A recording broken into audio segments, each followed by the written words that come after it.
Presidente, aquí, Panamá. Panamá, arriba, arriba. Para que estamos chiquitos.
Trying to give you guys a chance.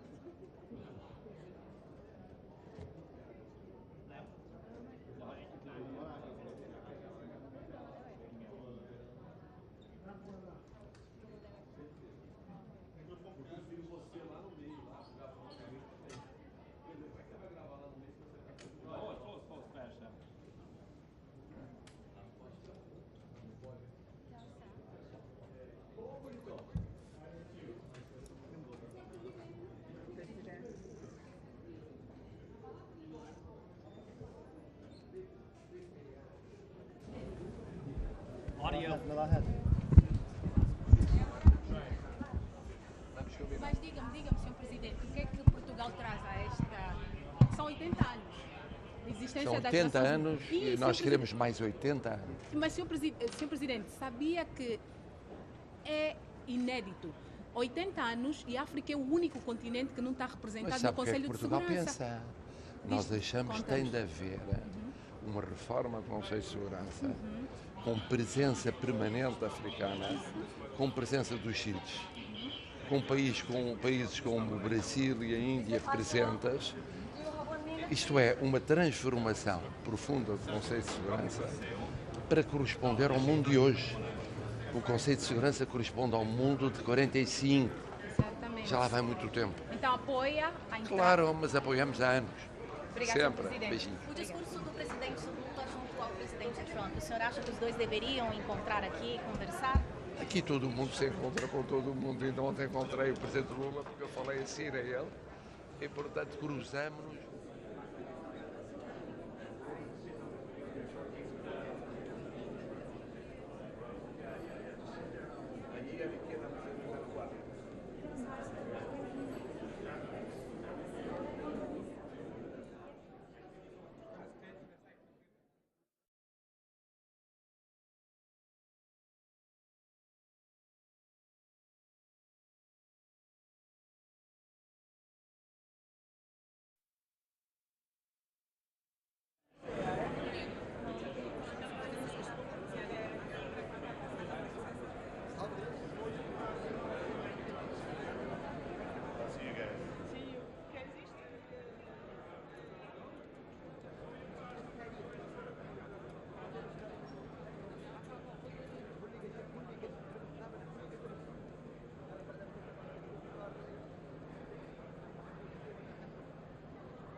daughter. Be careful, be careful. You can't do all. Okay, you are doing it.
Careful with your hands. If you don't speak, do it. Yeah, you're right.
Ethiopia. Yes, sir. Ethiopia.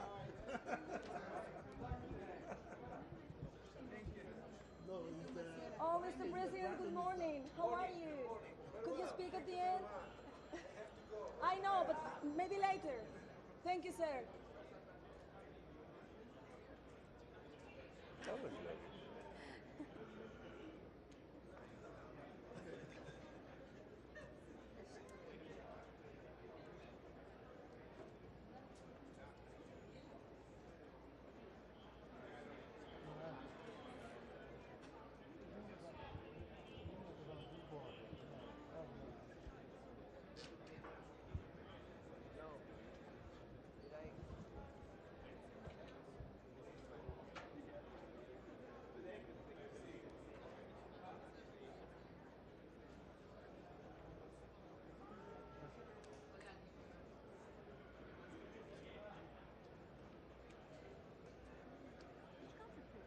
Poland. Yeah, the new one. Karuna Brokli.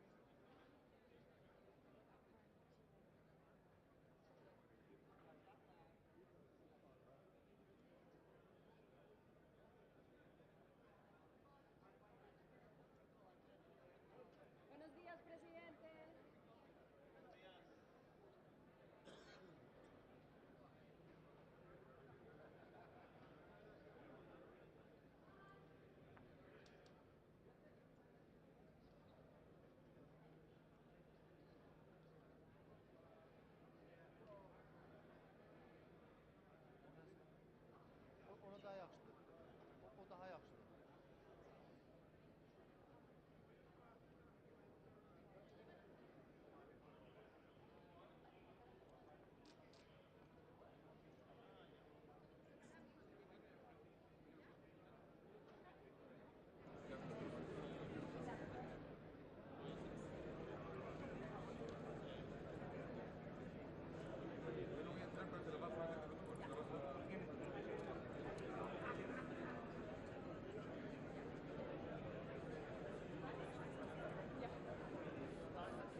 All of them.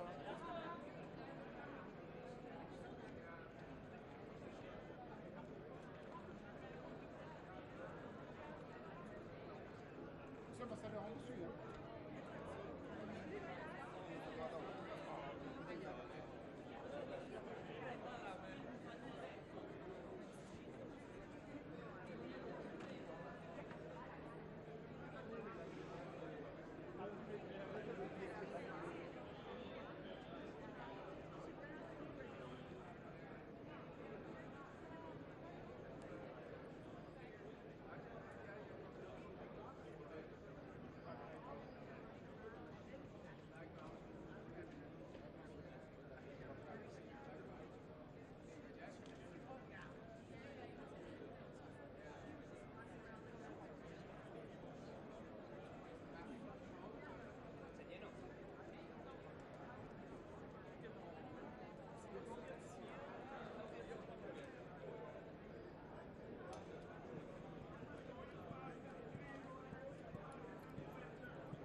They keep having me push back against the rail.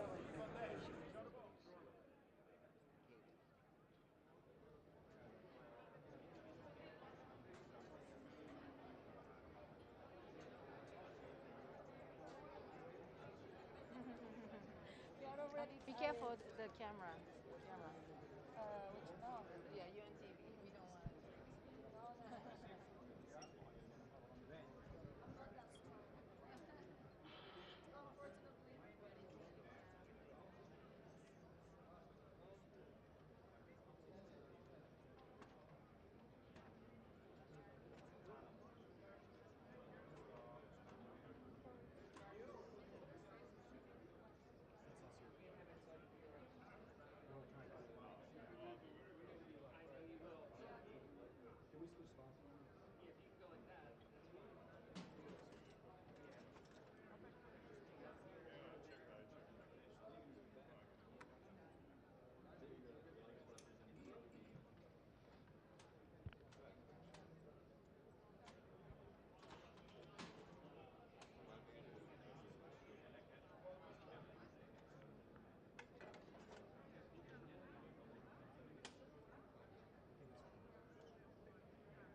Qual?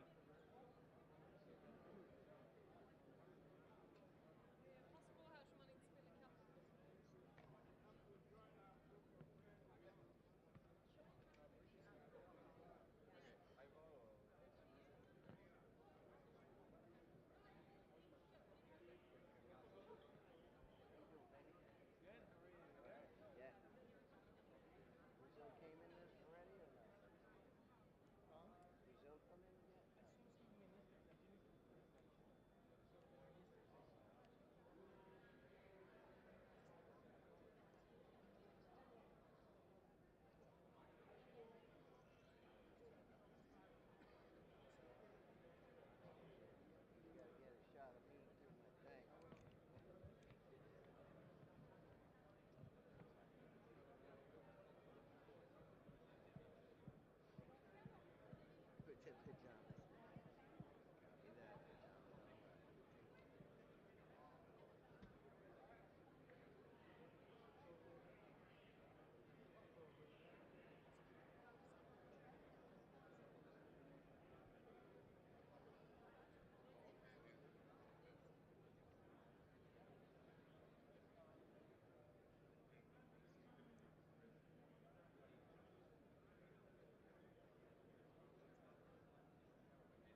coming, keep passing back and forth.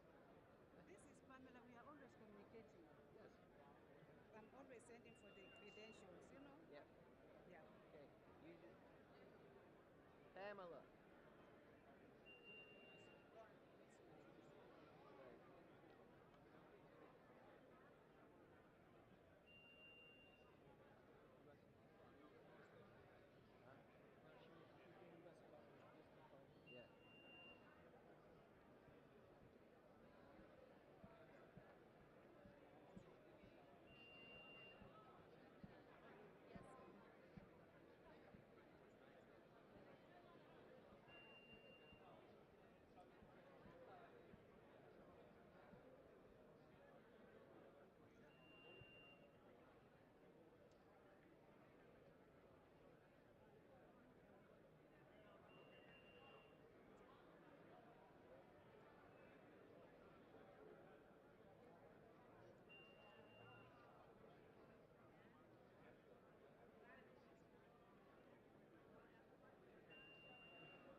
United Nations. We're here. I'm here. The president will be here. The Secretary Rubio will be here. They're transparent. They've been very clear. The president obviously loves New York. We recognize the importance of the UN, the importance of the world working together, but it must be functional, efficient. It must reach the people who really needs it. It must be rapid. As the Secretary of State has said, Marco Rubio, we must operate at the speed of relevancy. So it's because we care is why you're going to hear messages about reform and restoration, things that will take us into the future. Do you think the president will address the peace in DRC? I'm not going to get ahead of the president. He will address everything of importance to us. It's clear. He's made a difference in the world. He'll continue to. It's going to be a very exciting day. The door is open to the future.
Thanks, Kate.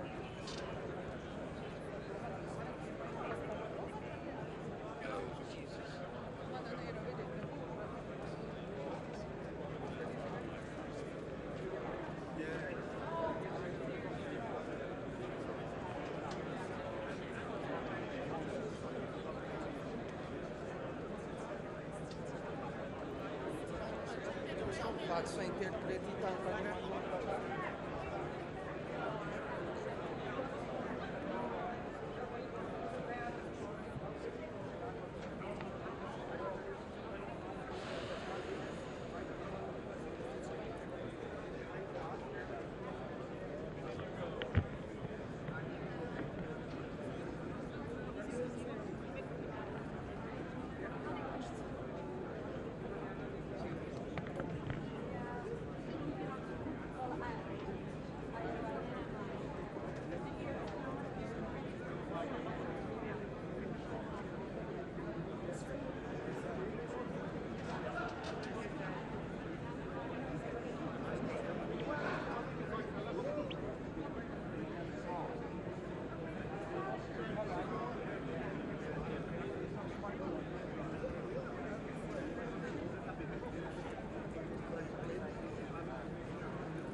Lay it on the ground. On the ground.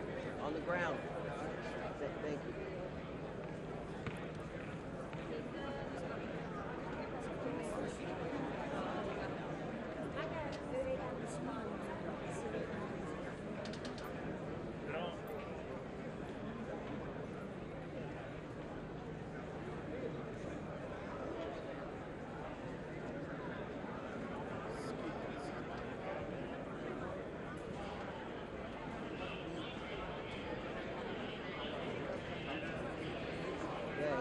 Disappeared before.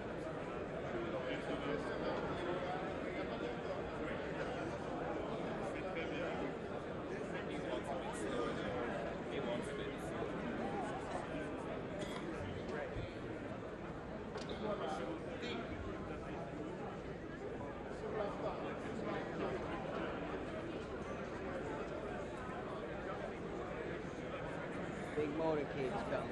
I don't know who it is. Oh, really?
take stock about the 80 years of existence of the UN.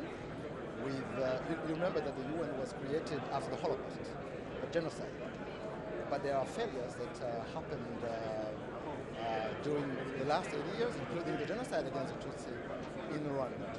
So, and we are a bit concerned actually with the resurgence of genocide ideology in our region, especially in Syria. So we will talk about the positive things, climate change, the digital transformation, the multilateralism that is important for all of us, but to also talk about how the UN will not commit the same mistakes that it has committed in the past by raising the alarm on the situation in our region. What about the Africa being part of the Security Council? That is important because now you know that when the UN Charter was adopted, only 4 African countries were independent and signed on the Charter. And now 2/3 of the items on the agenda of Security Council is about African conflict, African issues. Yet we don't have any single permanent member. So what we believe is that we need to have at least 2 African states as permanent member with all rights and privileges, including the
aisles, actually.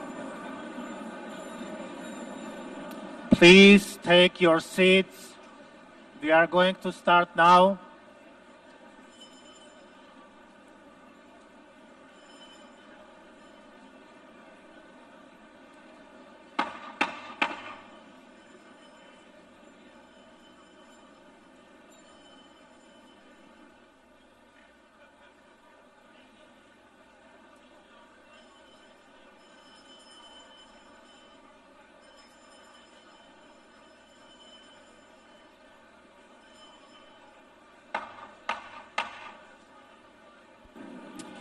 Good morning.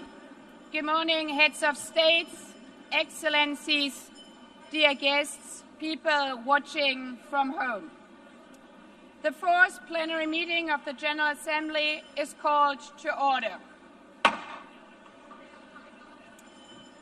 After our intense Monday, today starts the general debate of the 80th session. Before proceeding to the general debate, the Assembly will hear an introduction by Secretary General of his annual report on the work of the organization. Under Agenda Item 110, in accordance with Resolution 51/241 of 31st July 1997. Please take your seat. I now give the floor to the Secretary General of the United Nations, His Excellency Antonio Guterres.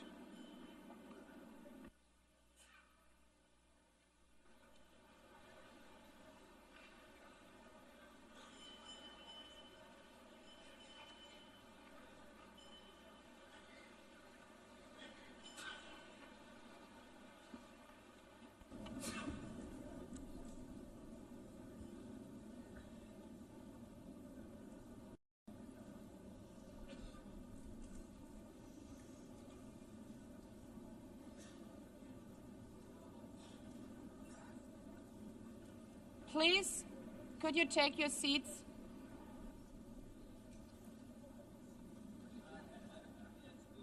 Let me begin with two words we have not been able to say often enough in this hall. Madam President.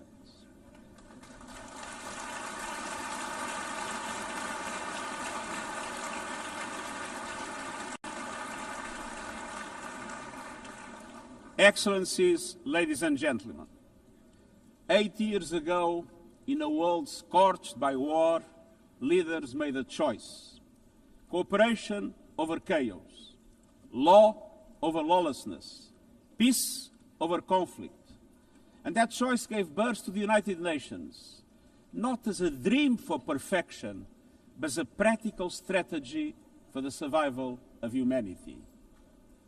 Many of our founders had seen firsthand the hell of the death camps and the terror of war. They knew that true leadership meant creating a system to prevent a replay of those horrors, a firewall against the flames of conflict and World War III, a forum for sovereign states to pursue dialogue and cooperation, and a concrete affirmation of an essential human truth: we are all in this together. And this General Assembly Hall is the heartbeat of that truth. It is why for decades world leaders have come to this one-of-a-kind podium. It is why you are here today. Because at its best, the United Nations is more than a meeting place. It's a moral compass, a force for peace and peacekeeping, a guardian of international law, a catalyst for sustainable development, a lifeline for people in crisis, a lighthouse for human rights, and the center that transforms your decisions, the decisions of member states, into action. 80 years on, we confront again the question our founders faced, only more urgent, more intertwined, more unforgiving.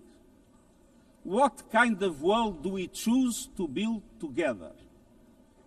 Excellencies, we have our work cut out for us, as our ability to carry out that work is being cut from us. We have entered in an age of reckless disruption and relentless human suffering. Look around. The principles of the United Nations that you have established are under siege.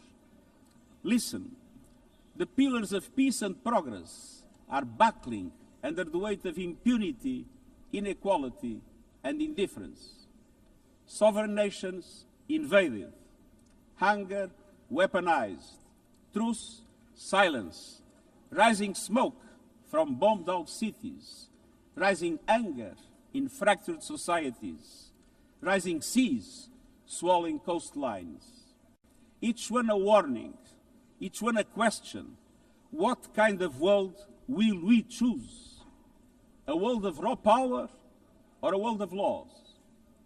A world that is a scramble for self-interest or a world where nations come together?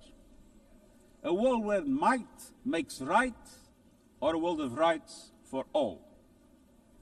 Excellencies, our world is becoming increasingly multipolar, and this is positive, reflecting a more diverse, dynamic global landscape.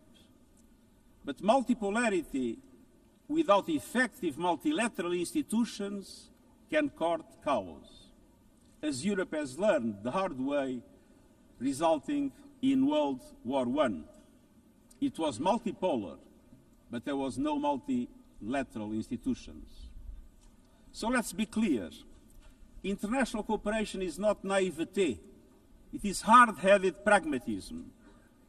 In a world where there's leap borders, isolation is an illusion. No country can stop a pandemic alone. No army can halt rising temperatures. No algorithm can rebuild trust once it is broken. These are global stress tests of our system, our solidarity, and our resolve. I'm convinced we can pass these tests, and we must. Because people everywhere are demanding something better, and we owe them a system worthy of their trust and a future worthy of their dreams. And so we must make the choice, an active choice, to reaffirm the imperative of international law, to reassert the centrality of multilateralism, to reinforce justice and human rights, and to recommit to the principles that gave rise to our organization, and to the promise contained in its first words, we the peoples. Excellencies, the choices we face are not part of an ideological debate. They are a matter of life and death for millions. As I scan the global landscape, we must make 5 critical choices. First, we must choose peace rooted in international law. Peace is our first obligation. Yet today, wars rage with a barbarity we vowed never to allow.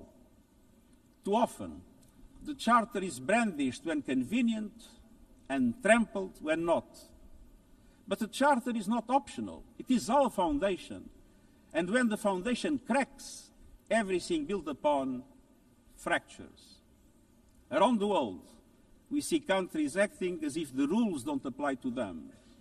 We see humans treated as less than human, and we must call it out. Impunity is the mother of chaos, and it has spawned some of the most atrocious conflicts of our times. In Sudan, civilians are being slaughtered, starved, and silenced. Women and girls face unspeakable violence. There is no military solution. I urge all parties, including those in this hall, end the external support that is fueling this bloodshed. Push to protect civilians, because the Sudanese people deserve peace, dignity, and hope. In Ukraine, relentless violence continues to kill civilians, destroy civilian infrastructure, and threaten global peace and security. I commend recent diplomatic efforts by the United States and others. We must work for a full ceasefire and a just, lasting peace in accordance with the Charter, UN resolutions, and international law. In Gaza, the horrors are approaching a third monstrous year. They are the result of decisions that defy basic humanity. The scale of death and destruction are beyond any other conflict in my years as Secretary General. The International Court of Justice has issued legally binding provisional measures in the case named Application of the Convention on the Prevention and Punishment of the Crime of Genocide in the Gaza Strip. Since then, a famine has been declared and the killing has intensified. The measures stipulated by the ICJ must be implemented fully and immediately.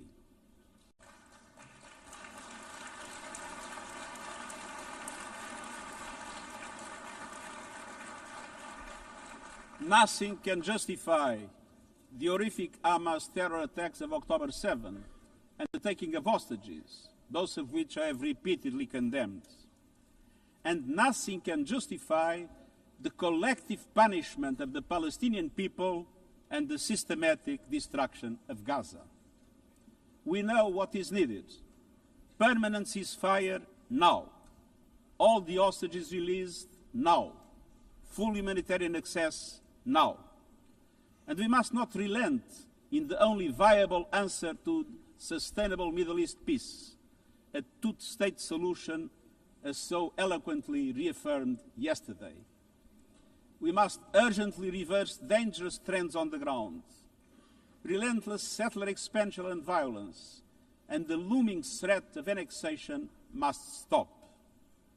Everywhere, from Haiti to Yemen, to Myanmar and the Sahel and beyond, we must choose peace anchored in international law.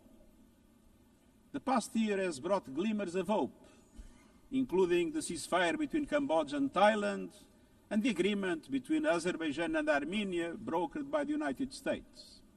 But far too many crises continue unchecked. Impunity prevails, lawlessness is a contagion, it invites mayhem, accelerates terror, and risks a nuclear free-for-all. When accountability shrinks, graveyards grow. When UN staff and facilities are attacked, violating legal obligations, so too is the core of our ability to serve and deliver.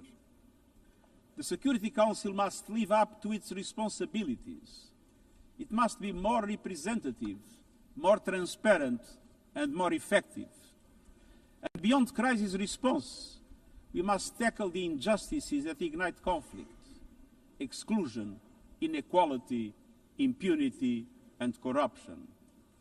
The surest way to silence the guns is to raise the volume for justice. Real security is born of fairness and opportunity for all. Excellences, cela m'amène au deuxième point. This leads me to my second point.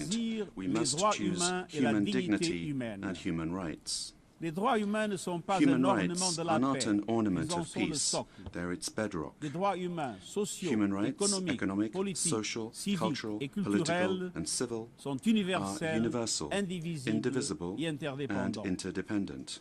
Choisir les droits, Choosing c'est rights plus que des means paroles. more than C'est words. choisir la justice It plutôt que le means choosing silence. justice over C'est silence. préserver la liberté It means et l'espace protecting civique. freedom and civic space. Faire avancer l'égalité pour Advancing les femmes et equality les for filles. women and girls. Combattre le racisme Confronting et la racism and discrimination discrimination sous toutes leurs in formes. all its forms. Protéger les défenseurs des Protecting droits human humains, rights les defenders, journalistes journalists, et la liberté and freedom of d'expression, speech. et garantir les droits And des réfugiés et upholding des the rights migrants of refugees and afin que la migrants mobilité so soit that sûre mobility is et safe conforme and au in droit accordance with international. international law.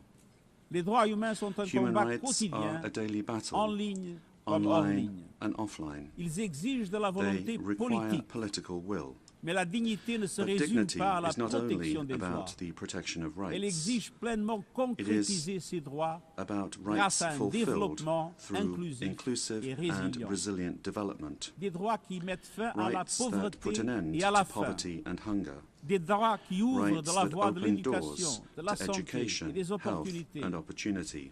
Les objectifs de The développement Sustainable durable Development sont Goals notre feuille are de our route shared commune roadmap pour for concrétiser ces achieving droits. these rights.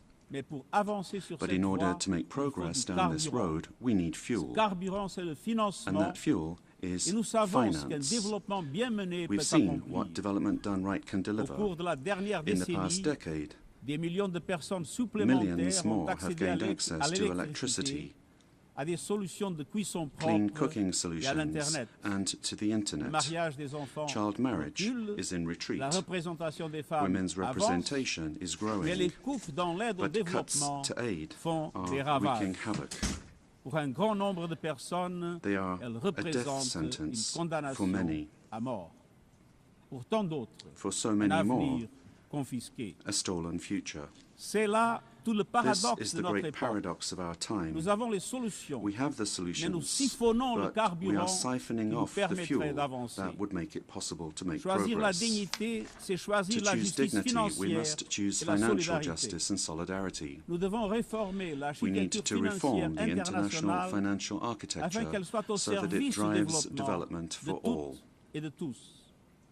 Avant que des banques multilatérales de With bigger développement and plus grandes bolder et plus multilateral audacieuses development qui banks prêtent lending more davantage et mobilisent and plus de capitaux mobilizing more privés pour les private pays en capital développement for developing avec des countries, mécanismes d'allègement de with dette plus faster rapides et and plus fairer justes, debt relief couvrant tous mechanisms, les pays en difficulté, helping every country y in compris crisis, ceux à revenus including intermédiaires. middle-income countries. Une protection des ressources nationales, Protecting en natural s'attaquant aux flux resources financiers by illicites, tackling illicit les financial pratiques fiscales flows and abusives abusive tax qui volent aux practices sociétés that rob leur societies avenir, of their future, et des institutions and financières global mondiales à financial l'image du monde institutions that d'aujourd'hui, represent today's avec world, une with participation far bien plus greater forte participation des pays of en développement developing countries dans sa composition et ses décisions. in terms of their composition Alors and faisons their le choix decision-making. d'une So, économie let mondiale au us service de choose a toutes global et economy tous. that works for everyone, Faisons le men choix and women. des droits Let humains us choose et de la human dignité rights and et dignity, donnons-nous les moyens d'une and transition let us juste equip pour les ourselves peuples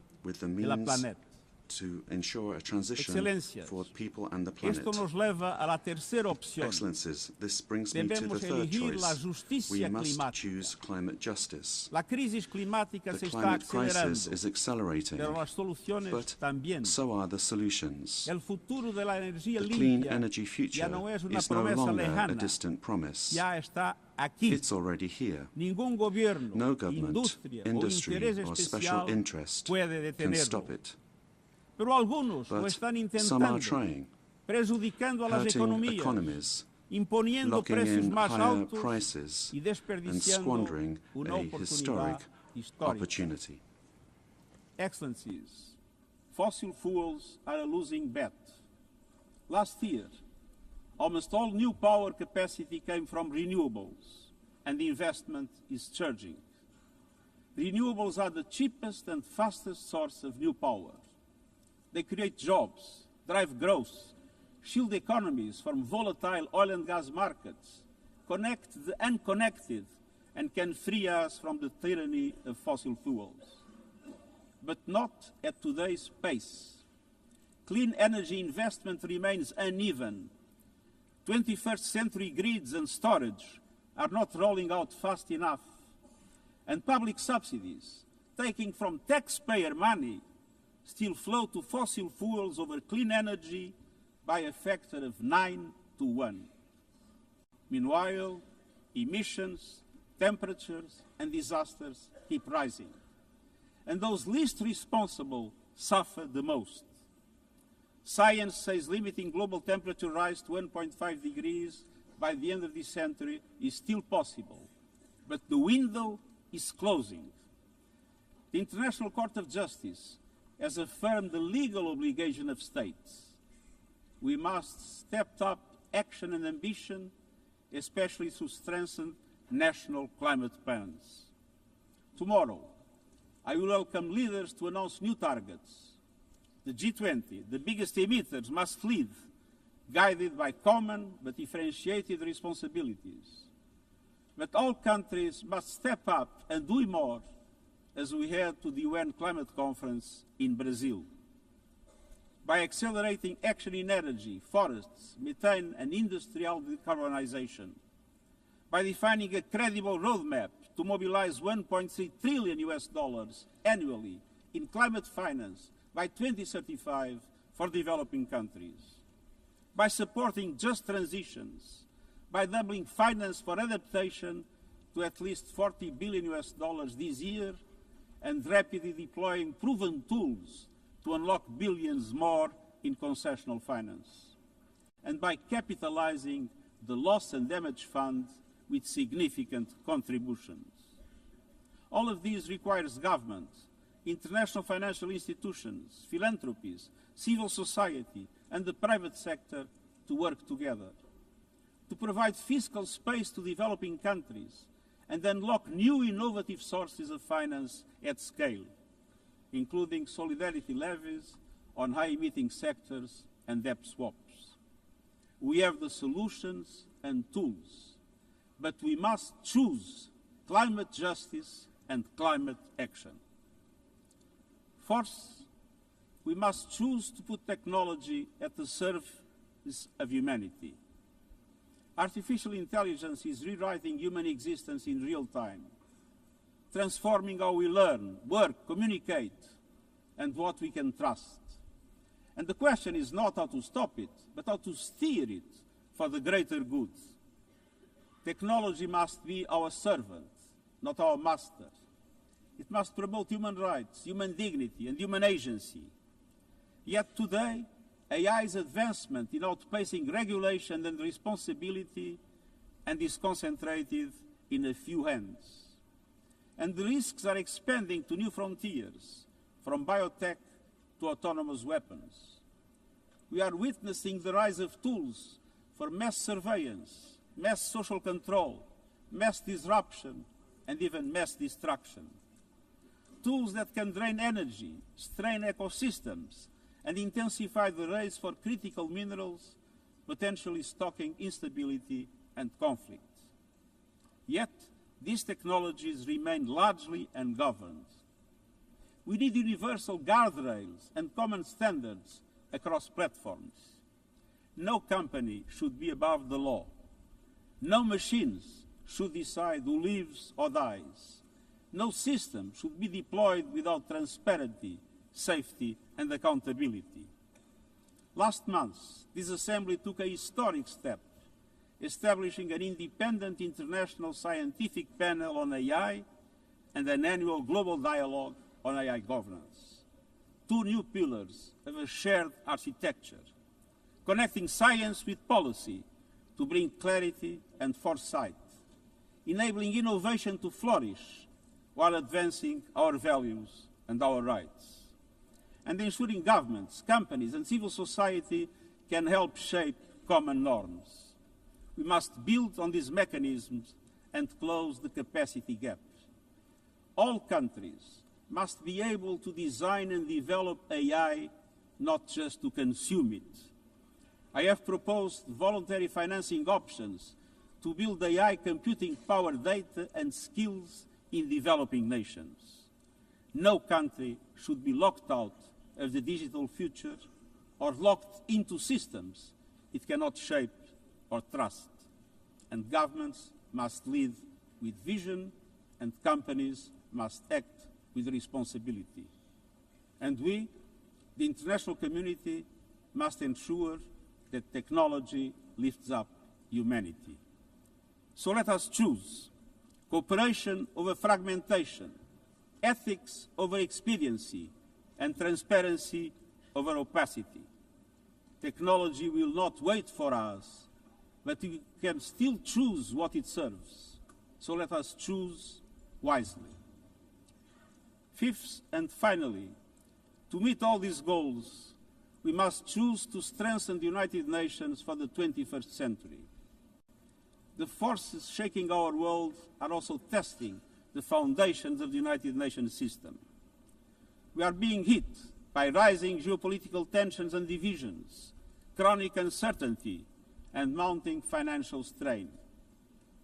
But those who depend on the United Nations must not be made to bear the cost, especially now, when for every dollar invested to support our core work to build peace, the world spends $750 on weapons of war. This is not only unsustainable, it is indefensible. In this moment of crisis, the United Nations has never been more essential. The world needs our unique legitimacy, our convening power, our vision to unite nations, to bridge divides and confront the challenges before us. The Pact for the Future has shown your determination to build a United Nations that is stronger, more inclusive, and more effective. That is the logic and the urgency of our UN80 initiative. We are moving swiftly and decisively. I put forward concrete proposals, a revised budget for 2026 that strengthens accountability, improves delivery, and cuts costs. Practical reforms to implement mandates more effectively and efficiently with greater impact. And ideas to spark a paradigm shift in the structure of the UN and how its parts work together. Most of these decisions rest with you, the Member States, and we will move forward in full respect of the established procedures. Together, let us choose to invest in a United Nations that adapts, innovates, and is empowered to deliver for people everywhere. Excellencies, my overriding message comes down to this. Now is the time to choose. It's not enough to know what the right choices are. I urge you to make them. I grew up in a world where choices were few. I was raised in the darkness of dictatorship, where fear silenced voices and hope was nearly crushed. Yet, even the bleakest hours, especially then, I discovered a truth that has never left me. Power does not reside in the hands of those who dominate or divide. Real power resides from people, from our shared resolve to uphold dignity, to defend equality, to believe fiercely in our common humanity and the potential of every human being. I learned early to persevere, to speak out, to refuse to surrender, no matter the challenge, no matter the obstacle, no matter the hour. We must and we will overcome. Because in a world of many choices, there is one choice we must never make, the choice to give up. We must never give up. That is my promise to you, for peace, for dignity, for justice, for humanity, for the world we know is possible when we work as one. I will never, ever give up. Thank you.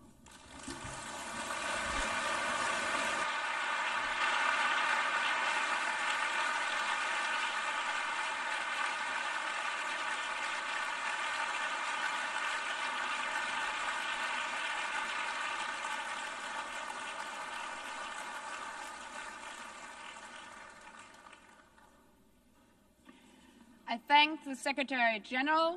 The Assembly will now turn to agenda item 8, entitled General Debate.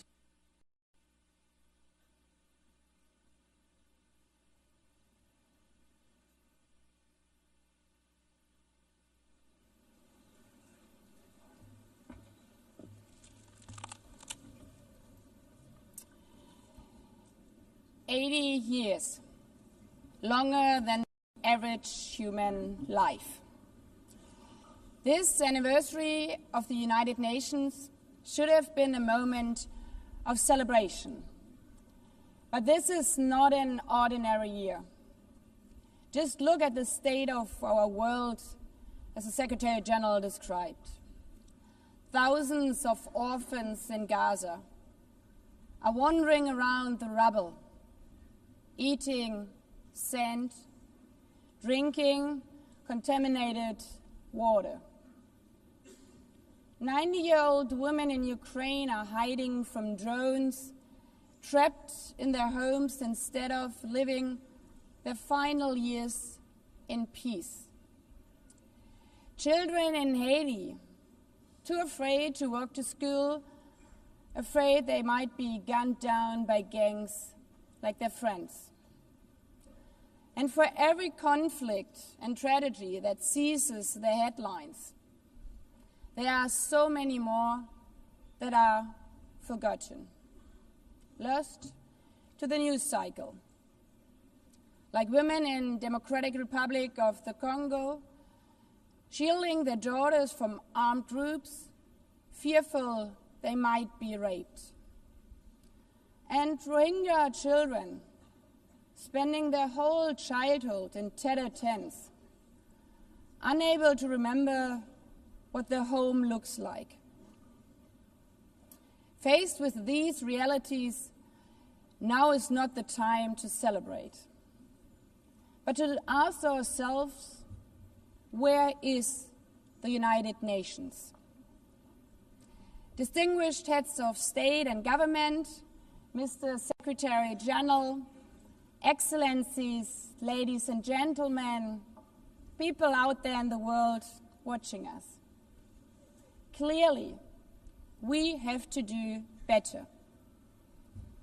But what we should not let cynics allow to weaponize these failures, to argue that our institution is a waste of money, outdated, irrelevant. when the principles of the Charter are ignored? Is it the UN that has failed? When tanks rolled into Ukraine, was it because Article 2 of the Charter is not clear enough about sovereignty and territorial integrity? When civilians, children, are killed in Gaza, is it humanitarian law at fault for failing to protect them? It's not the Charter which fails. It's not the UN as an institution which fails. The Charter, our Charter, is only as strong as member states' willingness to uphold it, and their willingness to hold to account those who violate it. Excellencies, yes, our world is in pain. Yes, we have failures. But imagine how much worse would it be without the United Nations? Would a single person be better off without it? Without UNICEF, 26 million children would not have received an education. Without the World Food Programme, nearly 125 million people would have lacked life-saving food assistance. Without the World Health Organization, over 1 billion vaccines would not have been supplied. Sometimes we could have done more, but we cannot let this dishearten us. If we stop doing the right thing, evil would prevail. This 80th session is not about big celebrations. It's about finding the resolve not to give up, the resolve to be better together, just as our predecessors did 8 decades ago. This institution was born in a world on fire and desperate for reprieve. 750 million, nearly a third of humanity back then, still under colonial rule. 2 world wars in a generation, 70 million dead. The horrors of the Holocaust revealed to our collective shame. This was a generation that knew almost nothing but suffering and despair. The signing of the Charter in 1945 gave hope to millions, gave us a North Star that guided our path from the ashes of war, helped guide nations from colonial rule into independent states, helped end apartheid. Across the decades, the United Nations has been a compass pointing toward peace, humanity, and justice. We have not always succeeded, but the story of this institution is not a story of easy victories. It's a story of falling and rising, of pulling ourselves and each other back up and trying harder. We gather here for the 80th time, not for empty celebration, not out of ritual, not to hear our own voices. We gather to prove that this institution matters, and that through this institution, every nation represented here, no matter how big or small, can summon again the strength and unity first shown in San Francisco 80 years ago. The courage and resolve of world leaders, who even while some called them back then naive, believed they could build a better world from the wreckage of the old. They showed then what true leadership is. It's not about imposing your will or putting others down. True leadership is about lifting others up, not out of altruism, but for our mutual benefit, and even out of our self-interest. Because as our founders and every architect of peace since then has understood, helping others is what makes ultimately our own countries stronger. Could any state have faced the global pandemic alone? The virus did not have any passport. We were only able to solve it at the end with the support of the World Health Organization. The climate crisis does not stop at borders. CO2 emissions anywhere affect people everywhere. Even the wealthiest cities in the world cannot shield themselves from wildfires. And imagine coming here by plane, how safe would you feel to step into the next airplane if there were no International Civil Aviation Organization anymore, which is responsible for setting safety regulations for 5 billion passengers each year? How comfortable would you be with your children using the internet while AI is uncontrolled and unchecked? As the lines between what is real and fake start to blur. In this globalized, digitalized world, we work together or we suffer alone. Excellencies, the theme of this milestone session and the high-level week is therefore better together. 80 years and more for peace, development, and human rights. Will living up to that be easy? No. But this hall was not built for easy times. It was built to come together to confront the hardest topics. This session is a session where the high-level week is about resolving differences. We showed some of it yesterday already. But even the house of dialogue and diplomacy needs a renovation. That is why the UN80 initiative and the wider reform process are not luxuries, but necessities. We are literally now at a crossroads, a make it or break it moment, politically, financially. Therefore, we have to deliver a United Nations that is agile, cost-effective, and fit for purpose. Member States have to give the Secretary General and this process their full support, because reform cannot stop in New York. It must carry through to every capital. That includes delivering the Pact for the Future and accelerating progress on the Sustainable Development Goals. Again, this is not about charity. It's about addressing the core purposes of this institution, about strengthening our foundations across all 3 pillars: peace and security, human rights, and sustainable development. They are inseparable. Leaving hundreds of millions trapped in extreme poverty, vulnerable to crisis, and denied their human rights is not only a moral failure, it's a recipe for global unrest, terrorism, and a tragic waste of humanity's greatest resource, its people. Put it simply, without the SDGs, there cannot be lasting peace.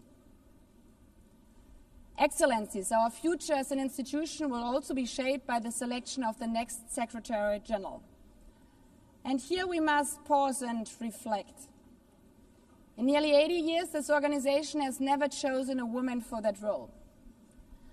One might wonder how out of 4 billion potential candidates, there could not be found a single one. Of course,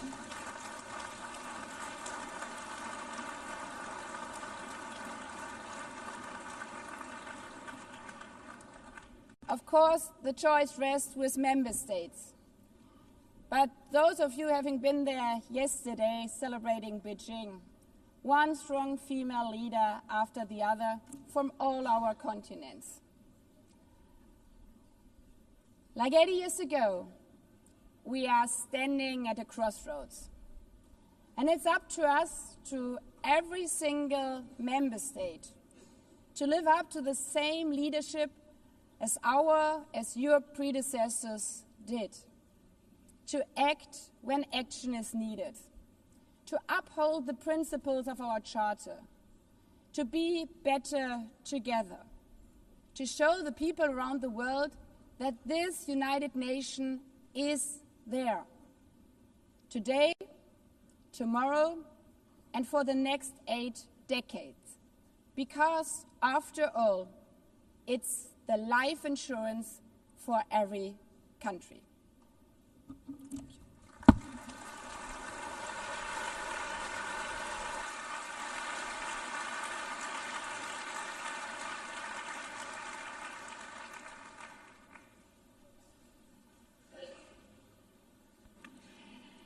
Before giving the floor to the first speaker for this morning, I would like to remind Member States that the list of speakers for the general debate has been established on the agreed basis that statements should be no longer than 15 minutes to enable all the speakers to be heard at a given meeting.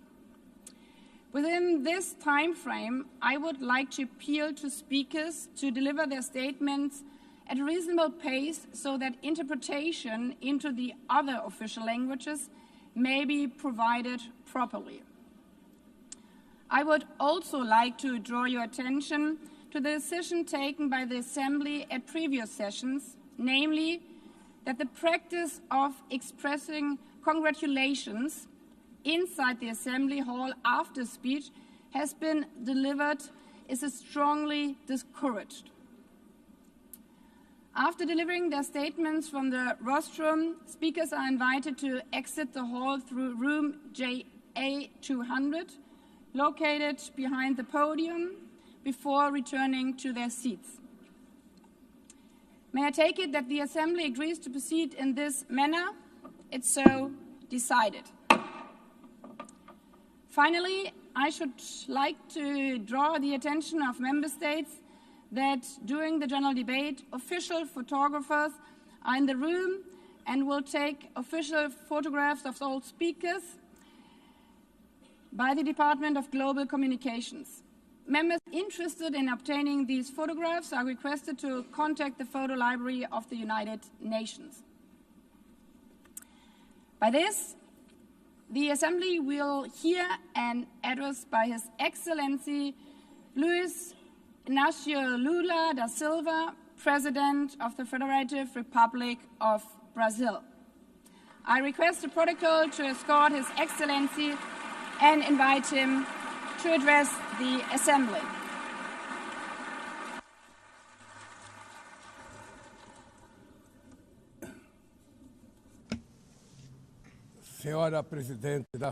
Madam President of the General Assembly, Annalena Berbuki, Mr. Secretary General Antonio Guterres, dear heads of state and government, and representatives of the member states gathered here. This should be a time to celebrate the United Nations. Created at the end of the war, the UN symbolizes the highest expression of the aspiration for peace and prosperity.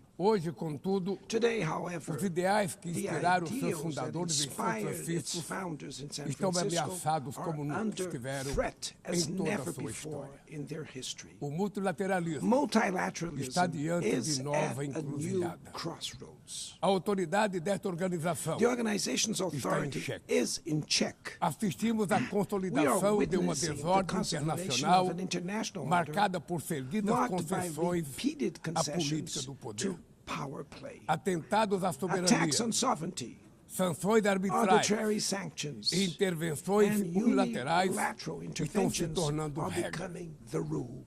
There is a clear parallel between the multilateralism crisis and the weakening of democracy. Authoritarianism is strengthened when we fail to act in the face of arbitrary acts, when the international society falters in defending peace, sovereignty, and the rule of law. The consequences are tragic throughout the world. Anti-democratic forces are trying to subjugate institutions and stifle freedoms. They worship violence, praise ignorance, act as physical and digital militias, and restrict the press. Mesmo sob ataque sem Even precedentes, under an o Brasil unprecedented optou attack, por Brazil resistir chose to e resist defender sua and defend its democracia democracy, reconquistada há regained 40 anos 40 pelo seu years povo ago by depois its de people 2 décadas de after governo 2 decades ditatorial. of dictatorial government. Não há justificativa There para is as no medidas justification for unilaterais e unilateral arbitrárias and contra nossas arbitrary measures instituições e nossa against our economia. institutions and our A economy. agressão contra a independência do The poder aggression judiciário against the é independence of the inaceitável. judiciary branch of power Esta is ingerência unacceptable. em This assuntos internos interference in domestic conta com o affairs auxílio de uma is extrema-direita aided by a subserviente e subservient saudosa far-right de antigas who is hegemonias. nostalgic of past Falsos hegemonies. patriotas False arquitetam patriots e promovem plan and publicly publicamente promote ações contra o actions Brasil. against Brazil. Não há pacificação com Cannot impunidade. be achieved with Há poucos impunity. dias, A few days e ago, pela primeira and for the vez em first time in 525 anos de nossa 525 história, years of our history, ex-chefe de a Estado former head of state foi condenado was por atentar convicted contra of o Estado attacking the democrático de democratic direito. rule of law. Foi He investigado, was investigated, indiciado e julgado indicted, trialed, e and held responsabilizado pelos accountable seus atos for his em actions processo in a minucioso. meticulous process. Teve amplo direito de defesa, He has the prerrogativa right to que as defend himself was ditaduras secured, negam a às suas prerogative that vítimas. dictatorships deny to Diante their dos victims olhos do mundo, before the eyes of the O Brasil world. deu recado Brazil a todos os sent a candidatos message to all autocratas aspiring e aqueles que os apoiam. autocrats and those who Nossa support them. democracia Our e democracy, nossa our soberania sovereignty são are inegociáveis. non-negotiable.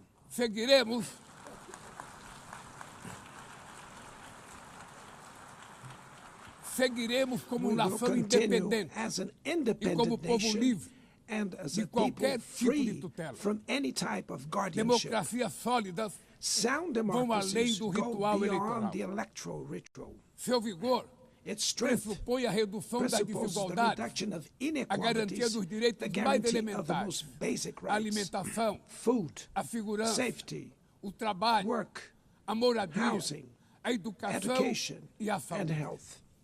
A democracia falha Democracy quando as fails mulheres ganham when menos que women os homens earn less than ou men morrem pelas or mãos de die parceiros at e the hands familiares. of partners and family Ela members. perde It quando loses fecha suas when it portas closes its e doors culpa migrantes and pelas blames mazelas do migrants mundo. for the world's ills. A pobreza Poverty é tão is inimiga as da much democracia an enemy of quanto o democracy extremismo. as extremism. Por isso, Therefore, foi com orgulho we were que proud to recebemos receive da FAO a confirmation from confirmação de que o FAO Brasil that Brazil voltou a has sair do once mapa again da left fome the hunger este map ano de in this 2025. year, 2025. Mas no mundo, But in the ainda há world, 670 there are milhões still de pessoas famintas 670 e million hungry cerca de people 2 and bilhões e about 300 milhões 2.3 billion enfrentam insegurança face alimentar. food insecurity. A única guerra The only que war todos podem of sair which vencedores everyone é a can que emerge travamos victorious contra a is the fome one e a we wage pobreza. against hunger and Esse é o poverty. objetivo da Aliança This is the Global goal of the que global lançamos no alliance we G20 launched e que já conta at the com o apoio de G20 and which has 103 the support países. of 103 A countries. comunidade The internacional international community precisa rever needs to suas revise prioridades, its priorities, reduzir os gastos com reduce guerras arms e spending, aumentar a ajuda and ao increase desenvolvimento. development aid. Aliviar os serviços Relieve da the dívida service externa of the dos foreign países mais debt pobres, of the poorest sobretudo os countries, above africanos, all African e nations, definir and padrões set mínimos de minimum tributação global global tax standards para que os super so ricos that the super paguem mais rich impostos pay que more os taxes trabalhadores. than workers.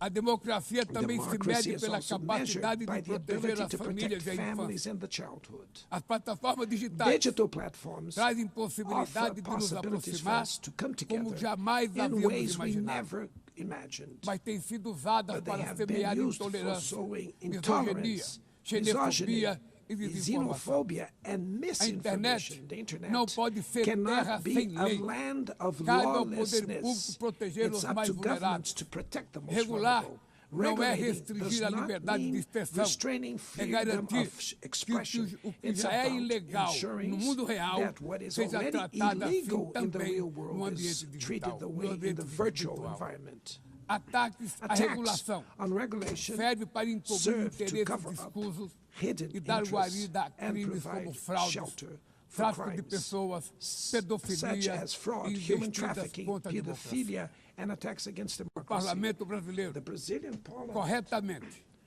was right apressou to sem rush abordar esse this to problema. address this issue. Com orgulho, promulguei na última semana uma das leis mais avançadas do mundo para a proteção de crianças e adolescentes na esfera digital. Também enviamos ao Congresso Nacional projeto de lei para fomentar a concorrência nos mercados digitais e para incentivar a instalação de data centers sustentáveis.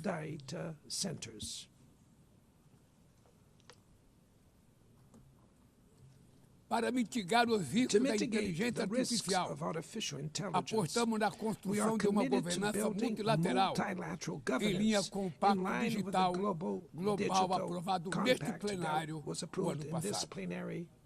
Senhoras e senhores, na América Latina e Caribe, vivemos um momento de crescente polarização e instabilidade.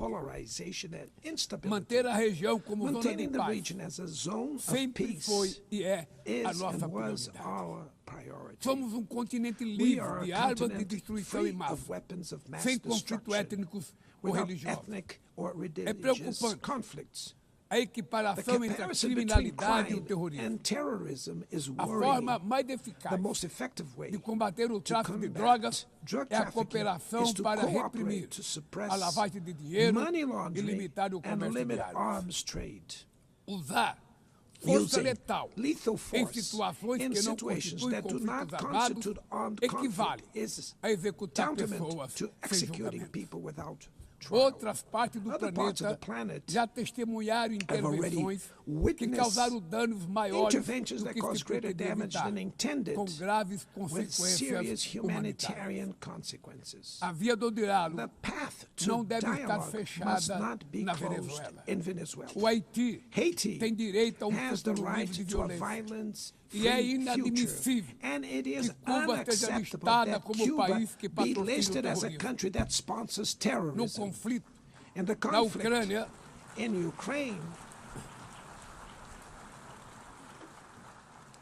No conflito na Ucrânia, todos já sabemos que não haverá solução militar. O recente encontro no Alasca despertou a esperança de uma saída negociada. É preciso pavimentar caminhos para uma solução realista. Isso implica levar em conta as legítimas preocupações de segurança de todas as partes. A iniciativa africana e o grupo de amigos da paz, criado por China e Brasil, podem contribuir para promover o diálogo. Nenhuma situação é mais emblemática do que o uso desproporcional e ilegal da força do que a da Palestina. Os atentados terroristas perpetrados pelo Hamas são indefensáveis mas nada, absolutamente nada, justifica o genocídio em curso em Gaza. Ali, sob toneladas de escombros, estão enterradas dezenas de milhares de mulheres e crianças inocentes. Ali também estão sepultados o direito internacional humanitário e o mito da superioridade ética do Ocidente. Esse massacre não aconteceria sem a cumplicidade dos que poderiam evitar. Em Gaza, fome é usada como arma de guerra. O deslocamento forçado de populações é praticado impunemente. Quero expressar minha admiração aos judeus que dentro e fora de Israel se opõem a esta punição coletiva. O povo palestino corre o risco de desaparecer. Só sobreviverá como um Estado independente integrado à comunidade internacional. Esta é a solução defendida por mais de 150 membros da ONU e afirmada ontem aqui, neste mesmo plenário, mas obstruída por um único veto. É lamentável que o presidente Mahmoud tenha sido impedido pelo país anfitrião de ocupar a bancada da Palestina nesse momento histórico.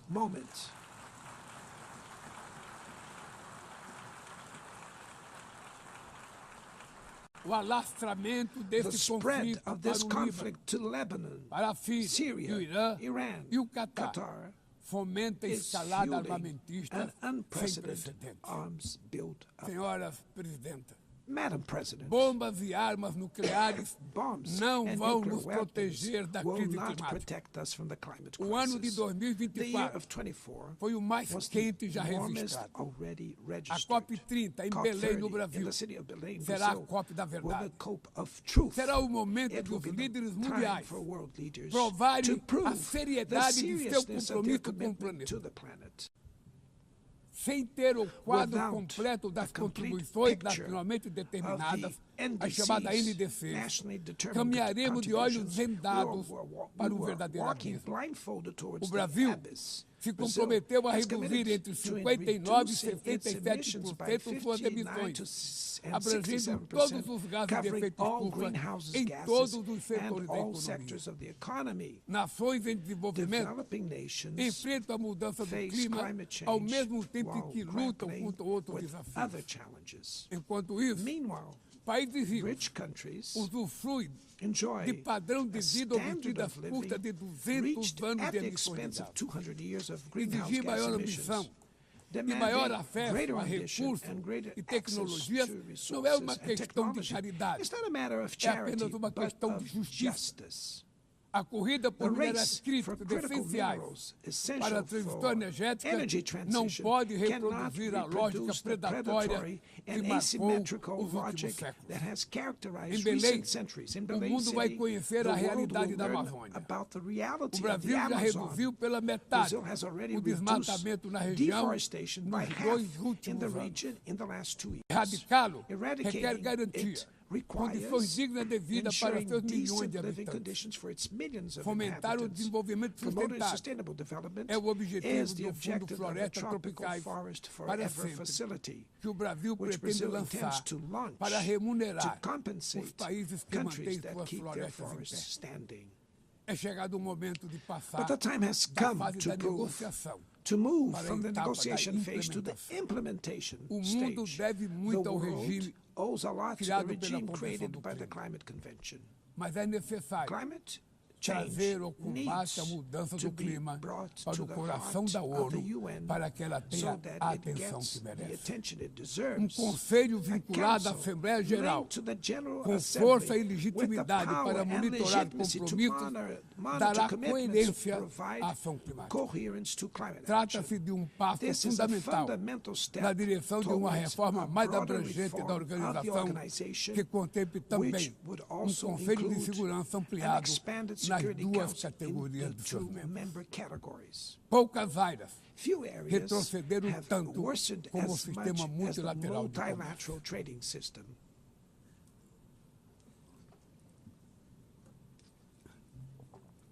Medidas Unilateral unilaterais measures transformam em letra have rendered morta fundamental principles princípios basilares such as como a the cláusula most de favored nação nations mais clauses favorecida. meaningless. Desorganizam cadeia de valor They have e disrupted lançam a economia value mundial chains and em threw the uma global espiral economy perniciosa into de a preços pernicious altos e spiral of estagnação. high prices and É urgente stagnation. It is urgent refundar o to OMC em bases to refound the modernas e WTO flexíveis. based on modern Senhoras and flexible e senhores, foundations. Your Excellencies, ladies este and ano gentlemen, this year, o mundo perdeu the duas world lost two personalidades exceptional excepcionais. public figures. O ex-presidente do Former Uruguai, Pepe Uruguayan Mujica, President Pepe e Mujica o nosso querido and Papa our dear Francisco. Pope Francis, Ambos both encarnaram como ninguém embodied the os best melhores valores humanist humanistas. values like no Suas other. vidas se Their lives entrelaçam, were se entrelaçaram com as with 8 the 8 décadas de existência da decades ONU. of the UN. Se ainda UN's estivesse entre existence. nós, If they were still among us, provavelmente usariam they would esta use this tribuna platform para to lembrar remember que o autoritarismo, that authoritarianism, a degradação environmental ambiental e a degradation, and desigualdade inequality não são are not inexoráveis. relentless. Que os únicos derrotados That the only são os que ones cruzam os defeated are braços those who stand resignados. idly by, Que resigned. podemos vencer and that we can defeat the false prophets and oligarchs who exploit fear and monetize hate, and that tomorrow is made of daily choices, and it takes courage to act to transform it. In the future that Brazil envisions, there is no room for the reenactment of ideological rivalries or spheres of influence. Confrontation is not inevitable. We need leaders with clear visions who understand that the international order is not a zero-sum game. The 21st century will be increasingly multi-polar. For it to remain peaceful, it cannot fall to multilateral. Brazil is giving increasing importance to the European Union, the African Union, ASEAN, CELAC, BRICS, and the G20. The voice of the Global South must be heard. The UN. The UN has today almost 4 times more members than the 51 who were at its foundation. Our historic mission is to make it once again a barrier of hope and a promoter of equality, peace, sustainable development, diversity, and tolerance. May God bless us all. And thank you very much.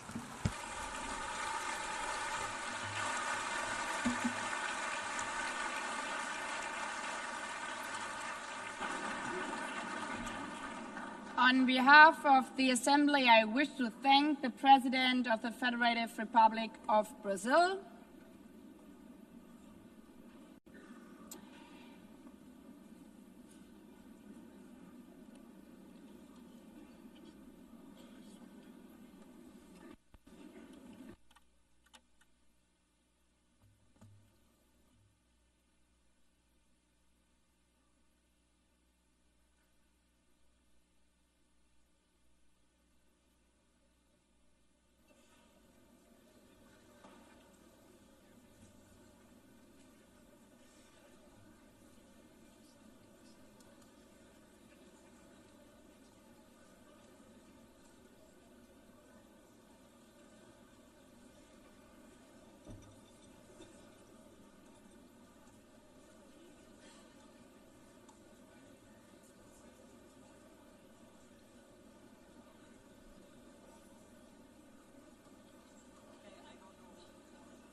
the Assembly will hear an address by His Excellency Donald Trump, President of the United States of America. I request protocol to escort His Excellency and invite him to address the Assembly.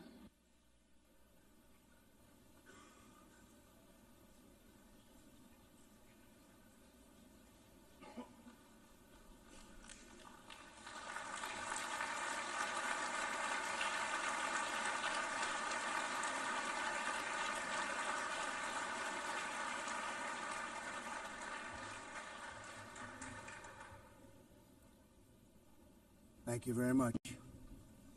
Very much appreciated.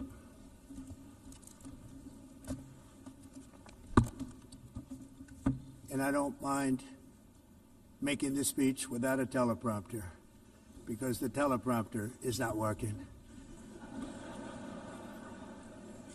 I feel very happy to be up here with you nevertheless, and that way you speak more from the heart. I can only say that whoever's operating this teleprompter is in big trouble.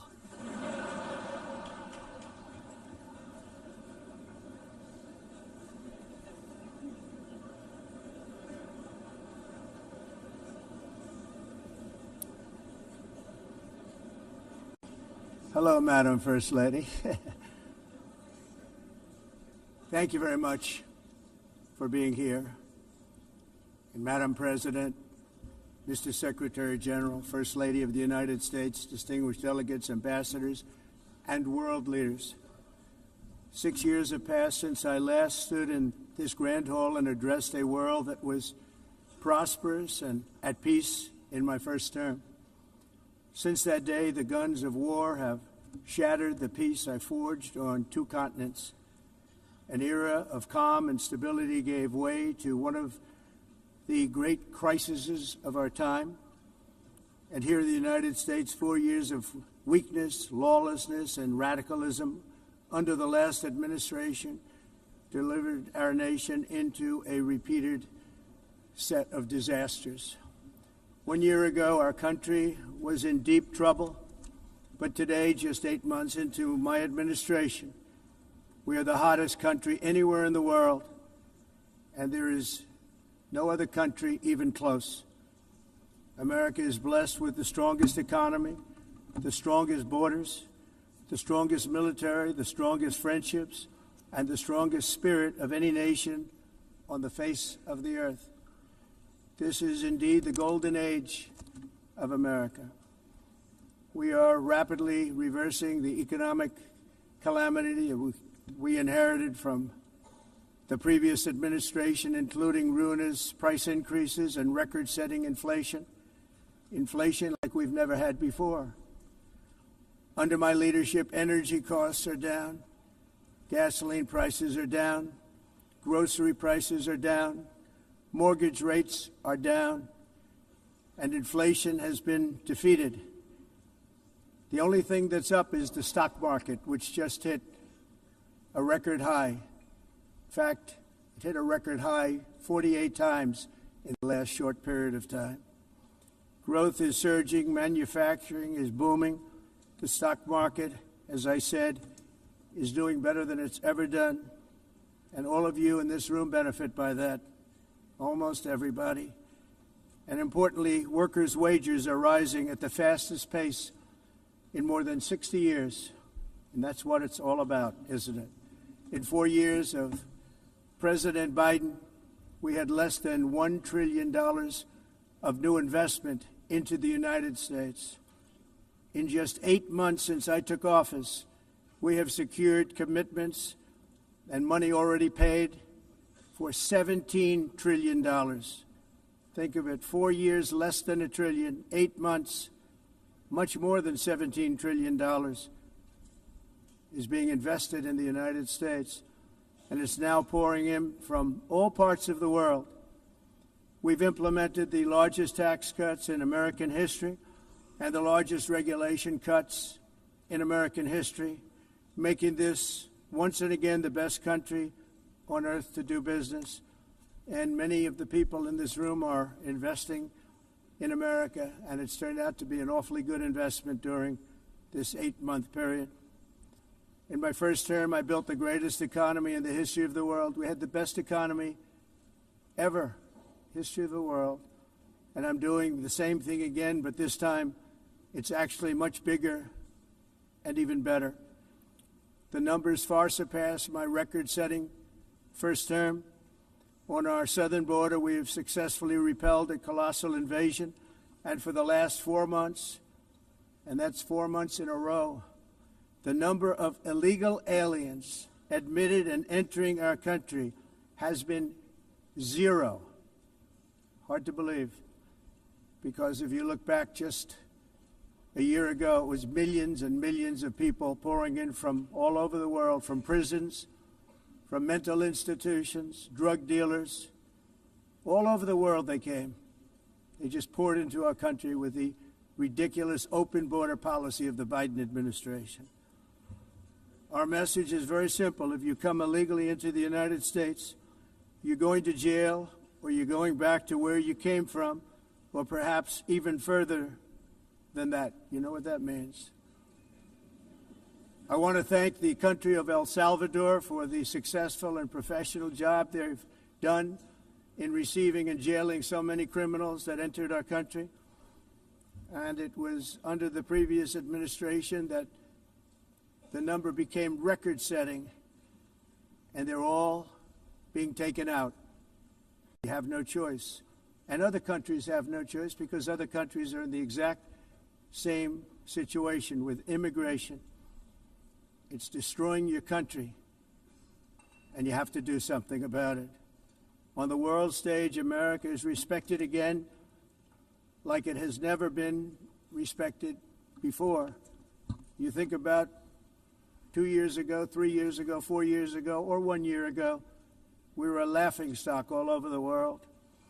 At the NATO summit in June, virtually all NATO members formally committed to increase defense spending at my request from 2% to 5% of GDP, making our alliance far stronger and more powerful than it was ever before.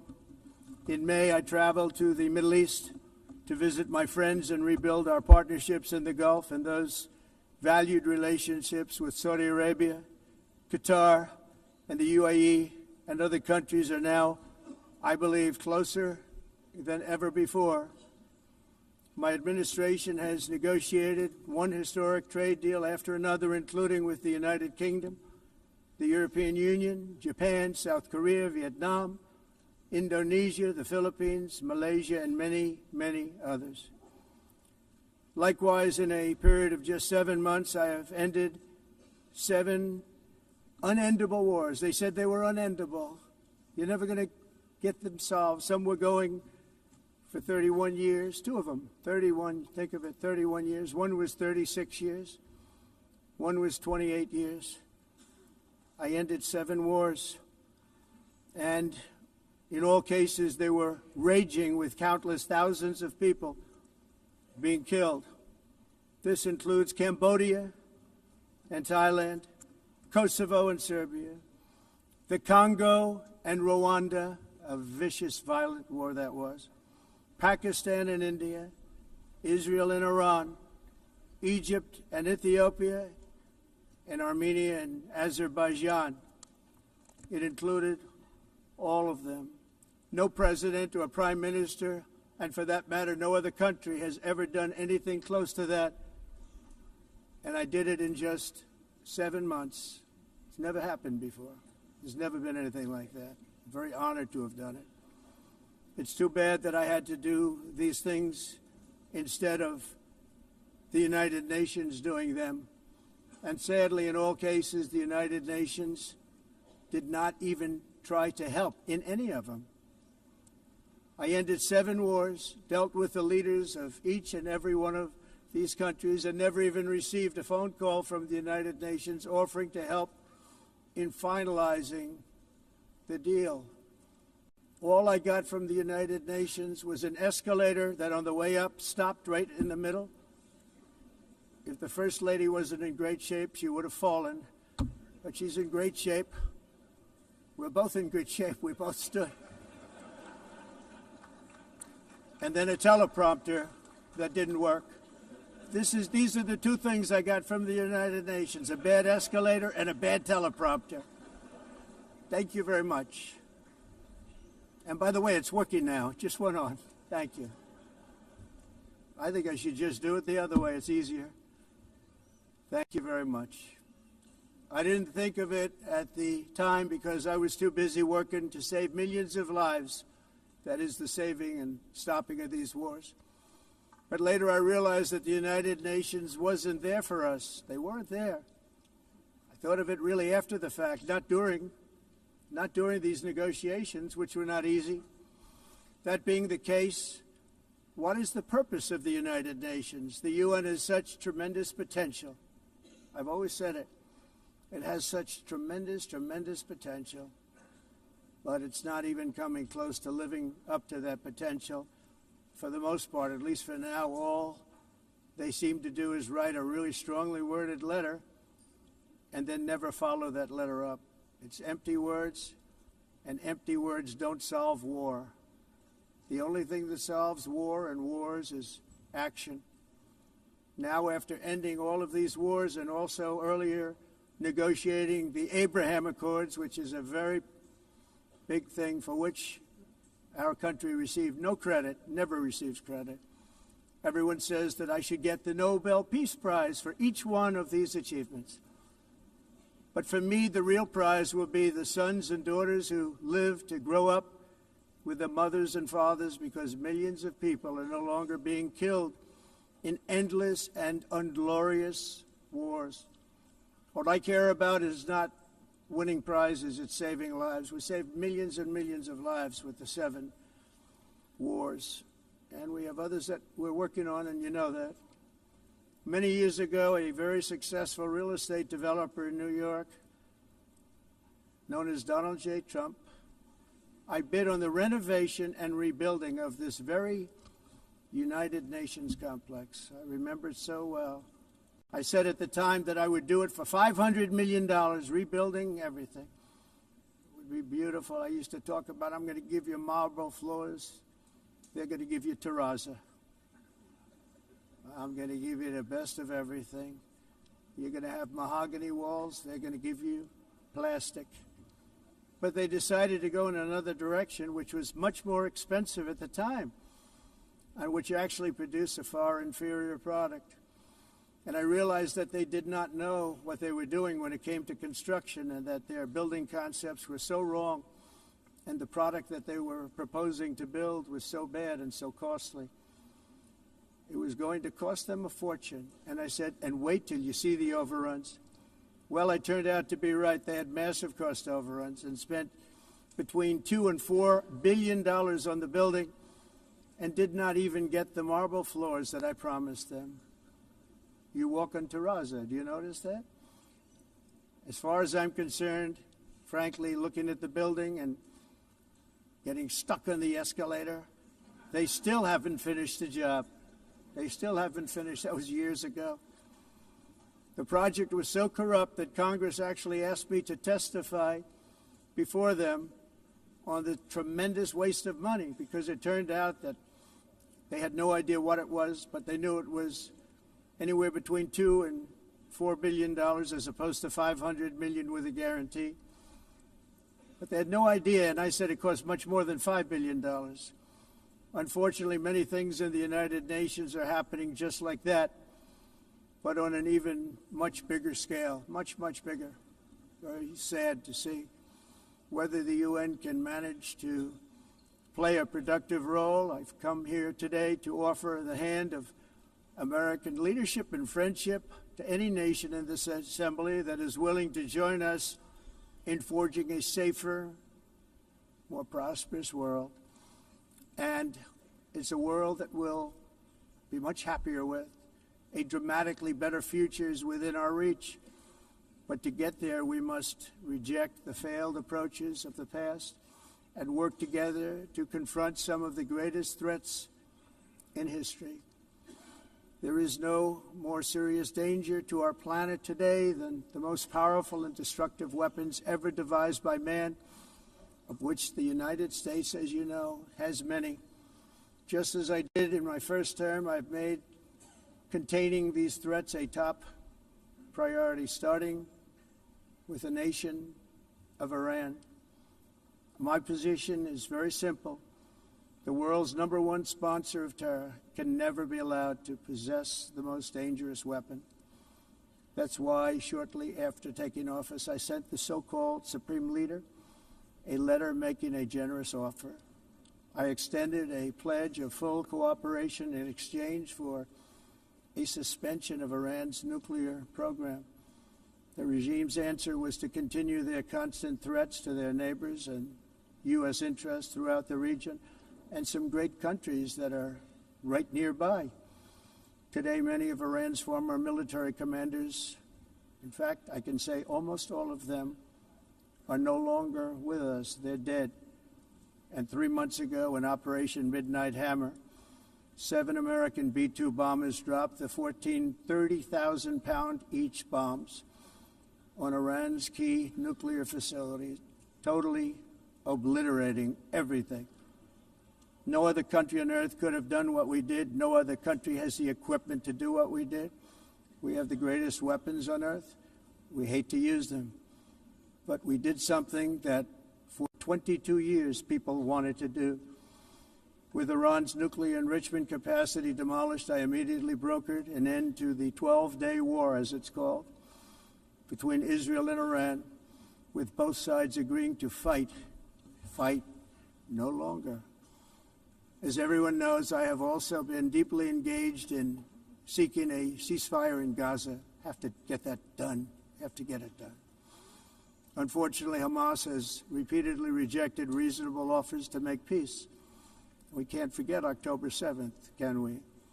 Now, as if to encourage continued conflict, some of this body is seeking to unilaterally recognize a Palestinian state. The rewards would be too great for Hamas terrorists for their atrocities. This would be a reward for these horrible atrocities, including October 7th, even while they refuse to release the hostages or accept a ceasefire. Instead of giving to Hamas and giving so much, because they've taken so much, they have taken so much. This could have been solved so long ago. But instead of giving in to Hamas's ransom demands, those who want peace should be united with one message: release the hostages now. Just release the hostages now. Thank you.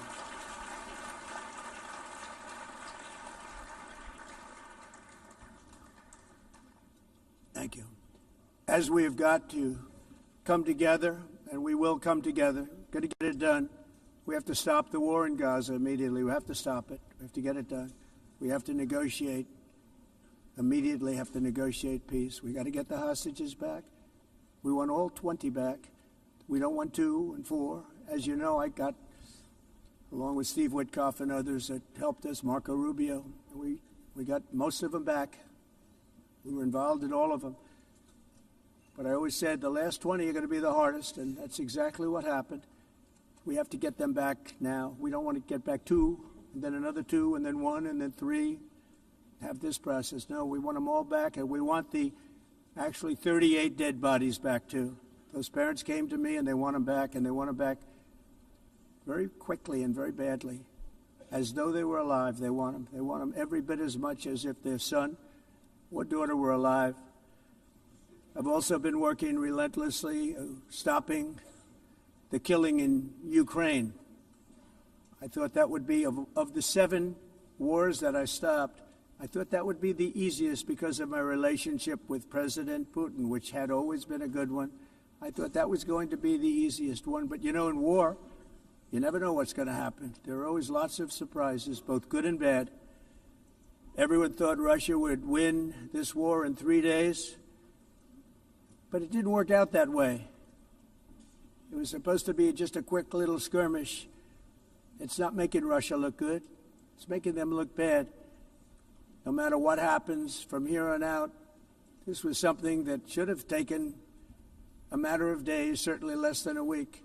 And they've been fighting for 3.5 years and killing anywhere from 5,000 to 7,000 young soldiers, mostly soldiers, on both sides, every single week, from 5,000 to 7,000 dead young people, and some in cities, much smaller numbers, where rockets are shot, where drones are dropped.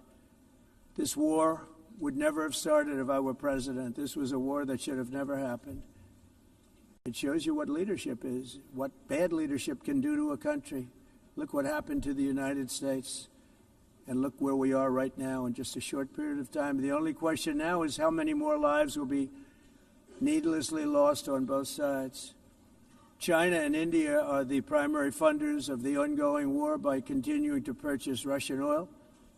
But inexcusably, even NATO countries have not cut off much Russian energy and Russian energy products, which, as you know, I found out about 2 weeks ago, and I wasn't happy. Think of it. They're funding the war against themselves.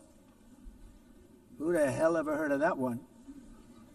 In the event that Russia is not ready to make a deal to end the war, then the United States is fully prepared to impose a very strong round of powerful tariffs, which would stop the bloodshed, I believe, very quickly. But for those tariffs to be effective, European nations, all of you are gathered here right now, would have to join us in adopting the exact same measures.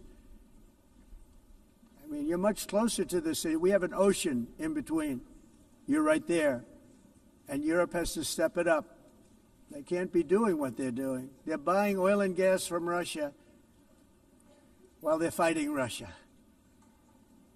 It's embarrassing to them, and it was very embarrassing to them when I found out about it, I can tell you that. But they have to immediately cease all energy purchases from Russia. Otherwise, we're all wasting a lot of time. So I'm ready to discuss this. We're going to discuss it today with the European nations, all gathered here. I'm sure they're thrilled to hear me speak about it, but that's the way it is. I like to speak my mind and speak the truth. As we seek to reduce the threat of dangerous weapons today, I'm also calling on every nation to join us in ending the development of biological weapons once and for all. And biological is terrible, and nuclear is even beyond, and we include nuclear in that. We want to have a cessation of the development of nuclear weapons. We know, and I get to view it all the time. Sir, would you like to see? And I look at weapons that are so powerful that we just can't ever use them. If we ever use them, the world literally might come to an end. There would be no United Nations to be talking about. There would be no nothing.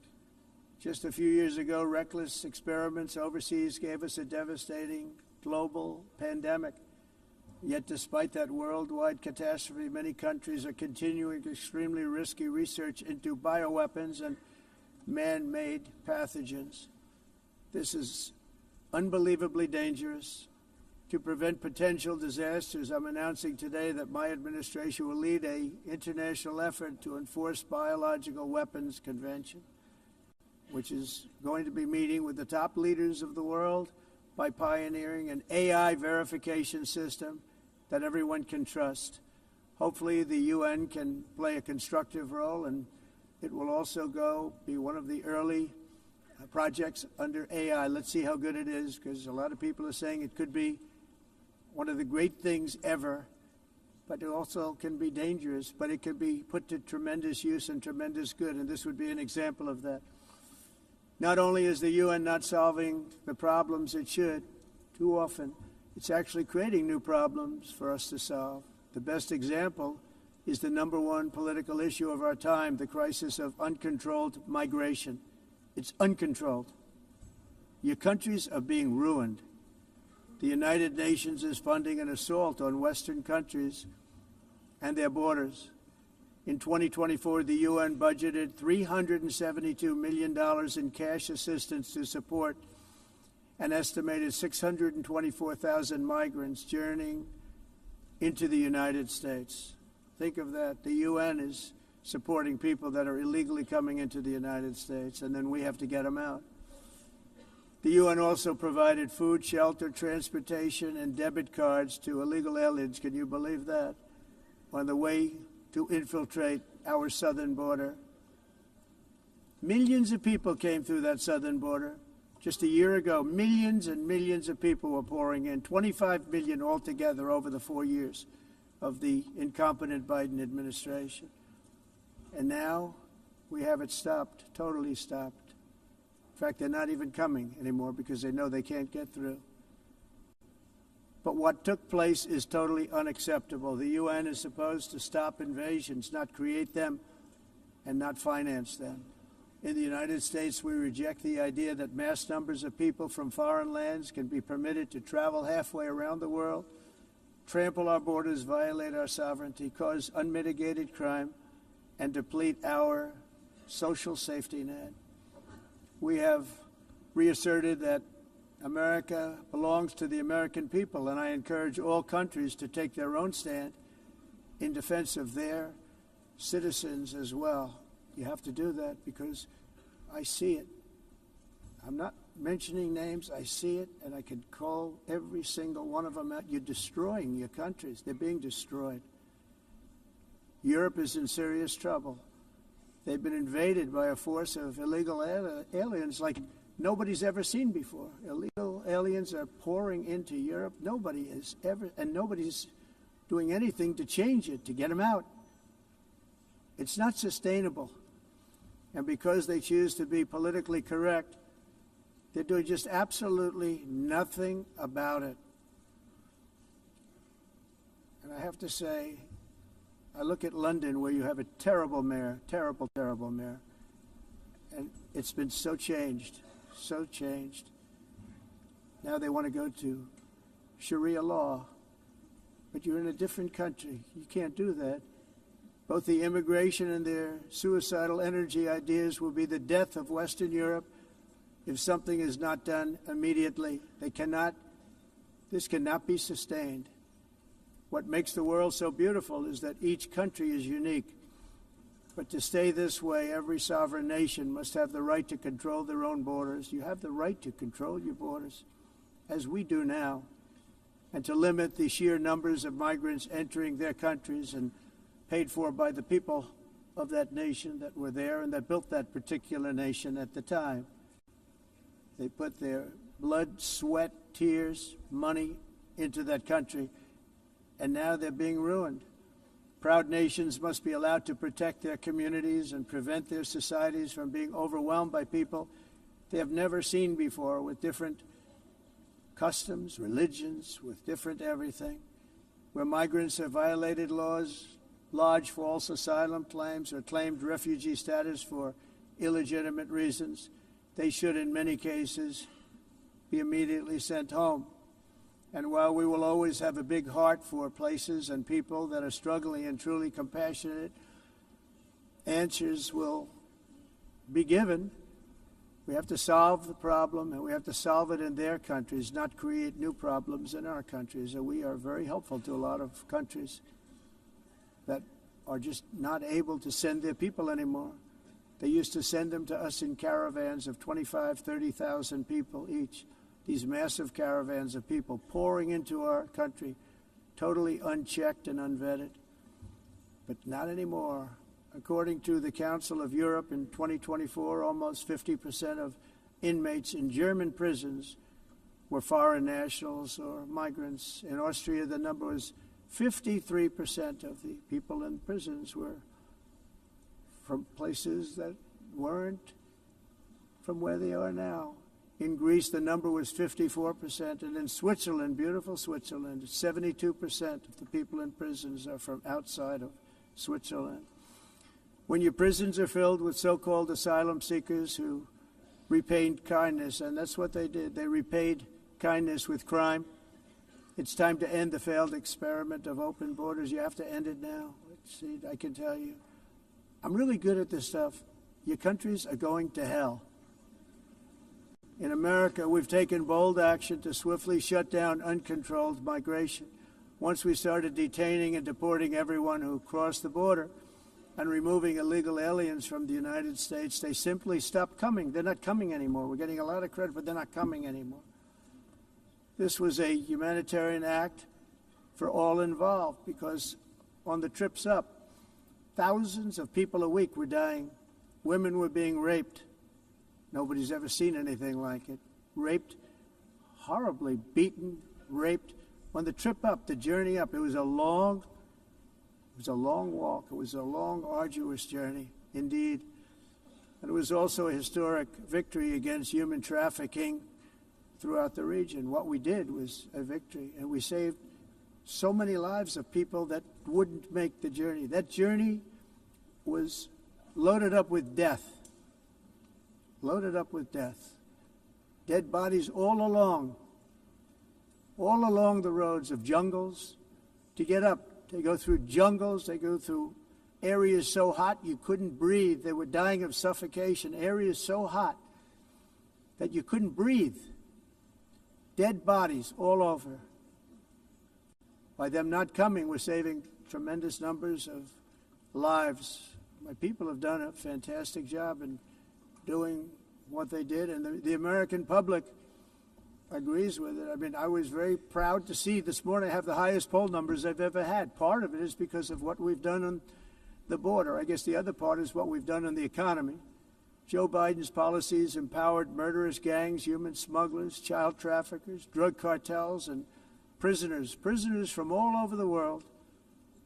The previous administration also lost nearly 300,000 children. Think of that. They lost more than 300,000 children, little children, who were trafficked into the United States on the Biden watch, many of whom have been raped, exploited, and abused, and sold sold. Nobody talks about that. The fake news doesn't write about it. With many others, young children who are missing or dead. And we found a lot of these children, and we're sending them back, and we've been sending them back to their parents. They said, nobody knows who they are. They said, where do you come from? And they'll give us a country, and we'll find out, and we'll figure it out, and we'll bring them back to their homes. And the mother and father rush to the door, and their tears in their eyes. They can't believe that they're seeing their son or daughter, their little son or daughter again. We've done almost 30,000 of them so far. Any system that results in the mass trafficking of children is inherently evil. Yet that is exactly what the globalist migration agenda has done, and it's what it's all about. In America, those days, as you know, are over. The Trump administration is working, and we are continuing to work to track down the villains that are causing this problem, and also, as I said, to get back the 30,000 we've already returned. Now I think we're going to have another. We're going to find a lot. You're not going to find all of them. 300, more than 300,000. They're lost or they're dead. They're lost or they're dead because of the animals that did this. To protect our citizens, I've also designated multiple savage drug cartels as far as and you see this, and you see it happening right before your eyes. Let's put it this way. People don't like taking big loads of drugs in boats anymore. There aren't too many boats that are traveling on the seas by Venezuela. They tend not to want to travel very quickly anymore. And we've virtually stopped drugs coming into our country by sea. We call them the water drugs. They kill hundreds of thousands of people. I've also designated multiple savage drug cartels as far as foreign terrorist organizations, along with two bloodthirsty transnational gangs, probably the worst gangs anywhere in the world, MS-13 and Tren de Aragua. Tren de Aragua is from Venezuela, by the way. Such organizations torture, maim, mutilate, and murder with impunity. They're the enemies of all humanity. For this reason, we've recently begun using the supreme power of the United States military to destroy Venezuelan terrorists and trafficking networks led by Nicolas Maduro. To every terrorist thug smuggling poisonous drugs into the United States of America, please be warned that we will blow you out of existence. That's what we're doing. We have no choice. Can't let it happen. They're destroying. I believe we lost 300,000 people last year to drugs, 300,000. Fentanyl and other drugs. Each boat that we sink carries drugs that would kill more than 25,000 Americans. We will not let that happen. Energy is another area where the United States is now thriving like never before. We're getting rid of the falsely named renewables. By the way, they're a joke. They don't work. They're too expensive. They're not strong enough to fire up the plants that you need to make your country great. The wind doesn't blow. Those big windmills are so pathetic and so bad, so expensive to operate. And they have to be rebuilt all the time, and they start to rust and rot. Most expensive energy ever conceived, and it's actually energy. You're supposed to make money with energy, not lose money. You lose money, the governments have to subsidize. You can't put them out without massive subsidies. And most of them are built in China, and I give China a lot of credit. They build them, but they have very few wind farms. So why is it that they build them and they send them all over the world, but they barely use them? You know what they use? Coal. They use gas. They use almost anything, but they don't like wind. But they sure as hell like selling the windmills. Europe, on the other hand, is a long way to go, with many countries being on the brink of destruction because of the green energy agenda. And I give a lot of credit to Germany. Germany was being led down a very sick path, both on immigration, by the way, and on energy. They were going green, and they were going bankrupt. And the new leadership came in, and they went back to where they were, with fossil fuel and with nuclear, which is good. It's now safe. You can do it properly. But they went back to where they were, and they opened up a lot of different plants, energy producing plants, and they're doing well. I give Germany a lot of credit for that. They've said this is a disaster, what's happening. They were going all green. All green is all bankrupt. That's what it represents. And it's not politically correct. I'll be very badly criticized for saying it, but I'm here to tell the truth. I don't care. It doesn't matter to me. I'm in New York City. I'm feeling a lot safer. Crime, we're getting crime down. And by the way, speaking of crime, Washington, D.C. was the crime capital of America. Now it's after 12 days, it's a totally safe city. Everyone's going out to dinner. They're going out to restaurants. Your wife can walk down the middle of the street with or without you. Nothing's going to happen. My people have done a fantastic job. And yes, I called in the National Guard, and the National Guard took care of business, and they weren't politically correct, but they took care of business. We got 1,700 career criminals out, brought them back to where they came from, the countries where they came from, or put them in jails. Washington, D.C. is now a totally safe city again, and I welcome you to come. In fact, we'll have dinner together at a local restaurant, and we'll be able to walk. We don't have to go by an armor-plated vehicle. We'll walk right over there from the White House. They've given up their powerful edge, a lot of the countries that we're talking about, in oil and gas, such as essentially closing the great North Sea oil. Oh, the North Sea, I know it so well. Aberdeen was the oil capital of Europe, and there's tremendous oil that hasn't been found in the North Sea. Tremendous oil. And I was with the Prime Minister I respect and like a lot, and I said, you're sitting with the greatest asset. They essentially closed it by making it so highly taxed that no developer, no oil company can go there. They have tremendous oil left, and more importantly, they have tremendous oil that hasn't even been found yet. And what a tremendous asset for the United Kingdom. And I hope the Prime Minister is listening, because I told it to him 3 days in a row. That's all he heard. North Sea oil, North Sea, because I want to see them do well. I want to stop seeing them ruining that beautiful Scottish and English countryside with windmills and massive solar panels that go 7 miles by 7 miles, taking away farmland.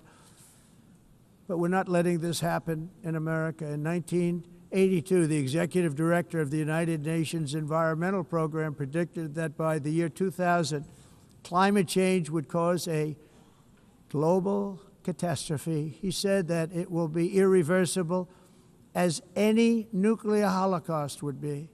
This is what they said at the United Nations. What happened? Here we are. Another UN official stated in 1989 that within a decade, entire nations could be wiped off the map by global warming. Not happening. You know, it used to be global cooling. If you look back years ago in the 1920s and the 1930s, they said, global cooling will kill the world. We have to do something. Then they said global warming will kill the world, but then it started getting cooler, so now they could just call it climate change, because that way they can't miss. It's climate change, because if it goes higher or lower, whatever the hell happens, there's climate change. It's the greatest con job ever perpetrated on the world, in my opinion. Climate change, no matter what happens, you're involved in that. No more global warming, no more global cooling. All of these predictions made by the United Nations and many others, often for bad reasons, were wrong. They were made by stupid people that have cost their countries fortunes and given those same countries no chance for success. If you don't get away from this green scam, your country is going to fail. And I'm really good at predicting things, you know. They actually said during the campaign they had a hat, the best-selling hat. Trump was right about everything. And I don't say that in a braggadocious way, but it's true. I've been right about everything. And I'm telling you that if you don't get away from the green energy scam, your country is going to fail. And if you don't stop people that you've never seen before, that you have nothing in common with, your country is going to fail. I'm the President of the United States, but I worry about Europe. I love Europe. I love the people of Europe. And I hate to see it being devastated by energy and immigration. This double-tailed monster destroys everything in its wake, and they cannot let that happen any longer. You're doing it because you want to be nice, you want to be politically correct, and you're destroying your heritage. They must take control strongly and immediately of the unmitigated immigration disaster and the fake energy catastrophe before it's too late. The carbon footprint is a hoax made up by people with evil intentions, and they're heading down a path of total destruction. You know, the carbon footprint was a big, big thing a few years ago.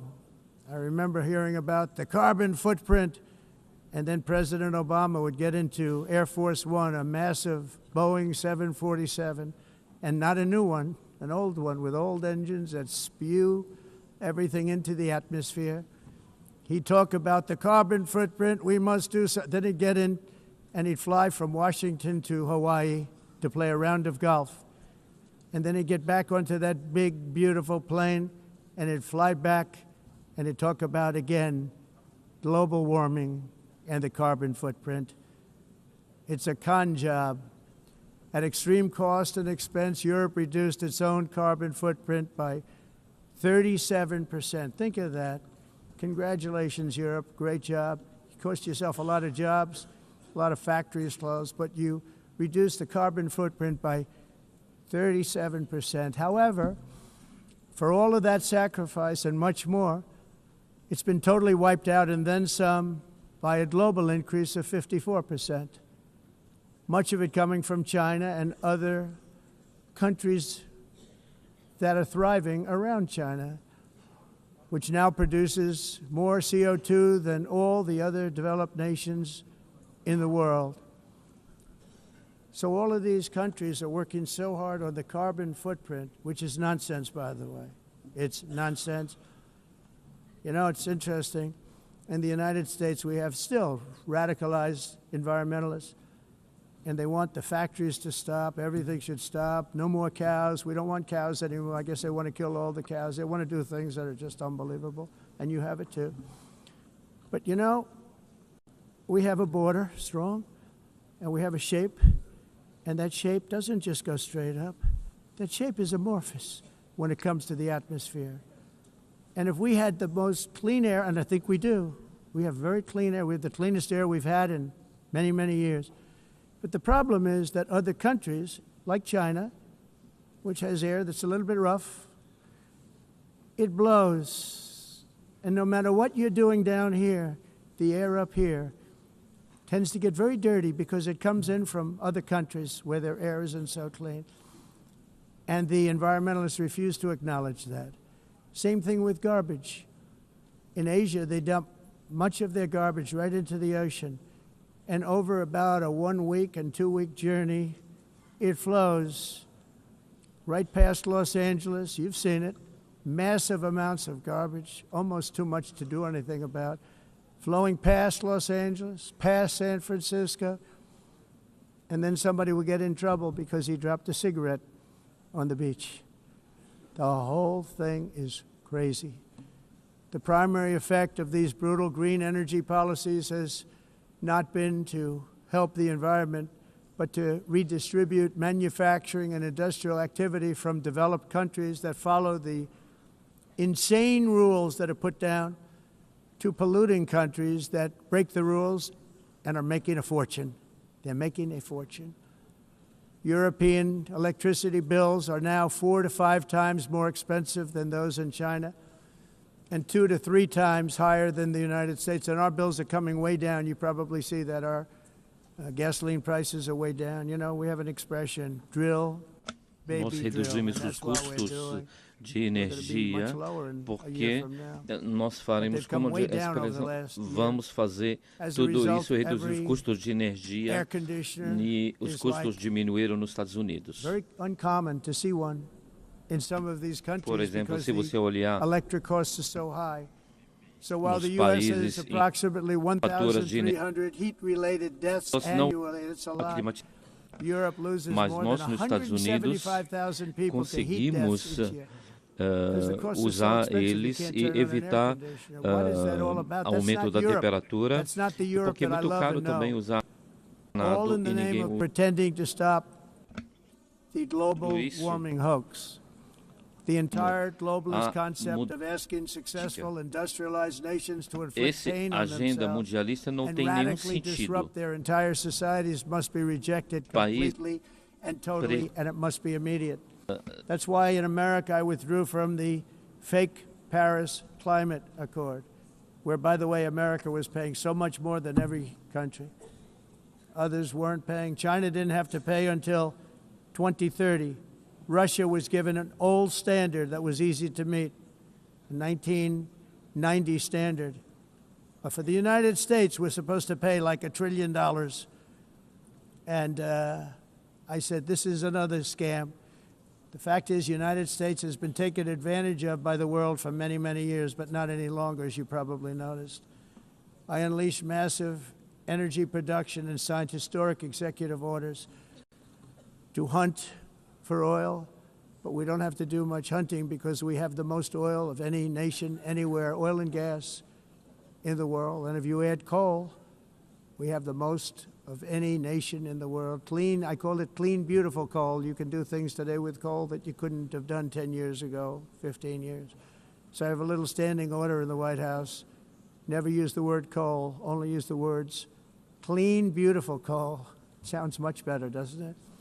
But we stand ready to provide any country with abundant, affordable energy supplies if you need them, when most of you do. We're proudly exporting energy all over the world. We're now the largest exporter. In the United States, we want trade and robust commerce with all nations, everybody. We want to help nations. We're going to help nations. But it must also be fair and reciprocal. The challenge with trade is much the same with climate.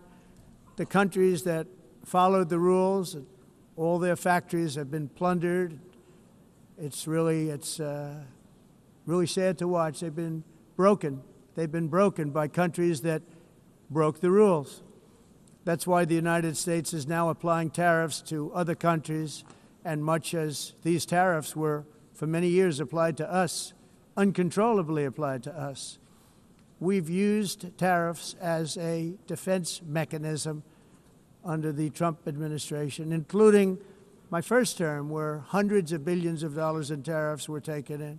And by the way, we had the lowest inflation, and now we have very low inflation.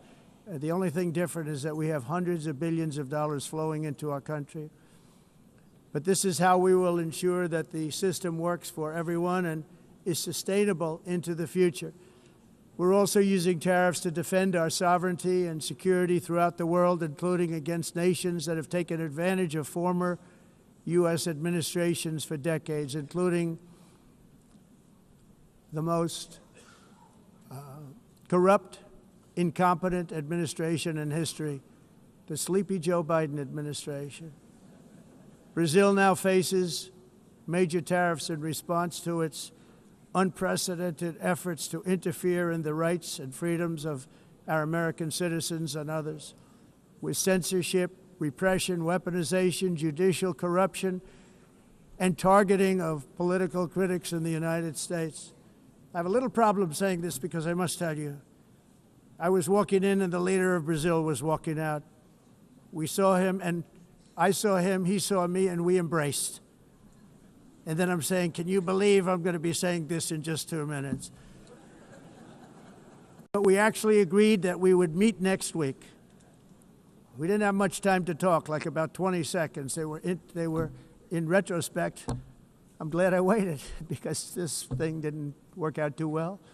But we did talk. We had a good talk, and we agreed to meet next week, if that's of interest. But he seemed like a very nice man, actually. He liked me, I liked him. But if you, and I only do business with people I like. When I don't like them, I don't like them. But we had, at least for about 39 seconds, we had excellent chemistry. It's a good sign. But also in the past, Brazil, can you believe this, unfairly tariffed our nation, but now because of our tariffs, we are hitting them back, and we're hitting them back very hard. As President I will always defend our national sovereignty and the rights of American citizens. So I'm very sorry to say this, that Brazil is doing poorly and will continue to do poorly. They can only do well when they're working with us. Without us, they will fail, just as others have failed. It's true. Next year, the United States will celebrate the 250th anniversary of our glorious independence, a testament to enduring power and American freedom and spirit. We will also be proudly hosting the 2026 FIFA World Cup, and shortly thereafter, the 2028 Olympics, which is going to be very exciting. I hope you all come.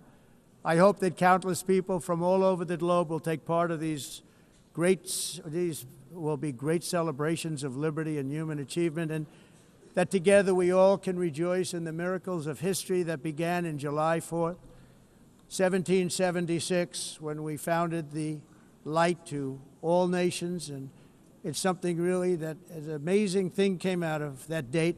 It's called the United States of America. In honor of this momentous anniversary, I hope that all countries who find inspiration in our example will join us in renewing our commitment, values, and those values really that we hold so dear together. Let us defend free speech and free expression. Let us protect religious liberty, including for the most persecuted religion on the planet today. It's called Christianity. And let us safeguard our sovereignty and cherish qualities that have made each of our nations so special, incredible, and extraordinary. In closing, I just want to repeat that immigration and the high cost of so-called green renewable energy is destroying a large part of the free world and a large part of our planet. Countries that cherish freedom are fading fast because of their policies on these two subjects. You need strong borders and traditional energy sources if you are going to be great again.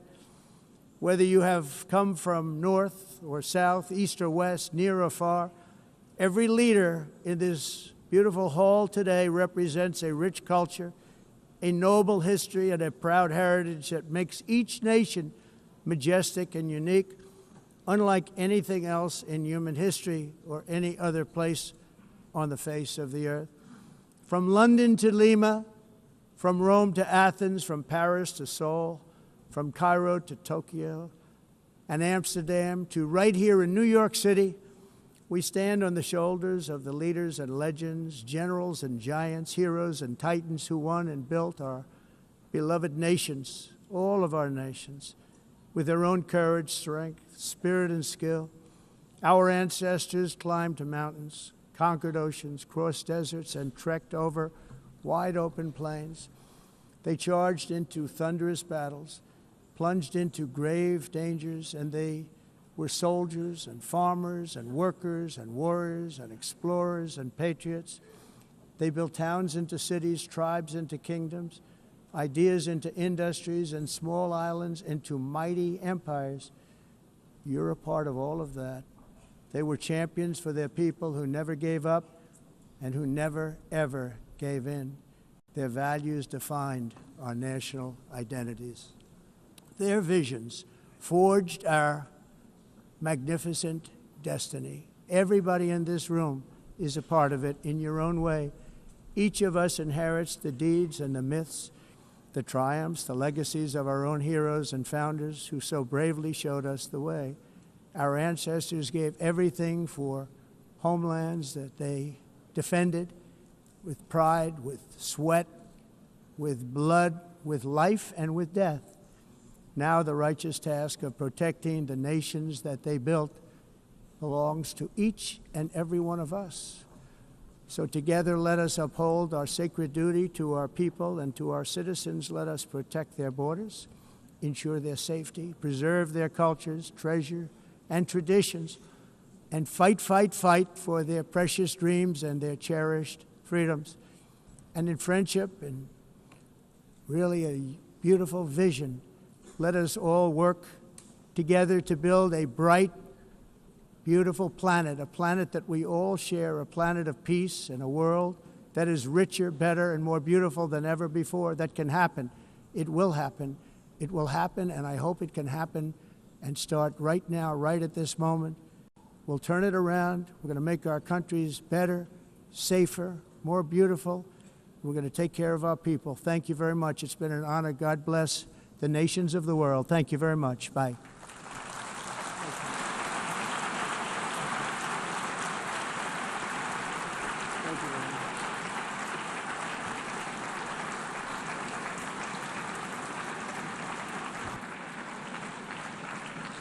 On behalf of the Assembly, I wish to thank the President of the United States,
Please be seated.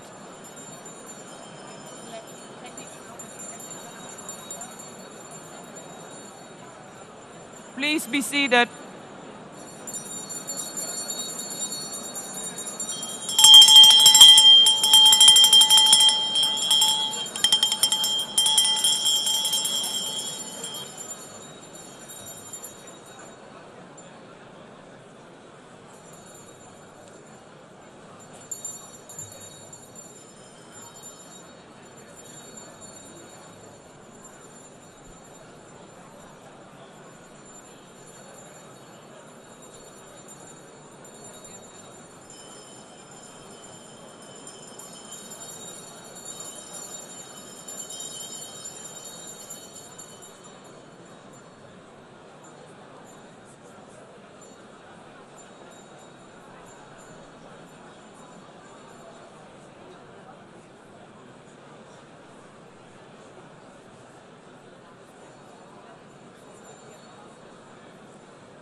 Excellencies, could you please take your seats in due respect to the next speakers? The second row, could you please take your seat right now?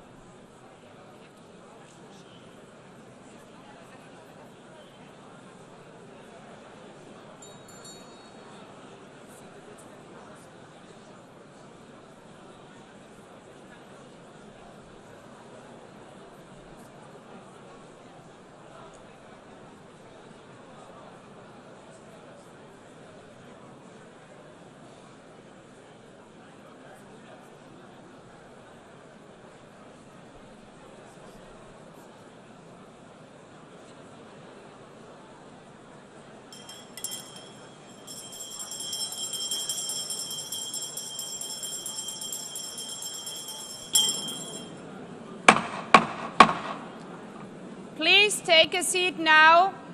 With due respect to the next speakers, I would kindly ask you, gentlemen in the left row, please take your seats. We will continue.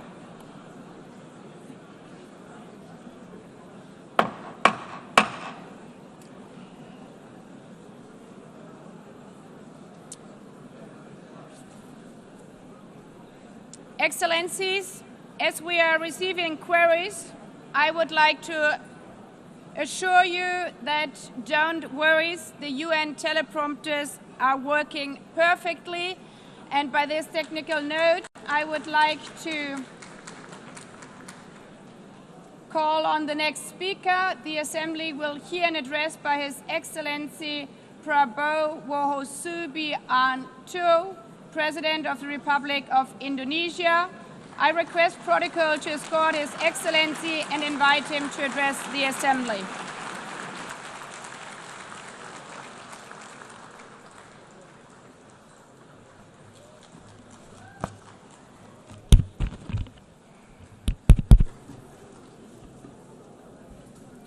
His Excellency, Mr. Antonio Guterres, Secretary General of the United Nations, Her Excellency, Madame Annalena Baerbock, President of the United Nations General Assembly,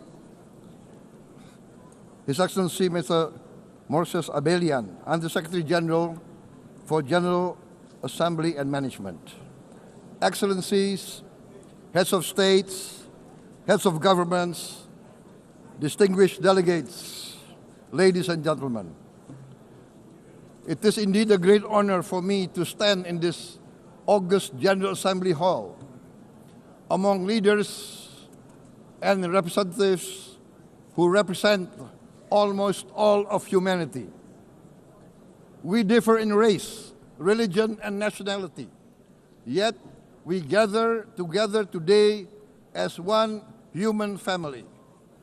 We are here first and foremost as fellow human beings, each created equal, endowed with unalienable rights to life, liberty, and the pursuit of happiness. The words of the United Nations Declaration of Independence have inspired democratic movements across continents, including the French Revolution, the Russian Revolution, the Mexican Revolution, the Chinese Revolution, and Indonesia's own struggle and journey to freedom. It also gave birth to the Universal Declaration of Human Rights, adopted by the United Nations in 1948. All men are created equal was the creed that opened the way to unprecedented global prosperity and dignity. And yet, in our own era of scientific and technological triumphs, an era capable of ending hunger, poverty, and environmental ruin, we also continue to face today grave dangers, challenges, and uncertainties. Human folly, fueled by fear, racism, hatred, oppression, and apartheid threatens our common future. My country knows this pain. For centuries, Indonesians lived under colonial domination, oppression, and slavery. We were treated less than dogs in our own homeland. We Indonesians know what it means to be denied justice and what it means to live in apartheid, to live in poverty, and to be denied equal opportunity. We also knew what solidarity can do in our struggle for independence, in our fight to overcome hunger, disease, and poverty. The United Nations stood with Indonesia and gave us vital assistance. Decisions made here based on human solidarity by the Security Council and this Assembly gave Indonesia independence, international legitimacy, opened doors, and supported our early development through the efforts of the United Nations Children's Fund, the United Nations Food and Agriculture Organization, the FAO, the World Health Organization, and many, many other United Nations institutions. And because of that, Indonesia today stands on the cusp of shared prosperity and greater equality and dignity. Madam President, Excellencies, our world today is driven by conflict, injustice, and deepening uncertainty. Every day we witness suffering, genocide, and blatant disregard for international law and human decency. In the face of these challenges, we must not give up. As the United Nations Secretary General said, we cannot give up. We cannot surrender our hopes or our ideals. We must draw closer, not drift apart. Together we must strive to achieve our hopes, our dreams. The United Nations was born from the ashes of the Second World War that claimed scores of millions of lives. It was created to secure peace, security, justice, and freedom for all. We remain committed to internationalism, to multilateralism, and to every effort that strengthens this great institution. Today, Indonesia is nearer than ever before to meeting the sustainable development goals of ending extreme poverty and hunger. Because years ago, this very chamber chose to listen and uphold social and economic justice. We will never forget. And today, we must never be silent while Palestinians are denied that same justice and legitimacy in this very hall. Excellencies, Thucydides warned, the strong do what they can, the weak suffer what they must. We must reject this doctrine. The United Nations exist to reject this doctrine. We must stand for all, the strong and the weak. Might cannot be right. Right must be right. Indonesia today is one of the largest contributors to United Peacekeeping Forces. We believe in the United Nations. We will continue to serve where peace needs guardians, not with just words, but with boots on the ground. If and when the United Nations Security Council and this great assembly decide Indonesia is prepared to deploy 20,000 or even more of our sons and daughters to help secure peace in Gaza or elsewhere. In Ukraine, in Sudan, in Libya, everywhere when the peace needs to be enforced, peace needs to be guarded, we are ready. We will take our share of the burden, not only with our sons and daughters, we are also willing to contribute financially to support the great mission to achieve peace by the United Nations. Madam President, Excellencies, I propose to this Assembly a message of hope and optimism, grounded in action and execution.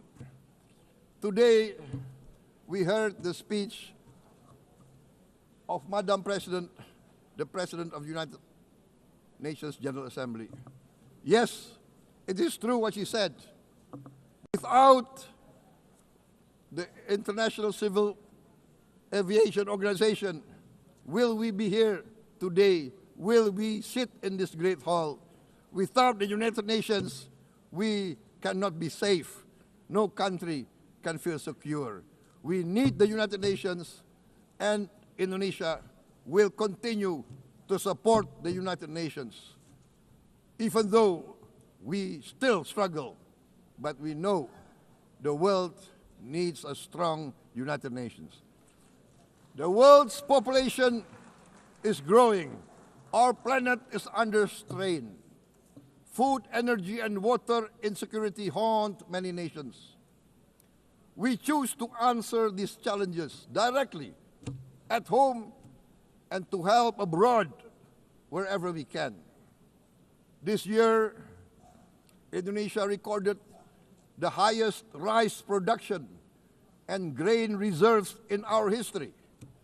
We are now self-sufficient in rice, and we are starting now to export rice to other nations in need, including providing rice for Palestine. We are building resilient food supply chains, strengthening farmer productivity, investing in climate-smart agriculture to ensure food security for our children and for the children of the world. We are confident in a few years' time, Indonesia will be the granary of the world. As the world's largest island state, we testify before you that we are already experiencing the direct consequences of climate change, particularly the threat of rising sea levels.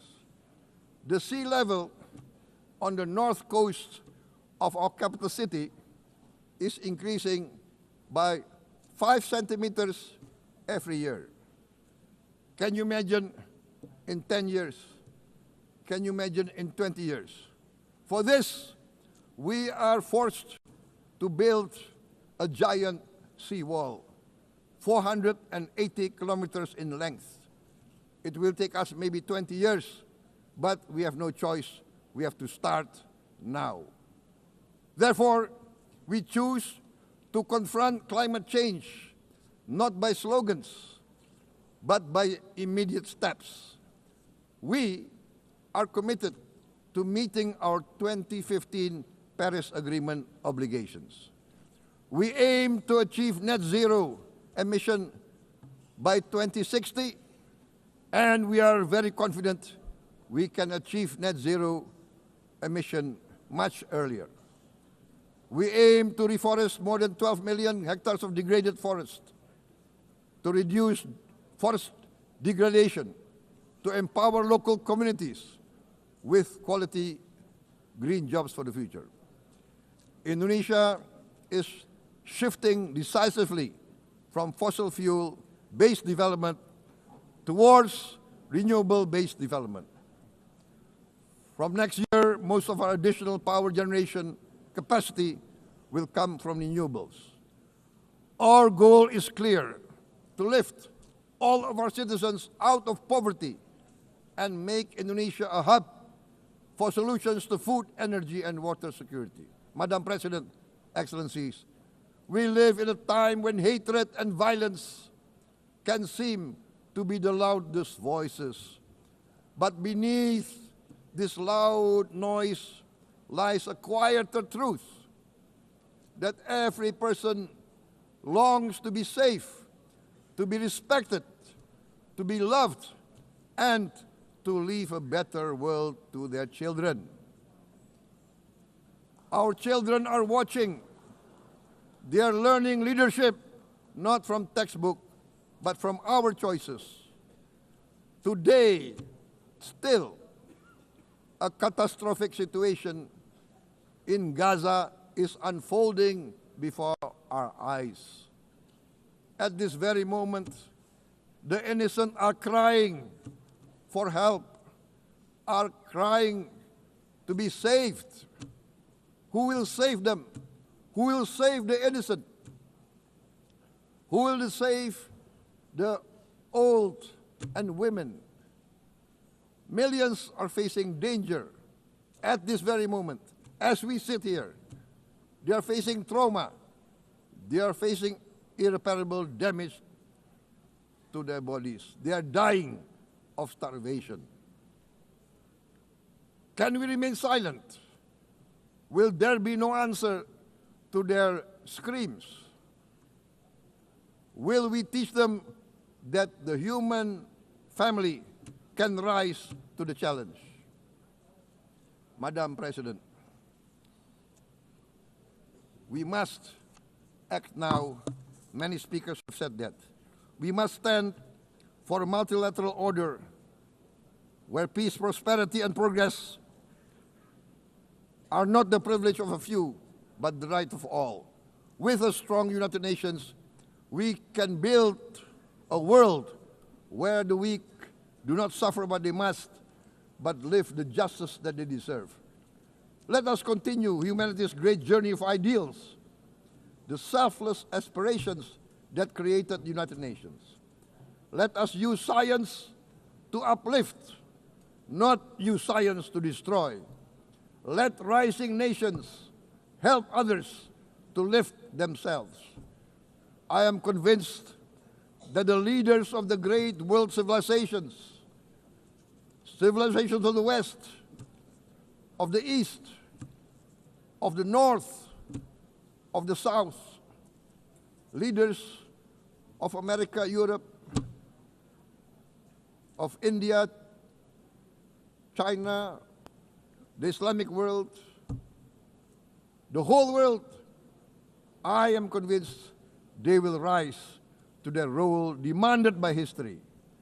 We are all hopeful that the leaders of the world will show great statesmanship, great wisdom, restraint, humility, overcome hate, overcome suspicion.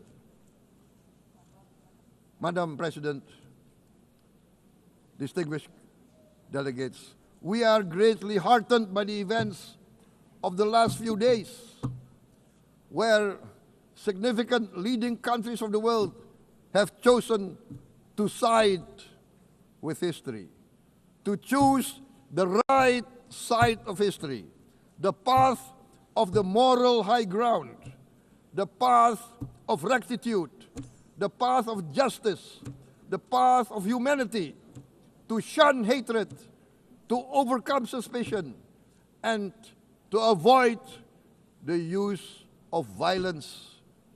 The use of violence will beget violence. No one country can bully the whole community of the human family.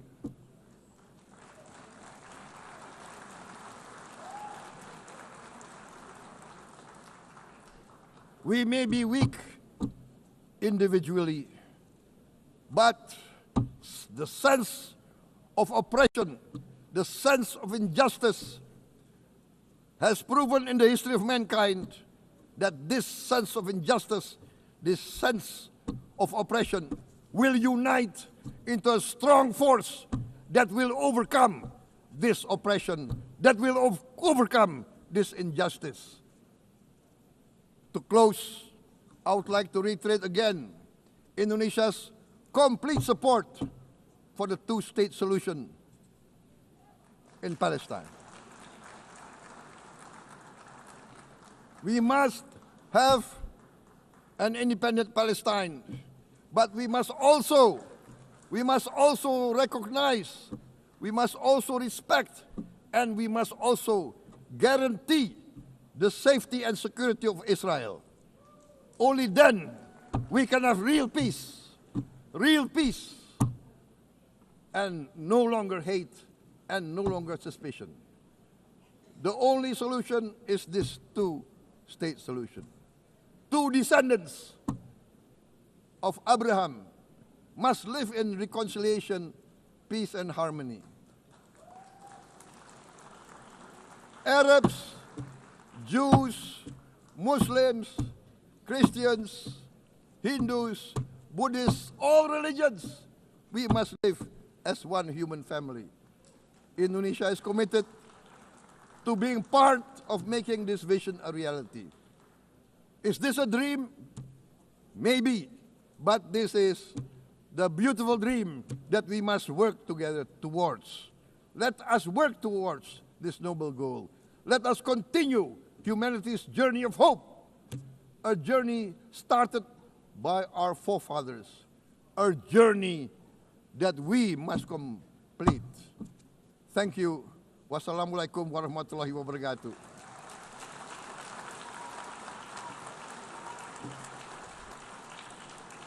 Shalom. Om Santi, Santi, Santi Om. Namo Buddhaya. Thank you very much. May God bless us all. May peace be upon us. Thank you very much. Thank you. On behalf of the Assembly, I wish to thank the President of the Republic of Indonesia.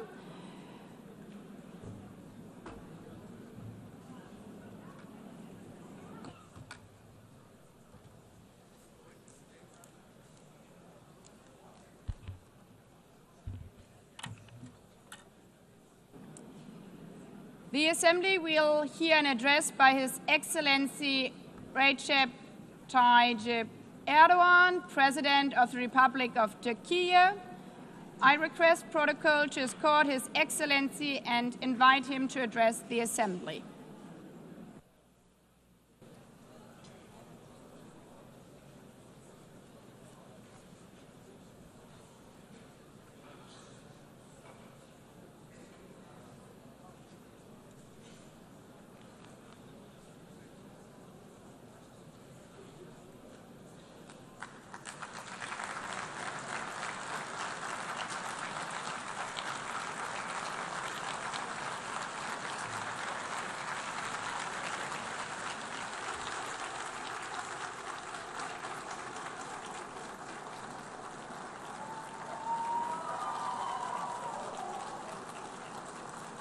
Sayın Başkan, Excellency, değerli President of UNGA, devlet ve hükümet başkanları, Excellencies, Heads of State and Government, Sayın Genel Sekreter, Distinguished Secretary kıymetli General, delegeler, Distinguished sizleri Delegation Members, şahsım ve milletim on behalf adına of myself and en my kalbi nation, I duygularımla greet you all with selamlıyorum. most heartfelt feelings. Birleşmiş Milletler I wish 80. for the Genel 80th Kurulu'nun United tüm Nations insanlık General için Assembly to hayırlara bring vesile blessings to olmasını all humanity. temenni ediyorum.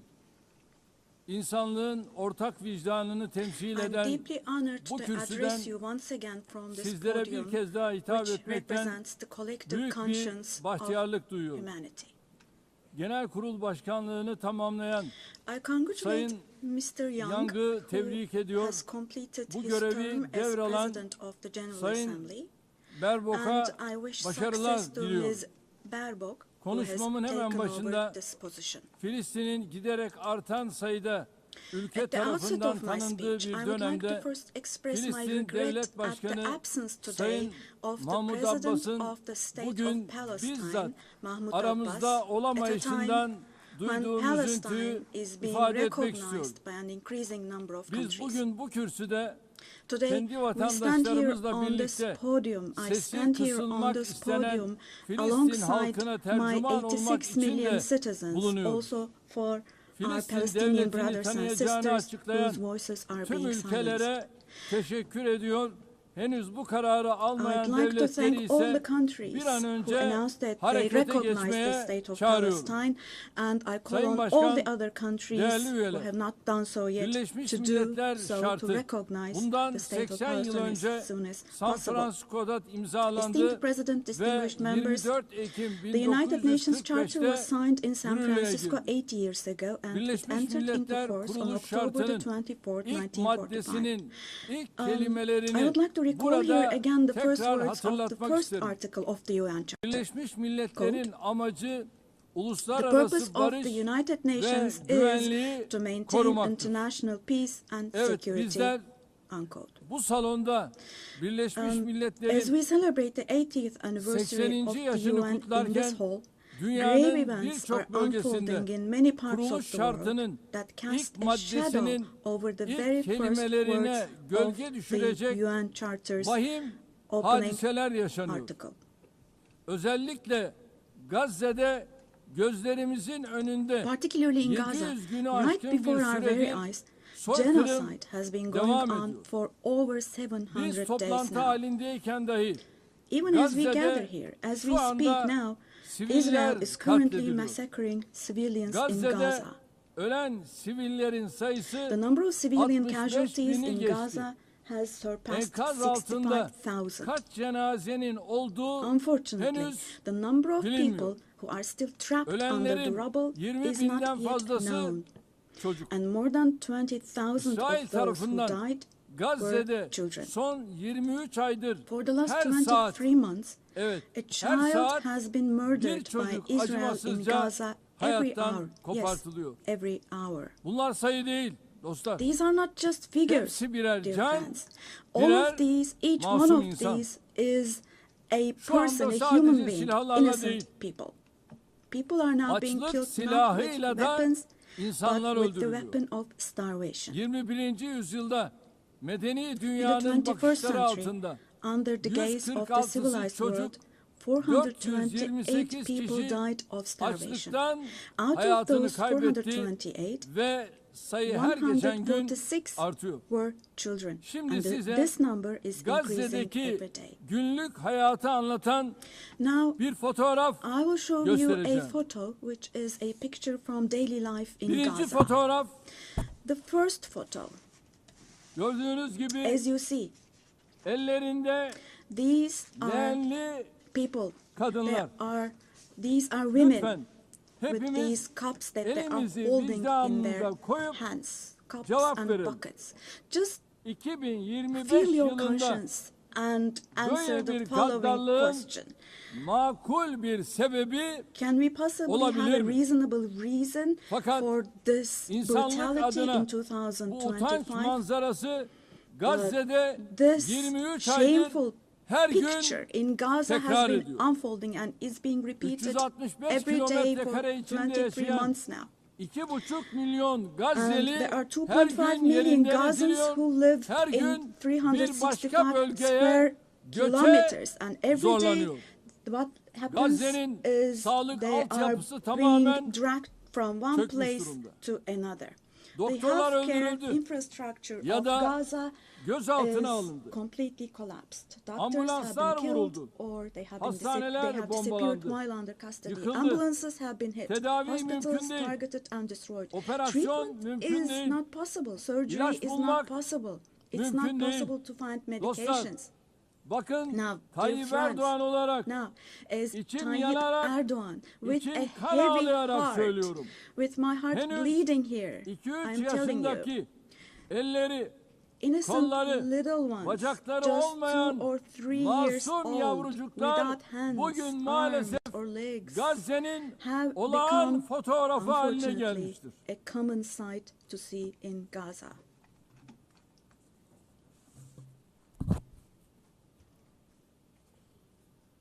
Buna hangi This vicdan, one, dayanır? What kind of a human conscience can Hangi vicdan possibly buna bear this? sessiz kalabilir? Possibly. Çocukların How can one açlıktan, stay silent vis-a-vis this? ilaçsızlıktan öldüğü bir dünyada In a world where huzur olur children mu? are dying of starvation and lack of Hepimiz medication, can we possibly anne have calm babayız. and peace? We all are Üzerine parents. titrediğimiz We have evlatlarımız, children torunlarımız or var. grandchildren Burada, who we dearly cherish. Amerika'da, Here, Avrupa'da, say in dünyanın her America or yerinde in Europe, anywhere bir in the çocuğun world, eline when a küçük small bir rose diken batsa, thorn hurts a anne child's babaların hand, yüreği yanıyor. the hearts of Ama parents Gazze'de break. But in çocukların Gaza, elleri, children's kolları, hands, arms, bacakları and legs are anestezi being amputated yapılmadan without ampute ediliyor. anesthesia. Kimse kusura bakmasın ama Now, I'm extremely sorry to say, insanlığın but this dip noktası. represents the lowest point of İnsanlık humanity. tarihi son bir asırda Human böyle history bir vahşet has not witnessed görmemiş. such bloodshed within the last century. Her şey gözümüzün All önünde cereyan of this ediyor. is happening before our very eyes. Gazze'deki soykırım, The genocide medya, in Gaza sosyal is medya being aracılığıyla broadcast her an canlı live olarak every yayınlanıyor. moment through the İsrail, media and social media. Şu ana kadar Gazze'de So far, ulusal Israel ve has uluslararası deliberately basında killed çalışan 250 250 journalists gazeteciyi working in national and kasıtlı international olarak media in öldürdü. Gaza. Gazze'ye tüm girişleri yasakladı. And Ama yine de they soykırımı have closed gizleyemedi. all the entrance Filistin into Gaza, topraklarında but they still have not devam been able to eden cover up the genocide. soykırıma her fırsatta dikkatlerini I çeken wholeheartedly support Genel Secretary General Sekreter Guterres Sayın because he Guterres'i consistently draws gönülden attention to the destekliyorum. ongoing Cesareti için genocide kendisini in Palestinian bir kez daha territories, and I would tebrik like to once ediyorum. again congratulate him for his courage.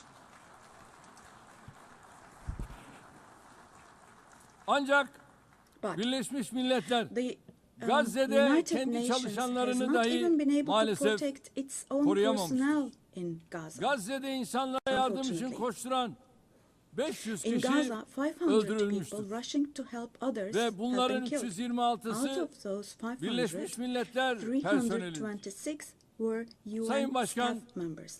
Değerli üyeler, Esteemed President, bakınız distinguished members, soykırım tıpkı Now, Holocaust gibi insanların toplu halde iması genocide, için like the kullanılan Holocaust, is a utanç shameful verici, concept which insanlık refers dışı to the mass barbarca bir extermination kavramdır. of people. It's a Oysa barbaric bugün concept.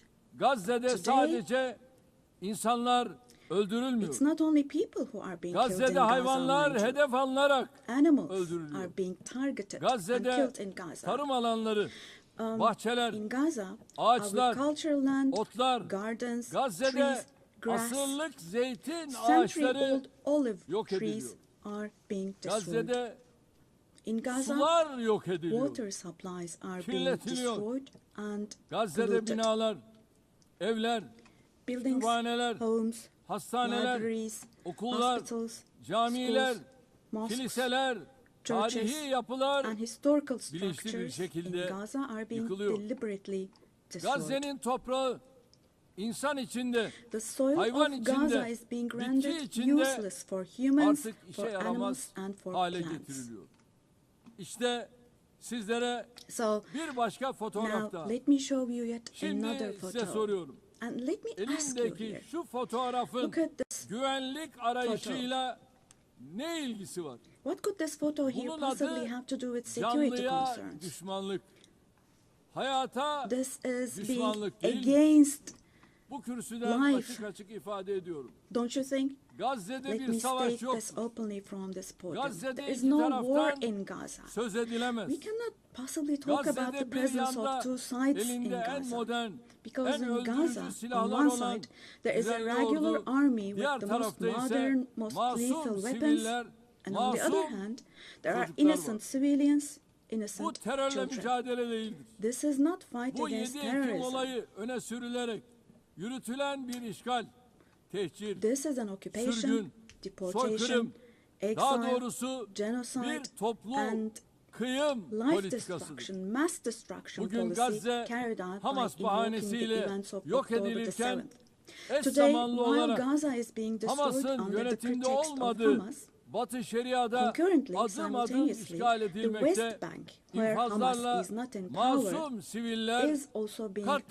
katledilmektedir. step by step, Üstelik and innocent İsrail, civilians are being Gazze massacred through ve Batı executions. Şeria ile Moreover, sınırlı Israel kalmıyor, is not limiting Suriye'ye, itself to Gaza and the İran'a, West Bank only. Yemen'e, By launching attacks Lübnan'a on Syria, saldırılar on Iran, düzenleyerek Yemen, and bölge Lebanon, barışını da Israel tehdit ediyor. is also En threatening son regional peace. arabulucu Just Katar'da recently, an Israeli ateşkes attack müzakereleri took place için against toplantı a yapan heyete delegation İsrail meeting in saldırısı Qatar for gerçekleşmiştir. ceasefire negotiations. Katar'a yönelik saldırı göstermiştir The ki attack on Qatar İsrail has also yönetimi shown that tamamen the Israeli kontrolü leadership is now kaybetmiştir. completely out of control. Netanyahu'nun barış yapmaya da rehineleri kurtarmaya da niyetinin Is olmadığı not obviously bir kez daha interested in forging peace anlaşılmıştır. or releasing Sadece the komşuları değil, hostages. Orta Doğu'daki Not only tüm ülkeler Israel's neighbors, İsrail but all hükümetinin countries in the Middle pervasız East are tehditlerine subject to the Israeli muhatap oluyor. government's reckless Şunun da threats. farkına varalım. And we must realize İsrail'in artan following. saldırganlığı sebebiyle Avrupa başta due to olmak the üzere increasing Batı'da aggression of 2. Israel Dünya Savaşı sonrası in Europe and the ortaya West çıkan in değerler general, de the values çok that ağır emerged after yara the Second almıştır. World War have been En temel eroded. insan hakları, ifade The özgürlüğü, most fundamental human basın rights, özgürlüğü, such as freedom of gösteri ve expression, protesto freedom of özgürlüğü, the press, kadın freedom of hakları, assembly and protest, çocuk women's hakları, rights, children's demokrasi, rights, democracy, eşitlik, equality, adalet and gibi justice kavramlar have rafa been kaldırılmış. shelved away. Gelinen noktada At this point, hepimiz we all şu have to gerçeği see görmek zorundayız. the following Değerli truth, dostlar, my dear friends. vaat edilmiş topraklar The Israeli saplantısıyla government, hareket driven by an eden obsession İsrail with the yönetimi promised lands, yayılmacı bir is politikayla openly threatening bölge regional barışına peace and ve shared insanlığın values of müşterek kazanımlarına kastetmektedir. 3 semavi dinin kutsal beldesi, celestial insanlığın religions. ortak mirası olan Kudüs-ü Şerif Jerusalem bu radikalizmin hosts doğrudan all three celestial hedefidir. religions and Vicdan sahibi a common Musevileri de inherited rahatsız eden, holy place. onların da tasvip Al-Quds etmediği is dahası holy for all tüm three dünyada religions. antisemitizmi körükleyen bu cinnet This hali madness disturbs artık conscientious Jews. daha It fazla fuels anti-Semitism devam around the edemez. world. We cannot continue with this madness anymore. Gazze'de ateşkes bir an önce sağlanmalı, We have to have saldırılar ceasefire in Gaza durmalı, as soon as possible. insani Attacks yardımların should stop. engelsiz girişine Humanitarian aid mutlaka should be able to izin enter with verilmeli. no obstacles. Soykırım kadrosunun uluslararası genocide hukuka hesap vermesi Team temin should be held edilmelidir. accountable vis-à-vis İnşallah international law. bu mutlaka And God willing, gerçekleşecektir. this will definitely Gazze'de happen. yaşanan barbarlığa karşı Vis-à-vis the sesini barbarity yükseltmeyen, taking place in tavır Gaza, almayan herkes everyone bu who is vahşetin keeping silent sorumluluğuna ortak. is accomplice to this Buradan barbarity. bütün devlet ve From hükümet here, I would başkanlarına like to call on samimiyetle all the heads sesleniyorum. of state and Gün bugün. government. Today is the Gün day. insanlık adına Filistinli Today mazlumların is the yanında day to stand dimdik firm durma alongside the günüdür. oppressed Palestinians and Halklarınız alongside humanity. Gazze'deki barbarlığa tepki While your gösterirken peoples back gelin home are reacting to sizler the de barbarity in adım Gaza, adım do cesaretinizi show the gösterin. courage to take action Çocukların çocukları büyüttüğü Gazze'ye Fulfill your karşı humanitarian duty insanlık toward Gaza, görevinizi where yerine children getirin. are raising Bu children. vesileyle dünyanın farklı On ülkelerinde this occasion, Gazze'li mazlumlara sahip çıkmak için meydanları dolduran I would like to say Gazze'li the following. masumlara There destek are olmak için peoples all around the world who denizlere are taken to yelken the açan streets. akademisyeniyle, sanatçısıyla, Armed activists and siyasetçisiyle, volunteers from different countries aktivistiyle, of the world, öğrencisiyle, academicians, tüm students, Filistin journalists, savunucularına everyone, all en the kalbi defenders of selamlarımı yolluyorum. Palestine. I would like to say to them, thank you so much. And clear bows Kıymetli and delegeler, favorable winds 13 for yıl their boyunca actions. sizlere Esteemed bu delegation kürsüden members, komşumuz 13 Suriye'de years, yaşanan I zulümden have spoken to you ve from this çatışmalardan platform about the oppression bahsettim. and conflicts in our Nasıl neighbor bugün Syria. Gazze'li mazlumlar için Just as I sesimizi raised my voice yükseltiyorsak, today for the 13 oppressed people yıl of süresince Gaza, de Suriyelilerin luckily, for feryatlarına 13 years, dikkat I çek. have also drawn attention to the Burada onların cries da of the Syrians, sesi, and nefesi here oldu. I became their voice 1 milyon and insanın breath as well. hayatına, milyonlarcasının da The persecution vatanlarını that caused the terk deaths etmesine of 1 sebep olan million zulüm, people 8 and that Aralık forced millions devrimiyle more to birlikte flee their hamdolsun homeland has, artık thankfully, tarihe become a karıştı. thing of the past. Suriyeli With the kardeşlerimiz December 8th 8 revolution. Aralık Our tarihi Syrian itibariyle brothers and sisters yeni bir dönemin opened the doors to a new kapılarını period açtılar. as of December the 8th. Eli kanlı bir rejime karşı I believe that the mücadeleyi people of kazanan Syria who Suriye fought against halkı, a bloodthirsty inanıyorum regime ki will büyük also be bedeller able to ödeyerek carry the victory elde they ettikleri achieved zaferi at de great cost inşallah to its menziline rightful place, ulaştıracaktır. God willing. DAEŞ başta olmak üzere terörün We'll hiçbir support çeşidinin with all olmadığı, armies the vision of a güvenliğin one tesis and unified edildiği Syria bir with ve no bütün forms of Suriye terrorism, vizyonunu especially tüm ISIS, imkanlarımızla being present. destekleyeceğiz. Suriye'de istikrar A free kökleştikçe Syria where security hiç is şüphesiz established is what we bunun want. kazananı As stability takes root in Suriyelilerle Syria, birlikte the tüm winners komşu ülkeler, for sure tüm will be all bölgemiz the neighboring olacak. countries, our entire region along Körfez'deki with Syrians. kardeş ülkelere de And the Suriye'nin brotherly countries in the toparlanmasına Gulf. verdikleri katkılar I would için like to thank them for their teşekkürlerimi contributions iletiyorum. for Bizimle Syria to aynı recuperate. ilkeleri paylaşan tüm bölgesel All the ve regional uluslararası and international aktörlerle actors who share the same işbirliğimizi principles with us, inşallah God aynı willing, şekilde we will continue sürdüreceğiz. with our cooperation with all those Değerli dostlar, actors in the same manner. komşumuz Esteemed İran'la friends, ilgili nükleer dosyanın we hope bir that an the evvel nuclear diplomasi issue with yoluyla our neighbor Iran will çözülmesini be resolved through temenni diplomacy as soon as possible. unutulmamalıdır It ki should not be forgotten bölgemiz that our yeni bir region krizi cannot daha tolerate kaldıramaz. yet another crisis. Komşumuz Irak'ın istikrarı, the stability, güvenliği security, ve and refahı prosperity of our neighbor bölgemizin Iraq selameti bakımından extremely important fevkalade for the well-being önemlidir. of our region. Kalkınma yolu projesi gibi kolektif refahı In this önceleyen regard, we attach great stratejik importance to hamlelere strategic bu moves bakımdan based on stability büyük and önem prosperity, atfediyoruz. such as the Kuzeyde development path her project. ikisi de komşumuz In the olan north, we are Rusya hosting ve with Ukrayna great arasında enthusiasm the Istanbul process İstanbul between sürecine Russia and büyük bir Ukraine, iştiyakla both of ev which sahipliği are yapıyoruz. our neighbors. Doğrudan görüşmeler sayesinde Through çok direct sayıda talks, we esirin facilitated ve the naaşın exchange of several mübadelesine prisoners and aracılık etti. corpses, and we Taraflar worked to arasında identify the barış modalities müzakerelerinin modalitelerini of peace belirlemeye çalıştık. negotiations between the Unutmayın, parties. savaşın kazananı forget, adil bir barışın there kaybedeni is no olmaz winner of şiarıyla önümüzdeki and no dönemde losers de of a just ateşkes peace. için So with this çaba motto in mind, in göstermeye the coming days devam also, edeceğiz. we will continue to work hard for a Azerbaycan peaceful ve ceasefire. Ermenistan arasında barışın Meanwhile, tesisi için We have tarafları encouraged the parties en başından from the very bu yana beginning to establish peace cesaretlendirdik. between Azerbaijan 8 and Ağustos Armenia. tarihinde iki ülke arasında kalıcı We are barışa pleased giden that steps were adımların taken on atılmasından August the 8th, memnuniyet duyuyoruz. steps that will enable the Azerbaycan establishment Cumhurbaşkanı of lasting peace Sayın between the two Aliyev countries. ile Ermenistan I would like to Başbakanı once again Sayın congratulate the President Paşinyan of başta Azerbaijan, olmak üzere İlham Aliyev, the sürece Prime Minister katkıda of bulunan Armenia, Nikol Amerikan Pashinyan, Başkanı Sayın and the American Trump'ı President Donald burada Trump, who bir kez daha contributed to tebrik this ediyorum. process, and I would like to Bu congratulate them. vesileyle ülkemizle Ermenistan On arasındaki this occasion, I would normalleşme also like to state sürecinin that the kendi normalization rayında process between ilerlediğini our de country and ifade Armenia etmek is isterim.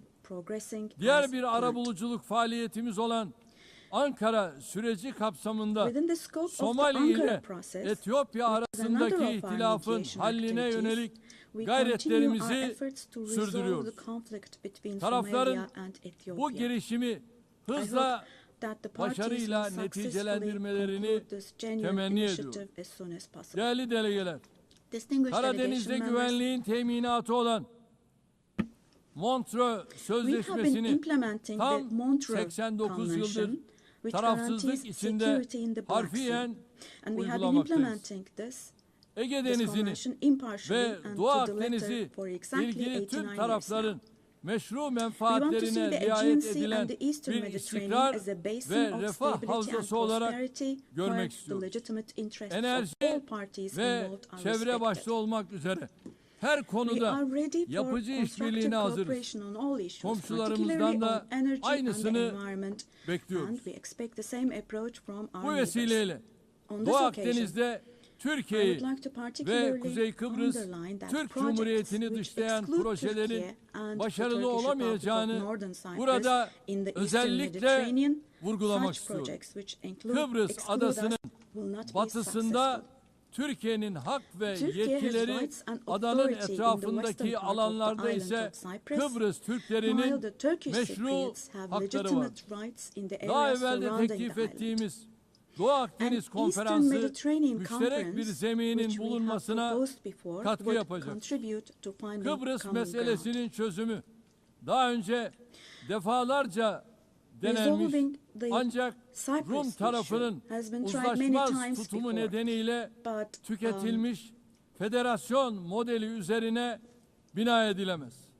Kıbrıs adasında iki Due to the ayrı rigid devlet stance of the Greek ve Cypriot side, iki ayrı no resolution has halk been vardır. found. We cannot possibly Kıbrıs Türkleri have this as a foundation adanın for a eşit resolution sahibidir of the issue. ve There are two azınlık separate olmayı states and two kabul separate peoples etmeyecek. on the island of Cyprus. Turkish Uluslararası Cypriots are toplum, equal owners of the island Kıbrıs and they will Türklerinin not accept being a yarım minority. asırdır maruz The international bırakıldıkları community must put an end to haksız the unfair and izolasyona inhumane artık isolation that the son Turkish vermelidir. Cypriots have been subjected Son to for 3 half a Birleşmiş century now. Milletler Genel Kurulu'nda yaptığım I çağrıyı reiterate the bugün call bir I kere made daha at the tekrarlıyor. last three UN General Uluslararası Assemblies. toplumu Kuzey Let me Kıbrıs repeat. I Türk call on the Cumhuriyeti'ni international community tanımaya, to recognize the Turkish diplomatik, Republic of siyasi Northern Cyprus ve and to ekonomik establish ilişkiler kurmaya diplomatic, political davet and ediyorum. economic relations Sayın with it. Başkan, Esteemed President, Sayın Başkan, değerli üyeler, önümüzdeki distinguished dönemde members, in the coming period, Türkiye-Avrupa Birliği we ilişkilerinde desire a new yeni beginning bir and vision başlangıç in ve Turkey-European Union vizyon relations. arzuluyoruz. Bu vizyon günü This kurtaran should değil, not be a vision that just ufku saves the yeniden day, tayin but eden, rather a ortak vision that geleceğimizi redefines the şekillendiren horizon and bir shapes our vizyon shared olmalıdır. future. Bunun için elbette For this, Avrupa it is Birliği'nin de of course bizim important kadar that the European istekli Union is as ve willing kararlı and olması determined as we are. mühimdir. Net güvenlik sağlayıcısı bir ülke As a olarak net security provider, Birleşmiş Milletler, we continue to NATO, contribute to the AGİ operations and ve missions of Avrupa the United Birliği'nin Nations, harekat NATO, ve misyonlarına OSCE, katkılarımızı and the sürdürüyoruz. European Union. 2026 yılındaki NATO zirvesini The annual NATO summit Ankara'da next year toplayacağız. will be held in Turkey, NATO in Ankara. müttefikimiz Amerika Birleşik Devletleri ile The USA, who is our ilişkilerimizi NATO ally. ticaret, Our relations with yatırım, them are continuing enerji on trade, ve investments, savunma sanayi energy, başta olmak üzere defense industry, birçok alanda in addition güçlendiriyoruz. to other many areas, Ata and we're yurdumuz, strengthening our Orta relations with Asya'daki them. kardeş Meanwhile, we ülkelerimizin attach great barış, importance to the peace, istikrar stability, ve and refahı prosperity bizim of our için brotherly countries in vazgeçilmezdir. Central Asia, Türk which Devletleri is our Teşkilatımız ancestral homeland. bölgesel bir çatı olmanın ötesine Our geçerek organization of Turkic küresel bir states aktör is olma moving yolunda forward with ilerliyor. confidence on the path to becoming a Köklü global beşeri bağlarımızın actor, going olduğu beyond being merely a Balkanlarda regional umbrella. barışın ve istikrarın sürmesi için We are making intensive yoğun efforts to ensure the gayret continuation içindeyiz. of peace and stability Temmuz in the ayında Balkans, ihdas where we have ettiğimiz strong historical, Balkan cultural and people ties. Barış The Platformu Balkan bu Peace yöndeki Platform, which we çabalarımızın established in en July, yeni is örneğidir. the newest and most KFOR concrete komutanlığı manifestation of our görevini efforts de in this direction. bu yıl And Ekim ayında bir kez daha this üstleneceğiz. October, we'll once again assume the Afganistan'daki command of yönetimin KFOR forces. toplumu kuşatıcı, In Afghanistan, dikkate alan our bir fundamental anlayış desire is that sergilemesi the current temel administration demonstrates arzumuzdur. an approach that embraces Yeniden the society toparlanma and sürecinde that takes human uluslararası values into toplumun consideration. Afgan In halkını this process, it is yalnız essential that the international bırakmaması, community does not leave Türkiye Afghan people ve alone, Türk milleti olarak and Afgan kardeşlerimizin as Türkiye her and daim as the Turkish yanında nation olmaya will devam stand by edeceğiz. the Afghan people Değerli dostlar, Güney Asya'da at all barış ve times. istikrarın Esteemed friends, in muhafazasını South Asia, son derece we önemli consider the görüyoruz. preservation of peace and Nisan stability ayında to be of utmost Pakistan importance. ve We Hindistan are pleased arasındaki with the çatışmaya varan ceasefire achieved bu following gerilimde the tensions varılan last April ateşkesten between Pakistan and memnuniyet India, duyuyoruz. the tension which had İki ülke escalated into a arasında conflict. terörle mücadelede işbirliğini önemsiyoruz. It is important to see a Keşmir cooperation between the meselesinin two countries when it Birleşmiş comes to Milletler counterterrorism. Güvenlik Konseyi The kararları issue of temelinde Kashmir Keşmirli should be kardeşlerimizin resolved on beklentileri the basis of ekseninde resolutions of the diyalogla UN çözülmesini for the best for destekliyoruz. our brothers and sisters in Afrika Kashmir kıtasıyla through dialogue. eğitimden sağlığa, In the altyapıdan continent of ticarete Africa, kadar from education geniş bir to yelpazede health, from infrastructure ilişkilerimiz to yıldan in yıla other areas, güçleniyor. our Somali'nin terörle relations mücadelesine are improving gereken her türlü annually. desteği verirken insani yardım faaliyetlerimizi de And while providing all sürdürüyoruz. possible support to Somalia, Sudan'da we are also 2 continuing yılı our aşkın süredir humanitarian devam aid eden activities. In çatışma Sudan, ortamı the conflict that has been bizleri going on for ziyadesiyle over 2 years üzmektedir. saddens us deeply. Sudan'da akan kanın durması ve Stopping the sürdürülebilir bloodshed barışın in Sudan and tesis establishing edilmesi sustainable peace is uluslararası the shared toplumun responsibility ortak of the sorumluluğu. international community. Bizim bu yöndeki And çabalarımız Turkey's efforts in devam this edecek. direction will continue. Büyük Göller Bölgesi The Great Lakes yıllardır region süren has istikrarsızlık suffered greatly ve from çatışmalardan years of ongoing ziyadesiyle instability müzdarip and olmuştur. conflict. Kongo Demokratik Cumhuriyeti'nin doğusunda yaşanan Our hope is çatışmalar that these conflicts bir an in the önce east of the Democratic çözülmelidir. Republic of the Congo will Amerika'nın give way ara to lasting buluculuğu peace and stability. ve Katar'ın We wholeheartedly kolaylaştırıcılığında support the efforts yürütülen being carried gayretleri out under the mediation samimiyetle of the destekliyoruz. US and the Batı facilitation of Afrika'da Qatar. bilhassa The sahil increasing havzasında terrorist activities artan in West terör Africa, faaliyetlerini de particularly in the endişeyle Sahel Basin, takip are ediyoruz. also of great concern Tarihi to us. bağlarımızın bulunduğu bu We will bölge continue our halklarının unwavering huzura efforts to ensure ve istikrara peace, kavuşmaları tranquility için and stability çabalarımız for the peoples of devam this region edecek. with whom we share İlhamını historical ties. çift başlı Drawing Selçuklu inspiration Kartalından from the alan historical bizim de double-headed 360 Turkish derecelik Selçuk Eagle, yaklaşımla yürüttüğümüz I would like to emphasize Türk that our dış relations with politikasında Asian countries Asya and Turkish ülkeleriyle foreign ilişkilerimiz policy are of büyük great stratejik strategic importance. öneme sahiptir. We pursue a Yeniden 360-degree approach Asya in this policy. girişimimiz çerçevesinde Within the framework ASEAN of our Return başta to olmak Asia üzere initiative, we bölgesel are deepening our kuruluşlarla engagement with angajmanımız regional giderek organizations derinleşiyor. such as Latin ASEAN, Amerika the Indian ve Ocean Rim Karayipler Passage bölgesiyle Association, münasebetlerimizi for example. We will ortaklık continue to ruhuyla develop new ve partnerships with kazan Asian countries, kazan and we yaklaşımıyla attach great geliştirmeye importance to developing büyük our önem relations with atfediyoruz. Latin America and the Caribbean Bölgedeki region in a tüm spirit of ülkelerle partnership and a kurmuş win-win olduğumuz approach. dostane We are bağları determined to daha further ileriye strengthen taşıma the friendly irademiz ties we have established bakidir. with all the countries in the region. Kıymetli delegeler, Esteemed uluslararası delegation members, ticarette artan korumacılık increasing eğilimleri protectionist ve trends in tedarik international zincirlerinde trade and yaşanan disruptions in kırılmalar supply chains dünya are ekonomisinde leading to esaslı fundamental değişimlere changes in the yol global açıyor. economy. Mevcut sınamalarla başarılı mücadele için To successfully Dünya address current Ticaret challenges, Örgütü'nün yer we aldığı support the kurallara reform dayalı of rules-based uluslararası international ticaretin reforme including the edilmesini World Trade destekliyoruz. Organization. Ucuz, güvenli ve I believe sürdürülebilir access to enerjiye affordable, erişimi safe and sustainable özellikle energy is gelişmekte essential, olan particularly ülkelerin for developing kalkınma countries hedeflerinin to be able to gerçekleştirilmesi achieve için their development goals. vazgeçilmez buluyorum. Çin'den Avrupa'ya uzanan ve stratejik önemi We are haiz resolutely advancing pazar the strategically geçişli important Doğu-Batı Trans-Caspian ortak East-West koridoru Middle projesini Corridor project, ilerletiyoruz. which extends Modern from China ulaştırma to altyapımız ve We Bakü contribute Tiflis to the Kars development of hattıyla world trade with our dünya modern ticaretinin transportation gelişimine infrastructure and the katkı Bakü sunuyoruz. Tbilisi Kars Tabiata saygılı line. bir gelecek inşa On etme our journey to hedefiyle build a future that çıktığımız respects yolda nature, we are 2053 moving forward with net determination sıfır towards the emisyon hedefine doğru 2053 net kararlılıkla zero emission ilerliyoruz. target. Eşim Emine Erdoğan'ın himayesinde yürüyen We are pleased sıfır to atık observe that the hareketinin zero waste tüm movement dünyada under the her yıl patronage dalga dalga of my büyüyen, wife Emine daha Erdoğan fazla insana has grown in ve waves kalbe around the ulaşan world every year, bir farkındalık reaching halkasına more dönüştüğünü people görmek and bizim için hearts. ayrı bir bahtiyarlıktır. Bu süreçte gelişmiş ülkelerin In this sorumluluklarını process, it is yerine no longer a getirmesi choice for artık developed bir countries to fulfill tercihten their öte responsibilities. yükümlülük haline It has gelmiştir. now become an obligation Dünyada for en them. fazla kalkınma yardımı yapan As one of the ülkelerden biri countries olarak providing the most Birleşmiş development Milletler'in aid in the world, we sürdürülebilir are striving to kalkınma achieve the hedeflerine UN's ulaşılması sustainable için development çaba goals. harcıyoruz.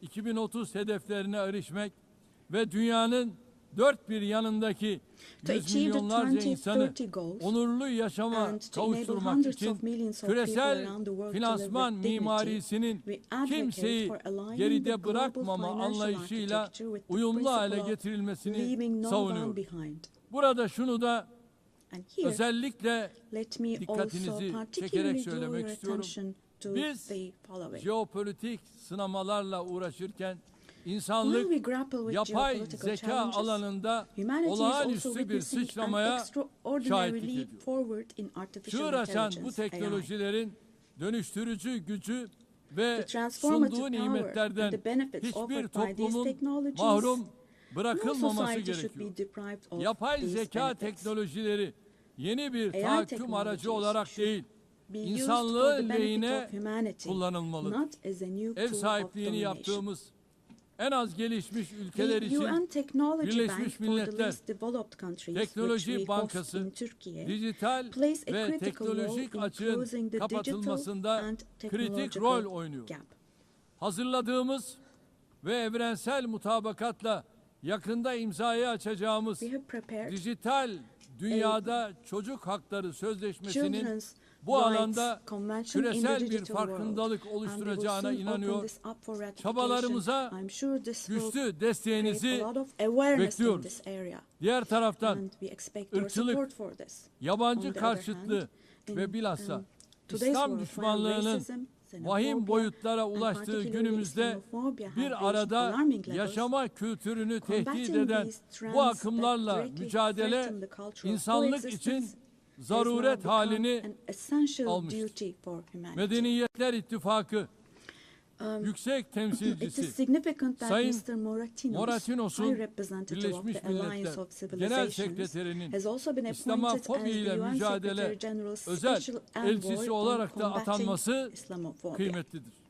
Geçen sene burada ifade ettiğim gibi As aile I kurumu stated here last year, the günümüzde daha önce institution hiç of the olmadığı family kadar is under threat tehdit today as altında. never before. Kadın ve erkekten oluşan Defending the aileyi family, savunmak, consisting aynı of a zamanda woman and a insanı, man, means fıtratı, defending yaşamı humanity, ve defending nature, geleceği savunmak life demektir. and the future. Türkiye olarak artan saldırılar Türkiye karşısında will continue to aileyi defend the savunmaya family in devam the face edeceğiz. of ever increasing attacks.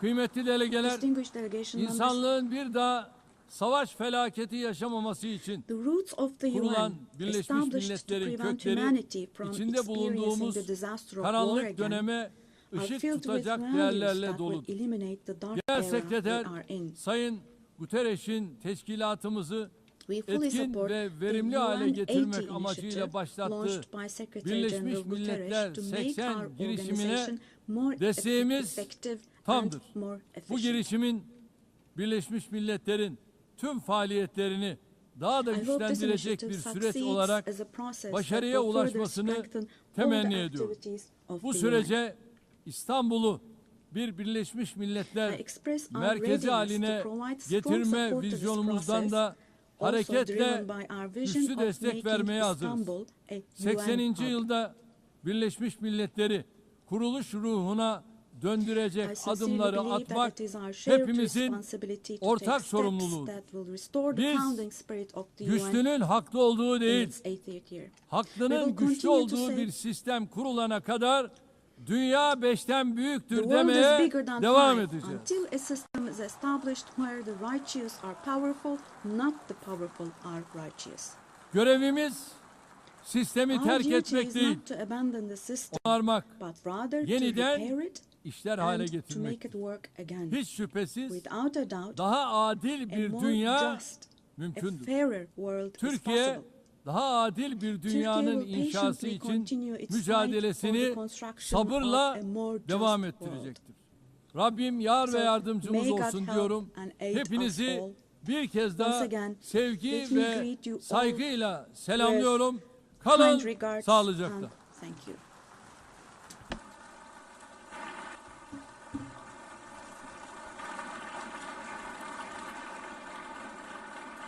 On behalf of the Assembly, I wish to thank the President of the Republic of Türkiye.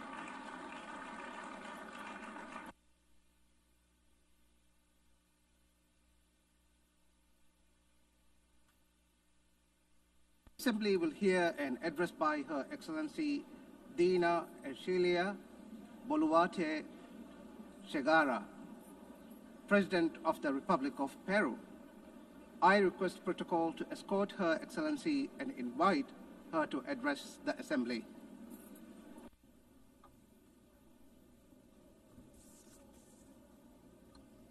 Señora Presidenta de la Asamblea Madam General, President of the General Assembly, Annalena Baerbock, Señor Secretario General Secretary de las General Naciones of the Unidas, United Nations, Antonio Guterres, Señoras ladies y señores, and gentlemen, Jefes de Estado heads of state, y señoras presentes en esta magna ladies asamblea. and gentlemen present El here Perú in this august forum. Es el centro y cuna de Peru is grandes the center and civilizaciones cradle milenarias, of great millennial siendo la civilizations, última the last el of which imperio de was los the Incas, Inca Empire, que dejó which un left legado us de grandeza. a legacy of greatness. Somos herederos We are asimismo also heirs del of virreinato the del Perú, que viceroyalty abarcó of las Peru, dos terceras which partes encompassed de 2/3 América of del South Sur. America.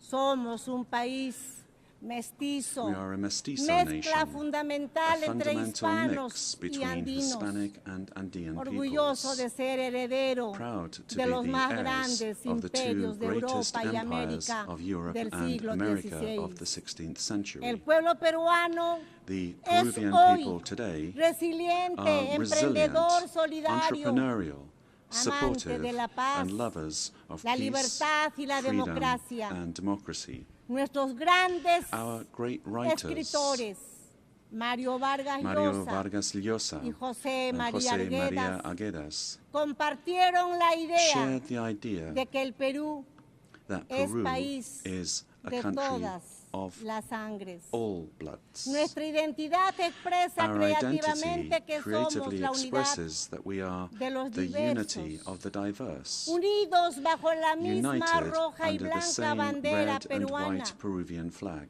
En nuestro país In our country, viven los pueblos native originarios y los peoples pueblos and del peoples mundo of the en world paz live together y unidad in peace and como una unity gran síntesis del as a Perú. great synthesis País en el que vivió y trabajó Peru, durante the 40 country años in el Papa which León Pope XIV, Leo XIV lived nacionalizado and worked in peruano, for 40 por years, su profundo a amor a naturalized nuestra Peruvian gente, because of his deep love tanto for por our su people, carácter solidario both y for his pacífico supportive como as well por as su fe his católica peaceful y disposition cristiana. and his Catholic and Christian faith. Todos los estudios señalan All studies que somos el indicate país más that we are the emprendedor most del mundo, entrepreneurial razón country in the world, por la cual después de la which pandemia is del why, after the COVID-19, que por COVID-19 una pandemic, pésima that administración due to gubernamental poor government alcanzó administration más de 2 claimed millones more de than 2 fallecidos. million lives. Nos hemos empezado a But we have recuperar begun logrando to hoy recover, más de 17 meses and de today crecimiento we look back on more consecutivo than 17 de months nuestra of economía. consecutive Hemos economic growth. derrotado la We recesión have y la overcome the inflación recession and originada por la inflation violencia caused by política political violence y por la and by corrupción. corruption, Un golpe de a Estado failed fallido coup d'etat, y la fuga de más de and the 20 flight mil of more than millones de $20 dólares billion entre los años that was between 2021 y 2021 and 2023.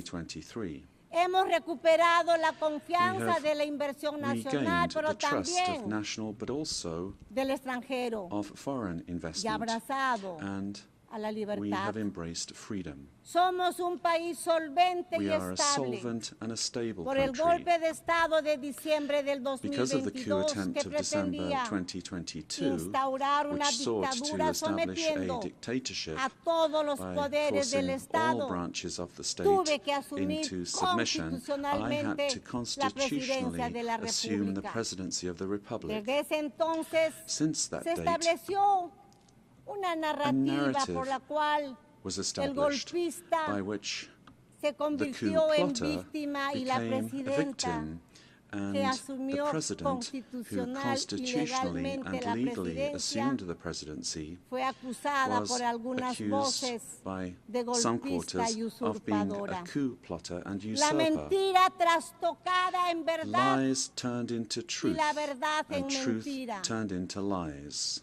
Este es uno de los temas This is que one nuestro, of the de nuestro issues tiempo. of our time. La construcción The de building narrativas of false falsas que narratives buscan armar to proyectos attempt to defend políticos antidemocráticos. anti-democratic La political reflexión projects. es que las The ideologías thinking de goes odio, that ideologies of con sus hatred, proyectos de with their estados projects of fallidos failed states que crecen that como grow estados into all-powerful todopoderosos, states, requieren para require, imponerse una in order narrativa to impose falsa their will, para a lograr false su narrative objetivo por medio in order to de la achieve their violencia que objectives en el through poder violence, and who, aplasta las once in libertades, power, crush aplasta freedoms, los medios de comunicación, silence a la the press oposición and democrática, democratic opposition, viola los derechos humanos violate y da human inicio rights, al and control, begin to control, confiscación to y confiscate, expropiación and de to las empresas expropriate privadas, private companies, creando una burocracia creating corrupta a corrupt que bureaucracy destruye la that economía, destroys the economy, la sociedad y la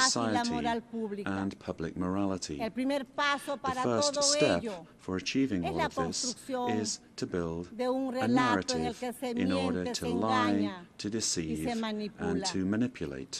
La ideología del odio de The clases ideology es of muy class hatred hábil is very en skillful trastocar la at realidad y distorting construir reality falsos and relatos, building false pues narratives, utiliza el método because it uses the totalitario de repetir totalitarian ad method of infinitum repeating a una lie mentira, ad infinitum, como se hiciera as en was el done mundo in the world antes de la Segunda before Guerra the Mundial Second y World como se War, viene and haciendo as is happening nuevamente again porque today, el because totalitarismo se totalitarianism renueva, se renews presenta con otros itself, presents rostros, itself with other porque faces, lo que sigue siendo una grave amenaza but it remains para a los serious países threat y to para el countries mundo. and to the world.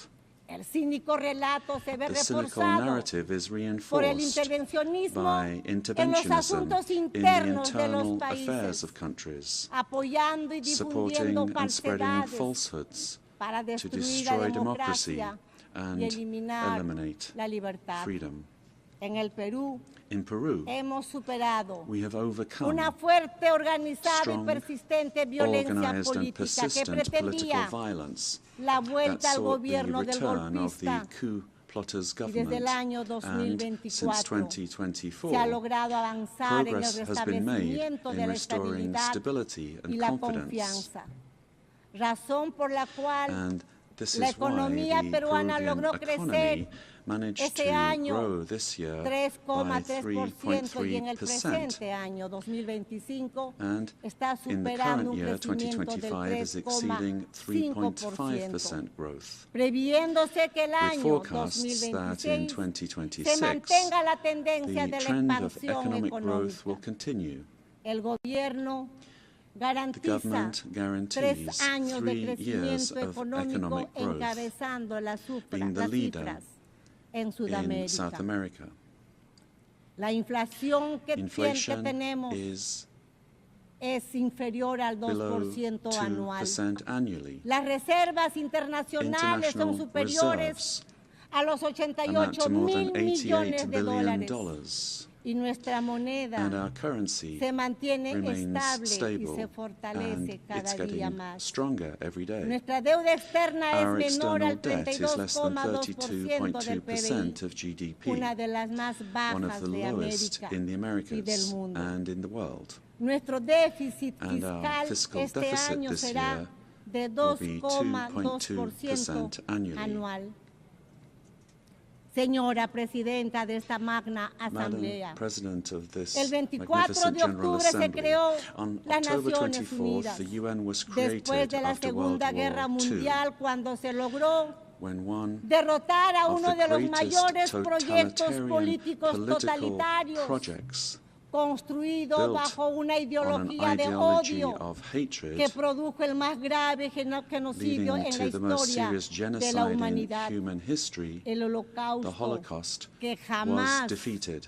que And this is jamás something that we debemos must olvidar. never I say never Esa nefasta forget guerra causó la that muerte dreadful war de 60 caused the millones de death seres of 60 humanos. million human beings. Toda ideología de odio, All el odio de ideologies of clases hate, y su class elevación hatred, a and principio y its motor de la elevation as a historia, principle and el odio driver racial, of history, el racial hatred, nacionalista, el nationalist odio hatred, religioso, religious hatred, étnico, ethnic el odio a hatred, las hatred mujeres, against entre women, otros, amongst others, son los are the causantes de los causes peores for the crímenes worst en la crimes historia committed humana. in human history. Las ideologías de odio Ideologies of construyen hatred relatos como verdades build narratives absolutas as absolute que truths instrumentalizan a las that personas y a instrumentalize los people pueblos. and nations. La constitución The política de mi political patria constitution of my afirma homeland, que la Peru, defensa affirms that the de la defense persona of humana the y su individual dignidad and their es el dignity fin is supremo the de supreme la goal sociedad of y del society Estado. and of the state. El Perú rechaza en Peru, consecuencia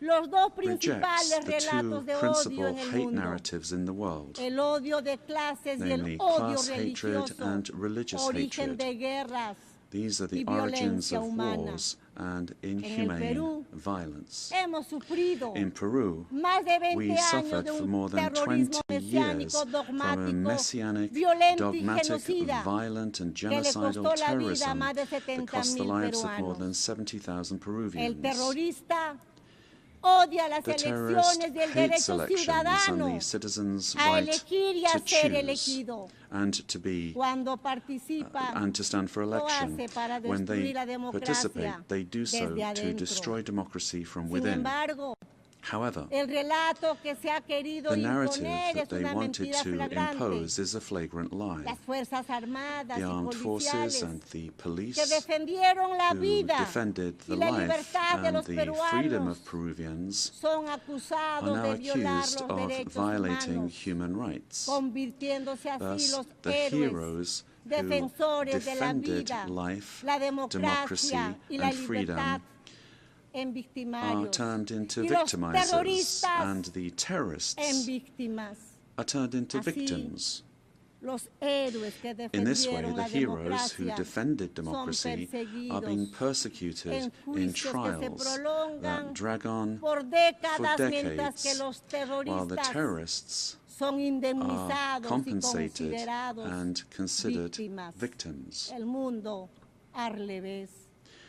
La ONU, Presidenta, This is the world in ha reverse. sido un hito The fundamental en el UN was siglo a XX, fundamental milestone in the pero en el 20th siglo century, XXI but in the debemos 21st estar century, más we must atentos. be more vigilant. Es nuestro deber It is our impedir duty que el mundo to se prevent the world precipite from hacia plunging nuevos genocidios into new y nuevas genocides violencias. and new violence. No es aceptable en un mundo It is not civilizado acceptable in a que un civilized país world that invada one country a otro, invade another utilizando un using relato a falso false narrative para to justificar justify una guerra que a ataca war, principalmente a a war la that first población. and foremost attacks the No civilian es population. admisible la It is matanza not de acceptable civiles, to slaughter la civilians, captura de to centenares de capture jóvenes, hundreds of young people, mujeres y women, hasta niños and even children, para and utilizarlos use como them rehenes. as hostages. Vivimos ante la amenaza We del live under crimen the threat of internacional international organized organizado. crime. En el Perú, In Peru, la delincuencia internacional international crime dedicada based a la extorsión recurre a métodos terroristas on extortion como los uses atentados terrorist con methods such as explosivos bomb attacks para someter to submit a los citizens ciudadanos. to its will. Estas organizaciones These criminal criminales organizations que utilizan armas de guerra that han use creado weapons of mecanismos war have financieros para created lavar financial el dinero mechanisms to manchado de launder sangre, blood-stained money, remitiendo grandes sending sumas large a sums sus países back de to their origen. countries of origin. Se pretende normalizar They esa seek violencia to que normalize this requiere violence, para su which derrota requires, in el order to be defeated, reconocimiento por la recognition ONU by the como UN organizaciones as terroristas terrorist y una organizations nueva legislación and nacional new national e and international internacional legislation que detenga su amenaza al to sistema stop them being a democrático threat y al to the desarrollo de democratic los system pueblos. and to the Es development of peoples. imperativo asimismo It is also actuar imperative contra el that we act narcotráfico y la against minería drug ilegal trafficking and and illegal mining that destroys the environment, pollutes rivers, and condemns peoples and individuals to slavery. International crime has subjected thousands of women taken from their home countries through violence and deception and being exploited and deprived of their freedom. Ladies and gentlemen, we are living through times that recall the darkest chapters of our modern history, and Peru is convinced that the world does not need less UN, but more and a better UN, one that is in tune with the times, in times in which ideologies of hatred that cause and cause so much damage to humanity have taken refuge in lies, in misinformation, and which have penetrated democratic societies. Peru, as a founding member, is committed to an open multilateral system based on international law and the principles of the UN Charter. And we see in the UN the pillar of the model that has brought peace and prosperity. But we have to look at what's happening around us in the world. At this time, as we're meeting here, in other parts of the world, they are killing children, girls, boys, innocent people.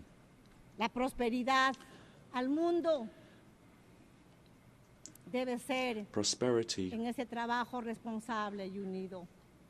will only come if we are united and work together. And we have to adapt to new threats. Each of our countries has the duty to make their contribution towards finding solutions to the problems that we all face together. And my country is striving to do this. But the interconnection of our societies and economies means that it is only through international cooperation that we can resolve the crises which we face. If we do not reform the United Nations, our common home, to restore representativeness and effectiveness to its action, then we run the very serious risk of seeing one of the most precious instruments that the international community has for world stability disappearing. For this reason, Peru supports the work of the UN 80 initiative, launched by the Secretary General, placing particular emphasis on the need to refocus the organization on its fundamental functions, bringing it closer to the needs of peoples, and at the same time making it more efficient. UN 80 must be an opportunity to strengthen multilateralism and ensure that the organization is better prepared to achieve its essential goals. This reform can only truly become fully effective if it is complemented by a transformation in UN governance that prevents institutional stalemates when it comes to decision-making, while ensuring its suitability. Ladies and gentlemen, in Peru, our government is working to meet its commitments, both to our citizens as well as to the international community, facing the threat of organized crime resulting from the collapse of tyrannical governments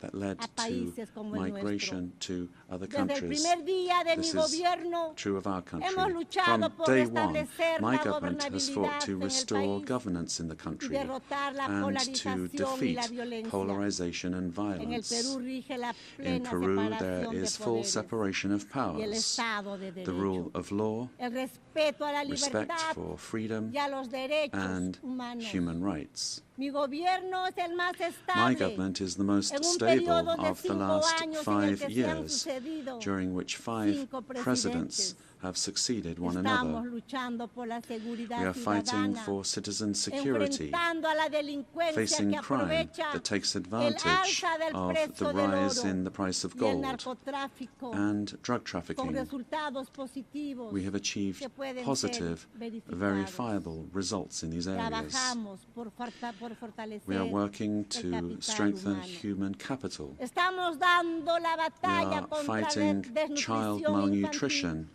y la anemia. and anemia, Construimos and escuelas we are building y schools hospitales and en todo el hospitals país, throughout the country, como no se ha hecho en which los últimos has not been años. done in recent La years. prioridad The son los priority niños, is children, las mujeres women, y la familia and peruana. the Peruvian family. Estamos modernizando la We are infraestructura de modernizing the mi country's país. infrastructure, Puertos, ports, aeropuertos, airports, carreteras, roads, puentes, bridges, diseñando una designing economía an mejor economy that is better conectada al connected mundo, to the world, así como una firme as well política as de a lucha firm policy contra la for fighting corrupción. corruption. Nuestro objetivo es Our garantizar goal is to guarantee elecciones libres e free and imparciales, impartial elections, derrotando el intento de una defeating the minoría attempt of a violenta que violent busca su minority that fracaso. seeks their failure. Señoras y señores, Ladies and gentlemen, la Organización de las the Naciones United Unidas Nations organization ha estado siempre has always presente been en la present historia in moderna the de modern mi país, history of my country, en particular particularly en sus in momentos its most más difíciles. difficult moments. Simultáneamente a lo que pasa en el Similarly mundo to what is y a happening pesar elsewhere de in the nuestros world, and esfuerzos, despite our efforts, el Perú Peru hoy today encuentra a sus instituciones finds its democráticas democratic y el institutions Estado de and Derecho the rule of law atacados under attack por la by the polarización de la polarization política, of politics, causa y the consecuencia cause and del consequence retorno de la of the violencia return of extremista. extremist violence. Padece el flagelo We de la suffer from the delincuencia scourge of organizada transnational organized transnacional terrorist terrorista que es causa de which muertes, causes atentados deaths, e inseguridad attacks, y del insecurity, narcotráfico and que drug destruye trafficking el that tejido destroys social. the social fabric. Afronta la amenaza We del face the cambio threat of climático climate change que deteriora that su is destroying Amazonía, our Amazon, provoca el derretimiento de causing sus the melting glaciares of our y glaciers pone en riesgo su and putting our biodiversidad. biodiversity at risk. Fomenta un crecimiento We promote inclusivo y inclusive sostenible en and un sustainable contexto de growth in a oposición entre context of potencias. opposing Pero powers. ninguno de estos But problemas es none of these solamente problems is merely national, sino global. but global.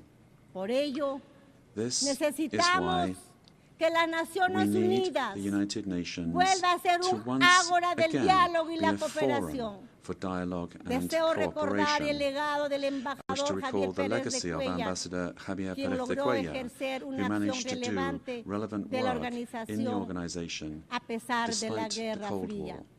Con ese ejemplo With that example in mind, y en el apego de nuestra and in región view a of los our region's propósitos de la adherence Carta to y en the aras purposes of the Charter, de una mejor and in order to representación, ensure better creemos que es representation, tiempo de we que believe it is quien time for the ocupe la next próxima Secretary Secretaría General General provenga to de come from Latin Latinoamérica. America. Señoras Ladies and y gentlemen, señores, el Perú está comprometido en Peru lograr is que esta committed to Asamblea ensuring General that this General no Assembly sea una simple this year is not efemérides, a mere commemoration, sino la reafirmación but de the nuestro reaffirmation compromiso of our commitment hacia una acción to colectiva collective action que revitalice that a las will Naciones revitalize the Unidas United como Nations as a herramienta que tool apoye that la supports paz peace y la unidad and global, global así unity como el as well desarrollo. as development. Tenemos que ser firmes We must en la stand verdad firm frente a los relatos in que the la truth, in the escamotean, face of narratives la that try to conceal pervierten it, o pervert mienten it, or abiertamente openly con el fin lie de in ocultar order to hide agendas agendas que no that do not corresponden a nuestro correspond tiempo to our y time, mucho menos much less al to the destino de la destiny humanidad. of humanity. Por ello, For this reason, es imperativo it is fortalecer essential la verdad that we frente a los strengthen relatos truth against basados narratives en that el are based odio, on la hatred, mentira the repetida que lie busca repeated imponerse that seeks to y que impose solo itself and engendra only destrucción. leads to destruction. Pese a todos los But despite obstáculos, all of these la obstacles, verdad truth se abre will paso find a y way, nos hace and libres. truth will set us free. Paz Peace y unidad and para el unity Perú y el for mundo. Peru and for the world, Huarajuchas del planeta. for all those on the planet. Kuskayan Yankasun. Ama Chiknikuspa. Ama Yuyakuspa. Buscando el desarrollo de nuestro pueblo. Let us seek the Señoras, development of our presidentes y peoples, presidentes del mundo. presidents of the world. Juntos trabajemos. Together, let us work together Sin odiarnos. without hating one Queriéndonos. another. Procurando el desarrollo Let us de work nuestros for the pueblos. development of our peoples. Sí a la vida. Yes to No a la life. violencia. No to Y no a la violence. guerra. And no Muchas to gracias. war. Thank you very much.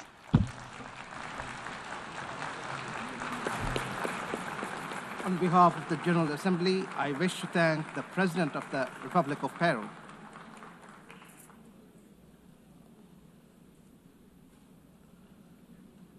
The Assembly will hear an address by His Majesty King Abdullah II Ibn al-Hussein, King of the Hashemite Kingdom of Jordan. I request protocol to escort His Majesty and invite him to address the Assembly.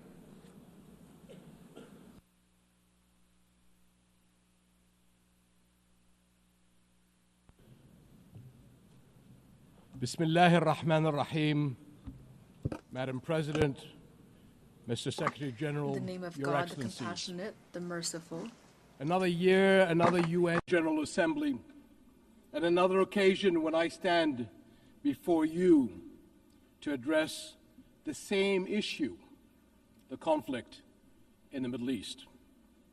And not for the first time, developments on the ground have made me question the worth and utility of words in capturing the magnitude of the crisis.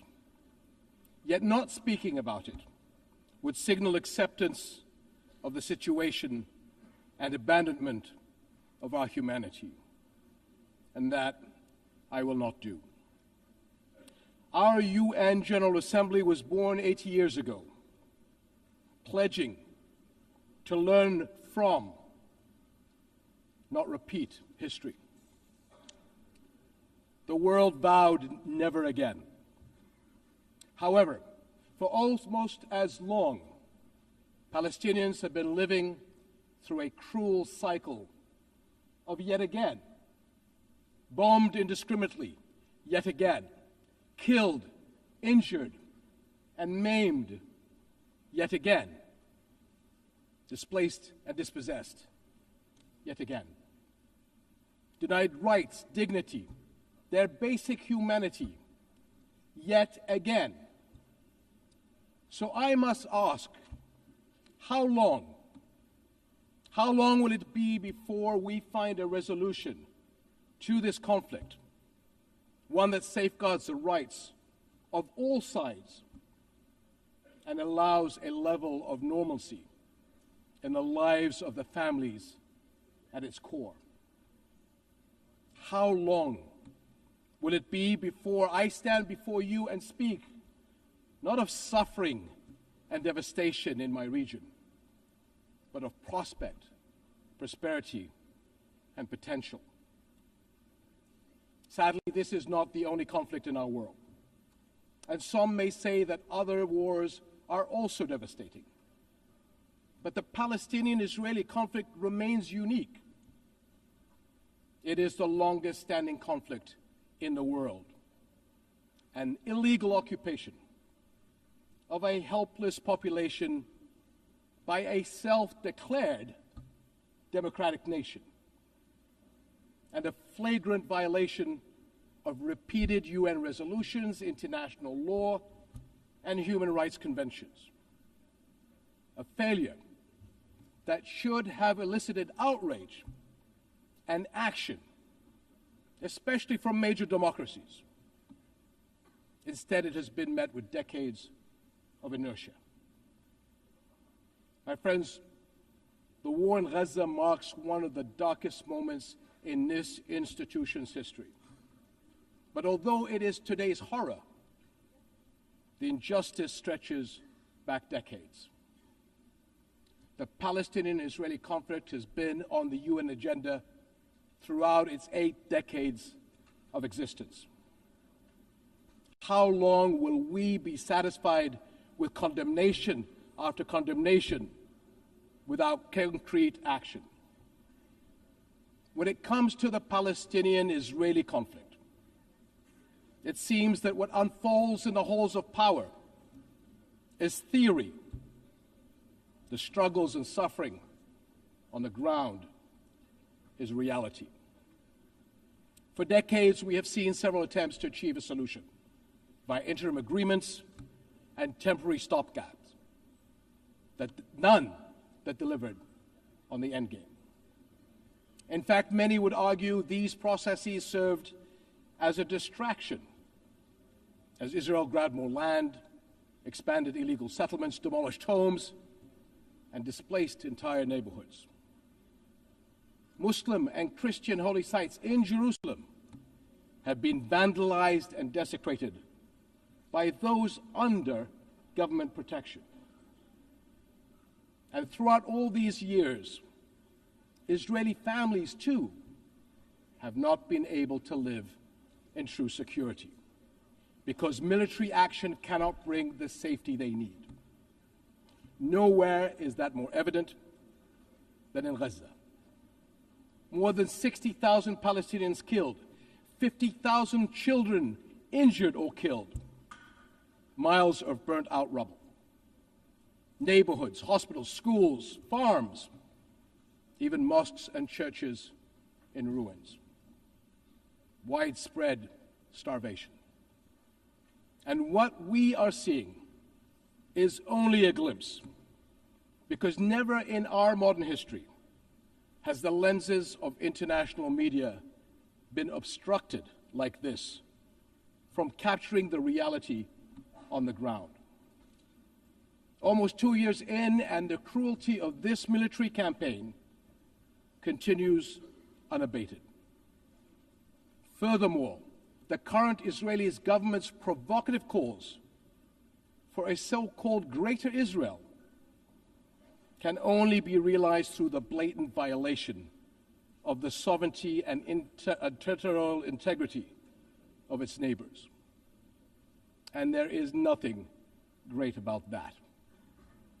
I can't help but wonder if a similar outrageous call were made by an Arab leader, would it be met with the same global apathy?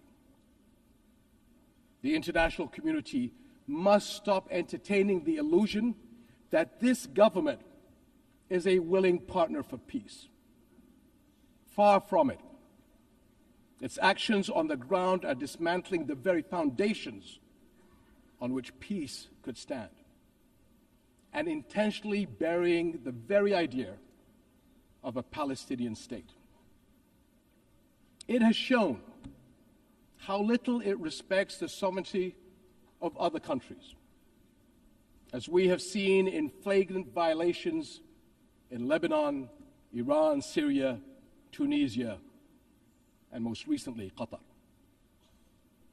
And its hostile rhetoric calling for the targeting of Al-Aqsa Mosque will incite a religious war that would reach far beyond the region and lead to an all-out clash that no nation would be able to escape. How long before we hold all nations to the same standards? How long before we recognize the Palestinians as people who aspire to the same things you and I do, and we act on that recognition? How long before we recognize that statehood is not something Palestinians need to earn?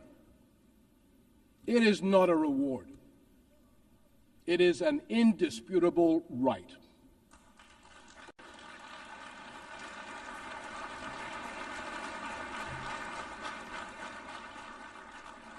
In Jordan, We are determined to work for a world in which people are secure in their homes, are safe to practice their faiths, and are able to live and thrive in dignity. As custodians of Muslim and Christian holy sites in Jerusalem, we safeguard these holy places against actions that violate the city's legal and historical status quo. Compromising the delicate balance in the holy city will turn it into a tinderbox that ignites global conflict. And Jordan is serving as the main base for international humanitarian response in Gaza, working by all possible means to provide critical supplies of aid and food. And we appreciate our regional and international partners. I'm also immensely proud of the many Jordanians, including men and women of Jordan armed forces, who are at the heart of this effort. Ground convoys, aircraft crews, doctors, nurses, and mobile medical staff who work even under fire to provide relief. These and countless others carry forward Jordan's deep heritage of compassion and generosity to people in grave need. My friends, amid such darkness, there is a glimmer on the horizon. We are seeing more nations stepping up on behalf of a permanent ceasefire in Gaza, one that ensures the release of all hostages, unhindered humanitarian aid, and support for the Palestinian people as they rebuild. We all know that force is no foundation for security. It is a prelude for greater violence. Repeated wars are teaching generations of Israelis and Palestinians that their only recourse is the gun. Security will only come when Palestine and Israel begin to coexist. Seems I have the same problem as President Trump. Begin to coexist side by side. This is the two-state solution, in line with international law and UN resolutions. An independent and viable Palestinian state with East Jerusalem as its capital, alongside a secure Israel living in peace with its neighbors. For almost a quarter of a century, this has been the promise of the Arab Peace Initiative, in which Arab and Muslim partners around the globe extended their hand. My friends, for the past 2 years, we have finally seen the world's conscience stirring in the courage of ordinary people from every walk of life and every corner of the globe, raising their voices as one and declaring, "It has been too long."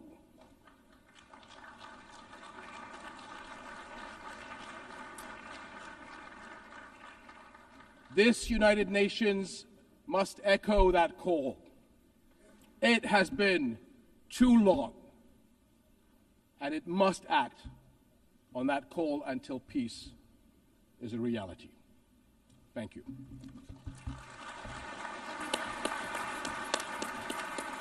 On behalf of the Assembly, I wish to thank the King of the Hashemite Kingdom of Jordan. The Assembly will hear an address by His Excellency Lee Jae-myung, President of the Republic of Korea. I request protocol to escort His Excellency and invite him to address the Assembly.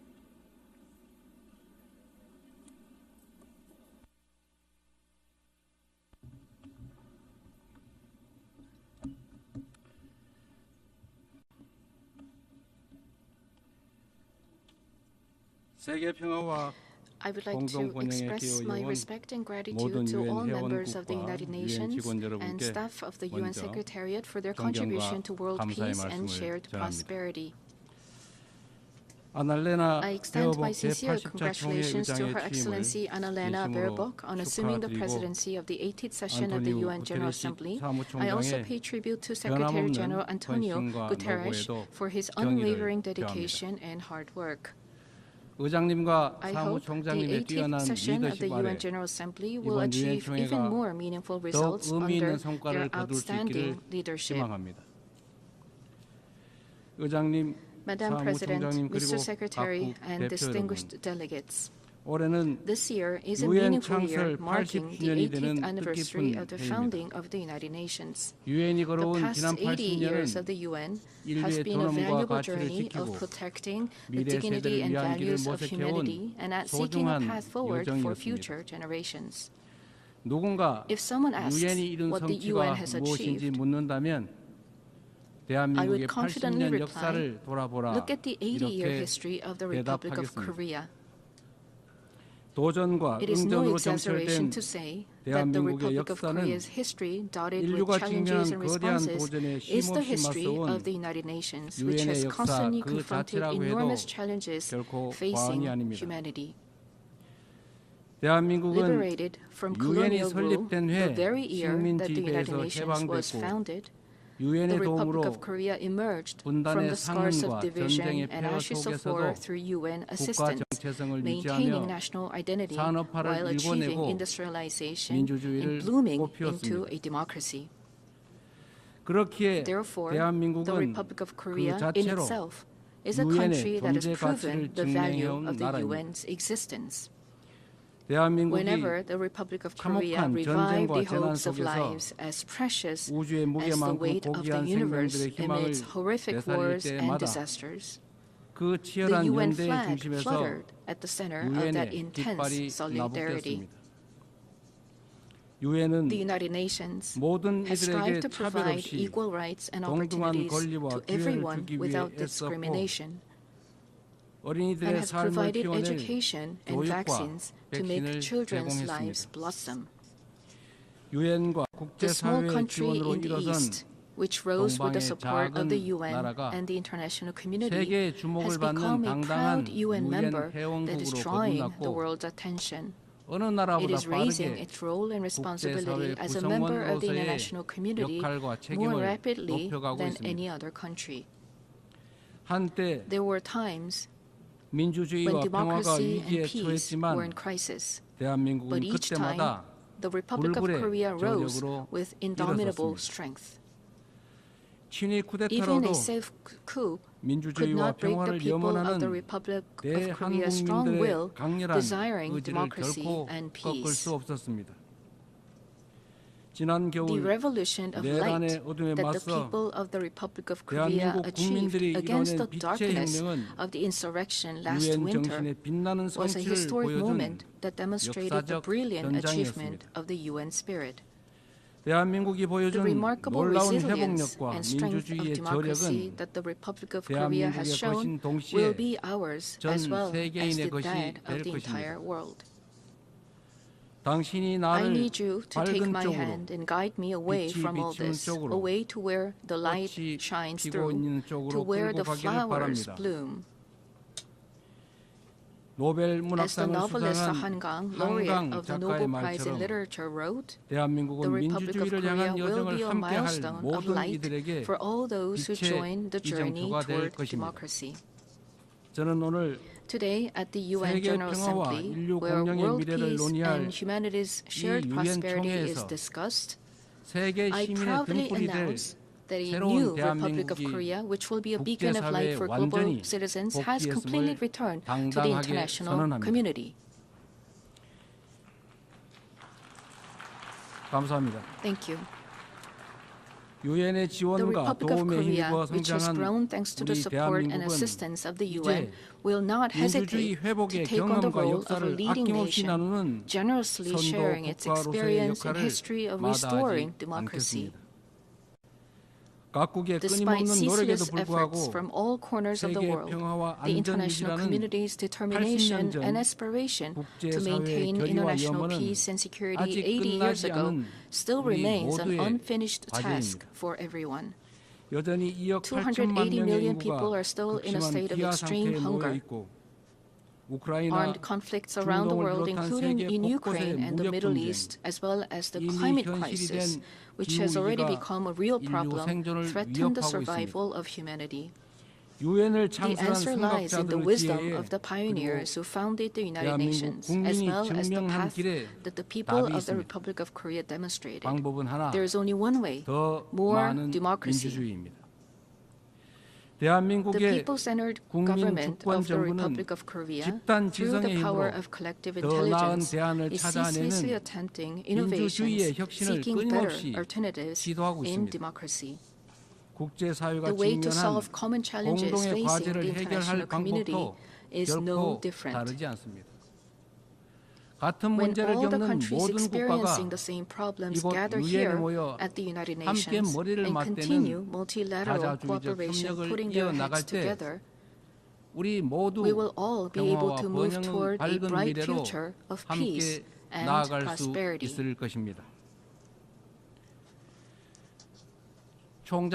I look forward to the UN 80 initiative presented by the Secretary General, taking root as a vision that achieves UN's evolution and advancement in line with the demands of our time. I also hope the UN Security Council can increase the number of seats of non-permanent members, reflecting changes in the international environment, and enhance its effectiveness and representation. As a member of the UN Security Council for the term 2024 to 2025, the Republic of Korea is making efforts so that the UN Security Council can respond proactively to threats to the international peace and security. Madam President, Mr. Secretary General, and distinguished delegates, the Republic of Korea, having restored democracy, dreams of a better future. The Republic of Korea will fulfill its responsibility as a responsible global power that steadfastly upholds the values of freedom, human rights, inclusiveness, and solidarity championed by the United Nations. We will further develop our institutions and cultures so that everyone residing in the Republic of Korea, both nationals and foreigners, can be respected as an equal member of society in all fields of life. The Republic of Korea will strengthen and lead cooperation with the international community while realizing the value of respect for human rights. In a time of crisis where immediate survival is urgent, words like solidarity, coexistence, and cooperation may feel somewhat distant. However, humanity has always dreamed of hopes as high as its deep despair, and has achieved the progress we see today through a passion for a better tomorrow. The more difficult the times are, the more we must return to the basic spirit of the UN, which is trust in universal values of humankind. Just as the determination to not pass down the devastation of wars led to the founding of the UN and has prevented conflicts and preserved peace, we today must cooperate more, trust more, and join hands more firmly in order to build a better future, a better world for future generations. Democratic Korea will lead the way in multilateral cooperation toward a sustainable future. Peace is a value that is more important than anything else. In the Republic of Korea, as well as elsewhere in the world, peace is the basic foundation for democracy and economic development. The disputes and conflicts we are currently facing vividly show how easily the ideals of human dignity and sustainable development can crumble without peace.